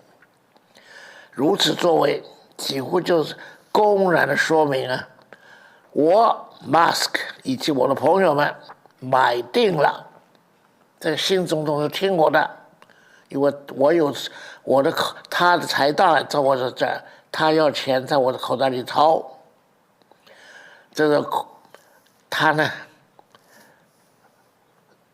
，Trump 的财团就决定了，说要给他津贴。那么这买下的总统呢，他已经说了，我非常愿意跟他们合作，使得我可以执行我希望做的事情。第一段能够做到是什么呢？公然以这个财团的影响，购买了民意，使得 Trump 过去犯了私用公款的罪行，居然在法庭提出公诉以后，却因为他在任的时候委任了一批大法官，这批高等法院的各州的高等法院的大法官，以及国家的大法官，都有很多是属于他影响下得到任务的，一处一处，这些法律的维持者，道貌岸然、黑袍的维持正义者，他们一处一处判决饶恕了 Trump 的罪行。这个我今天说到这里，作为居住在美国的人来说，大家看得见，我是充分的愤怒。这个是民主制度在被财富污染了，社会救济这个机会，社会救济这种制度，这种应该做好事情的动机，却被掌权者要任意糟蹋。想到这里，我不能不想到中国。清朝末年是中国可有数的一个坏的地权，地权本身像光绪不是坏人，同治也不是坏人，可是整个这个权贵，满清权贵加上汉人的官僚，组成的是一个剥削贪污的一个集团。在那个集团之下，要领导中国改革自己，在列强纷纷要围到中国来吃中国一口肉的时候，中国要自强自国改革的时候，美国这个制度，美丽的国家是我们向往的一个对象。但今天这个美丽的国家不再是自由理想的原地。更可怜是二战以后，美国独占世界的霸主地位，这个霸权在二战终了以后到今天，使得美国以帮助重建家园，使得曾经受过战祸蹂躏的国家得以逐渐恢复元气。我必须说，战后20年，美国的一批政治人物真正是认真在做，使得欧洲复兴，使得亚洲可以过下日子，使得非洲逐渐有改善的机会。他们尽力的，像杜鲁门、马歇尔尽了他的力。那个时候，过去好的那段时候，用中国这成语讲，是冬日之日，冬天烤背的太阳暖和，让你舒服。这种霸主大家喜欢。等到现在呢，美国颐指气使，拿所有的国家当做他的手下的小伙计，所以你不是买，你让我先赚了钱，你才能赚钱。这个叫夏日之日，夏天的日子，你在烤的背那舒服吗？世界的各处都受美国的挟制，美国却自以为是，要防堵各处第2号挑战者出现。中国却正是他们认为挑战的之一，尤其最可能得成功的挑战。这个霸主对中国就毫不惭愧，指定压制中国的政策，防住中国产品外销。他认为说，你们低的工资使得我们的工人不能过日子，你们不配，你再劳苦不配，说不许买你们的货，不许别人买你们货，这种等于是希腊城邦集团到了晚期，在罗马要打败他们的时候，在希腊的马其顿帝国要变成帝国的时候，这个时候 Thucydides 的一个矛盾，就是说霸权争夺终于会搞得两败俱进，终于会一个缠到另外打到另外一个。本来各国可以和平相处的场合，可以共同商量的场合，共同维持共同福祉的场合，在今天这理想不再有了。不仅中国受到威胁，欧洲几个主要的国家也深深感觉到这把霸权的利剑悬在头顶，只有头发丝那么一个表面的维持，绑住了一个利剑，利剑可随时掉在他当作调制者的头上。上面刚我所说的情况，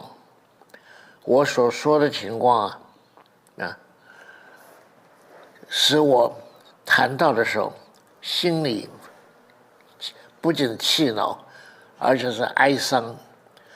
如此的世界秩序，在二战以后，大家都曾经期望田园破碎，也许经过重建回到和平安乐，却没有料到这个理想不仅未能实现，而且人人自危。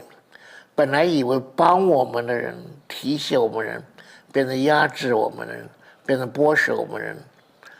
这种状况，连美国的一般的选民也惊慌失措，认为说怎么会到了这个情况呢？这个跟我们当年立国的理想有多大的距离啊！跟我们二战以后，我们说我们幸亏没有战火在我们美国焚烧，我们说尽我们力使世界的别说破碎的家园都能得到重建的机会，那种的惶恐是在美国今天其他的人，不仅我们这种人，像我还住着这外籍人士，在他们本地的人一样，觉得惶恐，觉得迷惑，觉得我们错了吗？我们错在哪里呢？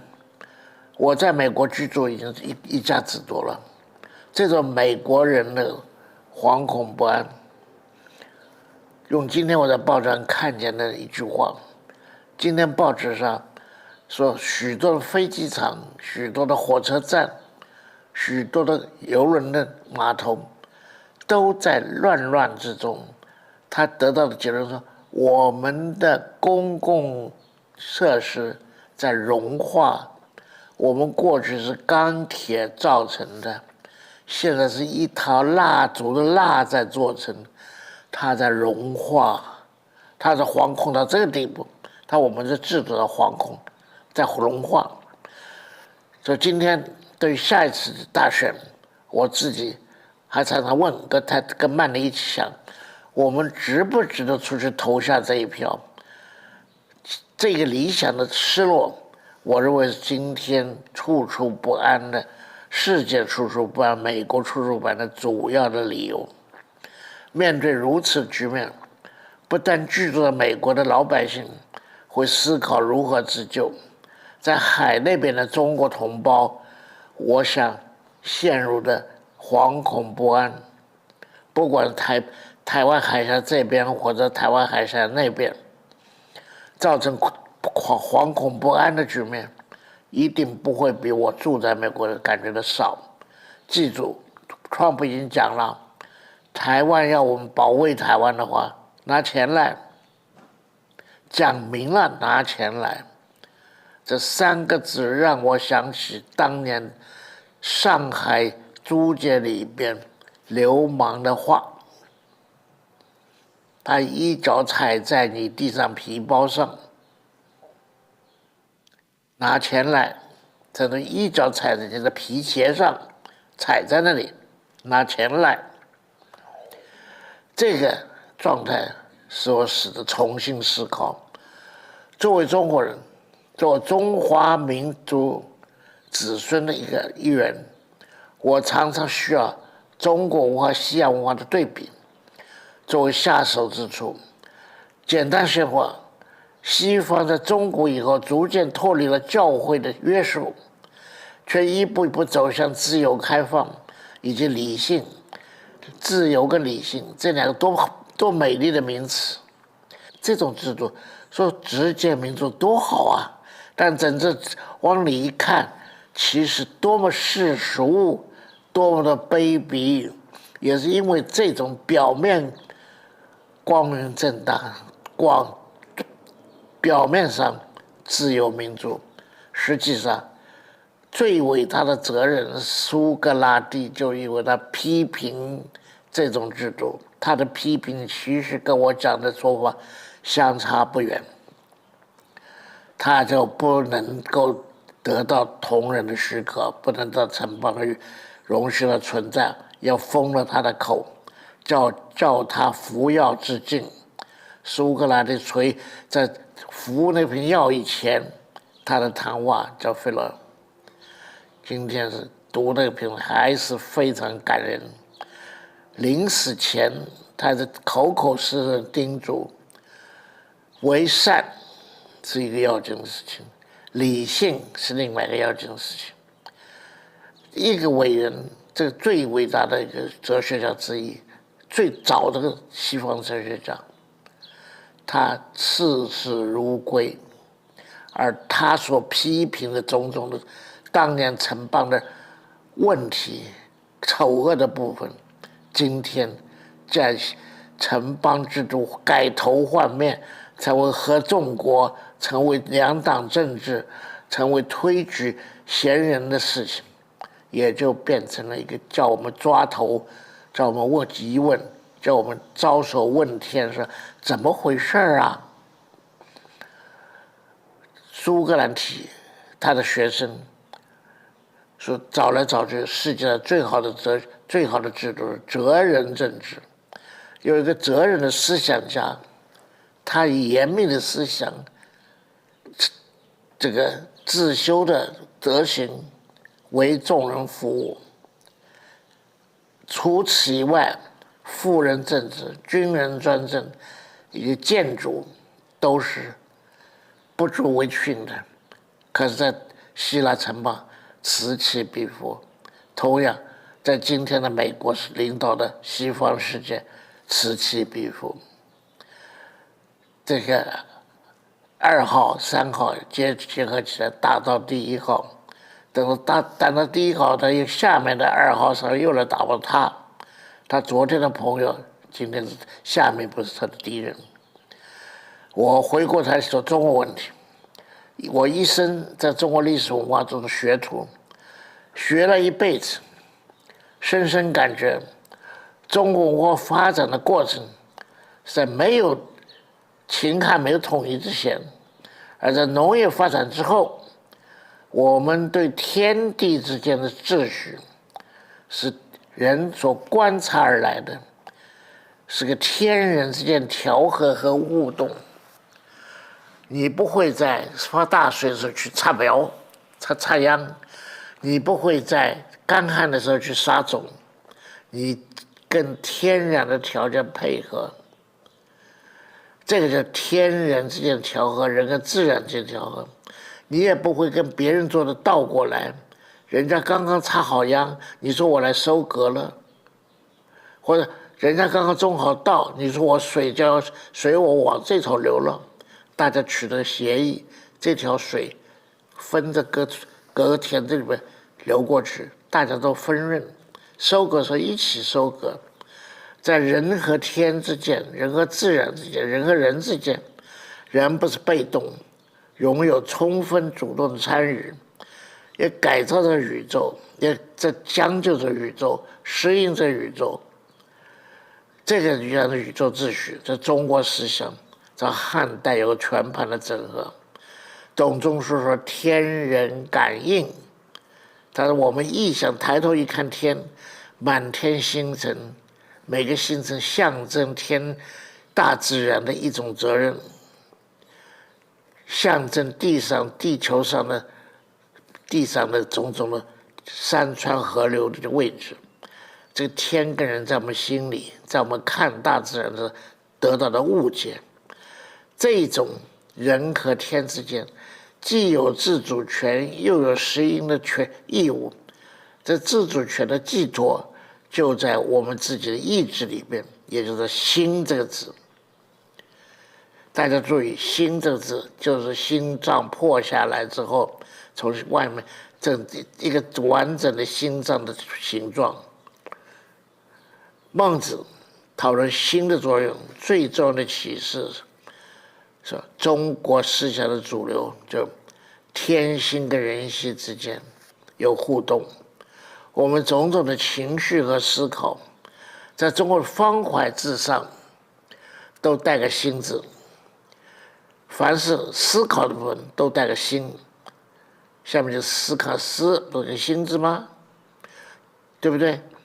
爱情的爱不是个思吗？也不是个心字吗？中心的中不是个思吗？所以这些都是心里边发动的。任何个人的大变局之下，在平衡的板上面，每个人都有充分机会参与平衡。参与平衡是充分的权利，用掌握自己的心，约束自己的心，来向天心配合。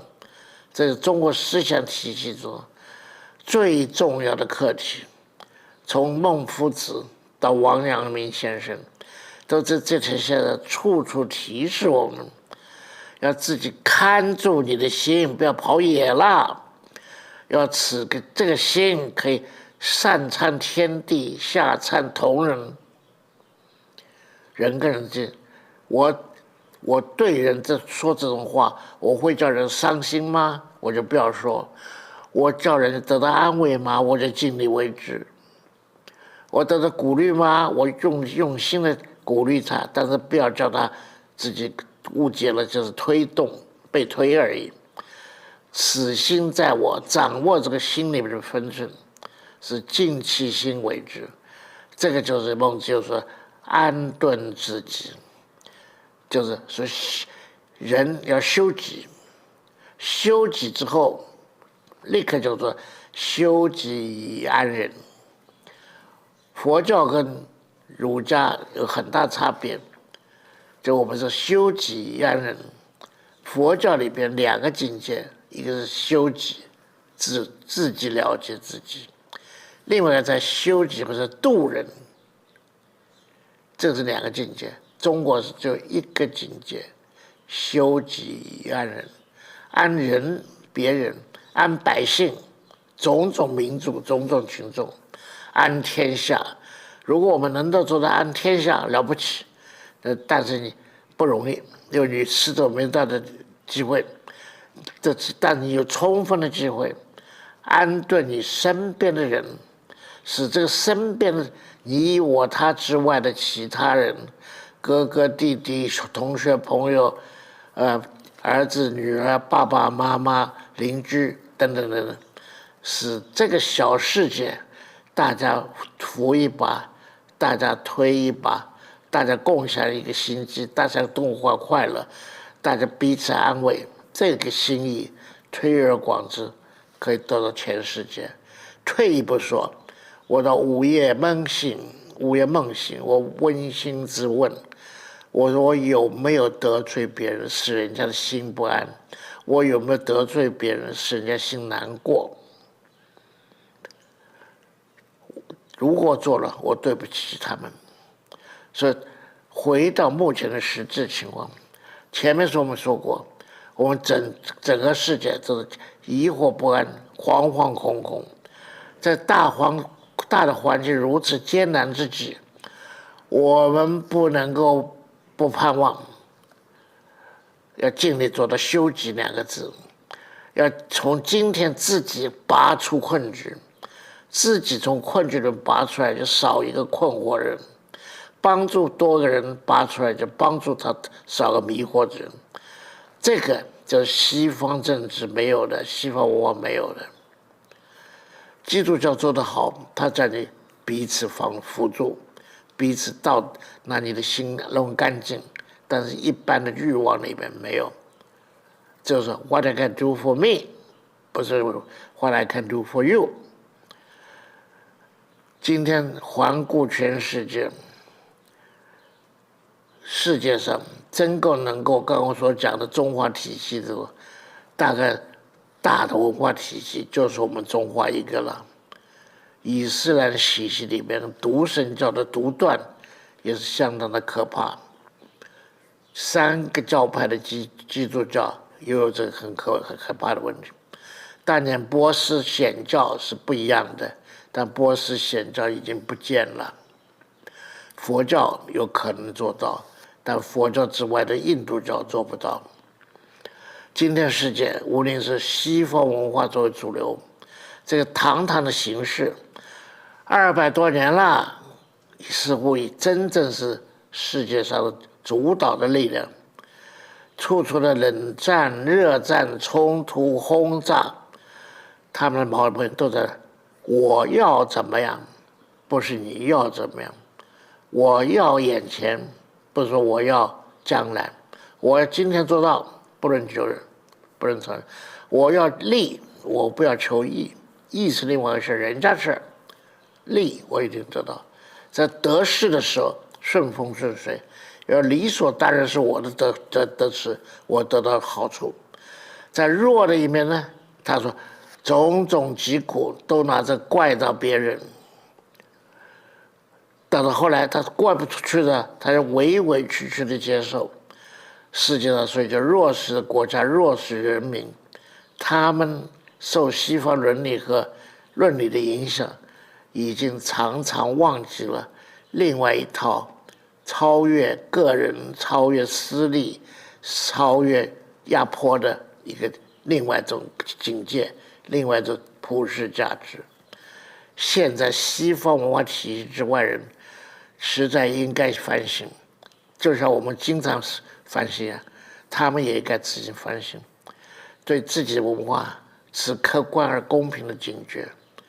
个人不能成为世界的中心，国家、民族、社会也不能做世界的中心。在今天的世界，广宇长宙是全世界人类共同的天地。除了我西方文化以外，我们特别珍惜我们掌握了中华的价值。这个价值没有死，这价值活着呢，这个价值活在我们身边，这个价值活在我们的心里面。不要丢掉它，用它来帮助世界，纠正他们一些错误，冲淡他们的一些造成的灾害。我们目前的困境是在困惑之中求出路。我们中国人立场，自家原有无情进藏，何必嫌门托钵行。我们解决自己困难的地方，就可以在自己的文化宝库里寻找，不要说人家那个就是永世价值，那就是永恒的，也是普及的价值，那个是必定站在我们头上的。我区这种言语，盼望同仁们大家原谅。我有时候都动点义气，也请大家谢谢。谢谢得奖人许教授的演讲。接下来，让我们再一次的邀请王教授上台，为今天的演讲做结语。欢迎王教授。好，谢谢大家。许先生呢，在美国居住前后一共超过了64年。那么在前2年呢，他甚至有一本专书讨论他个人在美国的求学、任教、研究以及生活的经验。那么今天这个演讲呢，题目特别让我们发人深省，特别是对于美国当下的处境，以及美国呢和这个世界关系互动上所产生的各种样的新的冲击和挫折呢，他做出了个人的观察。其实我们感觉到许先生对美国呢，从求学时代一直到今天呢，他所曾经赋予的盼望，还有他今天呢所可能感受到的困惑和失望。那么当然，他把这样的一个个人的困惑和失望呢，放在一个广义的这个世界制度史的进展上，做出了他个人的观察。从这个西方文明早期的希腊罗马，从这个城邦制度到后来的这个所谓的霸权制度的发展，那么到17世纪呢，这个所谓国家主义，西法利亚条约之后的国家主义的兴起，那么在之后的资本主义和启蒙主义之间的互动，形成了今天的一种以国家民族为重点的一个世界政治秩序。那么这个秩序呢，曾经带给在青年时代的许先生呢很多的憧憬，尤其是2战之后由美国所领导的一个所谓自由世界的这样的一个新的国家秩序的期待。那么到过去的这10年、20年甚至30年呢，那么美国和世界秩序之间的一个变动呢，又引起了另外的一波可能的这个所谓新冷战形势的开始。这些呢，都让许先生感觉到忧心以及困惑。但是可能在环顾目前的世界局势里呢，也没有立刻的解决之道。那么相形之下呢，那么在今天的演讲的第2个部分呢，他提到了也许在传统的中华文明的这个思维模式里呢，我们可以找到至少是部分的一些启发。那么不论是这个秦汉时代所经历的帝国的转变，那么或者是在当时所引起的一种新的对于所谓这个顺天和应人的这样的一种政教制度的思考，那么从孔孟的学说再延伸到了这个其他的宗教的信仰。那么最后呢，那么许先语重心长地提出了，在中国的这样的一个传统文明的思维模式里，那么不论是顺天应人，或者是修己度人的这些观点呢，可能对于当下的西方的政治以及经济挂帅的制度呢，那么有一些新的不同的启示。那么在今天的演讲里呢，最特别的是他提到了在中国的思维模式里，对于这个心地的新的这样的一种思维的重新的召唤。那么听起来呢，也许是很空疏，但是呢，如果我们任何时间，那么再一次思考这个从心为单位的这么一种返本归元的那么一种思维模式呢，或者是面对着今天世界的我们所面临的各种样的迷惑，还有世界的各种混乱呢，那么不失为是一种另外来参照、来思考的一种模式。所以今天这一场演讲呢，可以真的是代表了许先生在这个经过了一甲子的这个与美国所代表的西方文明互动之后，他所做出的一些感想。那么这些感想呢，也许是给予我们此时此刻在台湾，那么面对台湾所面临的各种挑战和困境呢，所提醒的一些起点，而未必是真正的结论。那么台湾很小，但是我们的世界胸襟呢，也应该很大。那么台湾呢和美国的关系唇齿相依，但是呢，除此之外，是不是在思考台湾和世界的定位之间呢？我们是不是也可以在很多不同的这个时间的关口以及思维的转折之处呢，思考美国所代表的价值，它的正面、它的负面呢，是不是可以为我们在台湾思考未来台湾的前途呢，提供更多的一些多元方式的思维的可能呢？所以这样的问题呢，也许可以让我们作为今天在演讲之后，大家呢一起来思考，一起来为台湾未来的前途作为一个新的开拓的一个起点式的一个契机。好的，今天的许先生的演讲到此结束。那么也非常谢谢大家的莅临。那么如果大家对许倬云先生的著作有兴趣的话呢，我想在台湾呢有许多的著作都是很容易能够买到。那么也许这是我们对许先生这些年的学术贡献以及他对社会历史的关怀呢，我们可以进一步再从中学习的一个机会。那么在此呢，再一次恭喜许先生获得了这一次唐奖汉学奖的得主的殊荣。那么也期待呢，那么我们在现场的观众和我个人一样呢，都希望继续从许先生的著作和思想呢，得到新的启发的机会。谢谢大家，祝福大家，谢谢。非常谢谢王教授，也再一次的谢谢我们的得奖人许教授。我们接下来呢，就邀请王教授移驾到记者会的现场。各位来宾，让我们再一次的用掌声，谢谢王教授今天为我们主持这场演讲。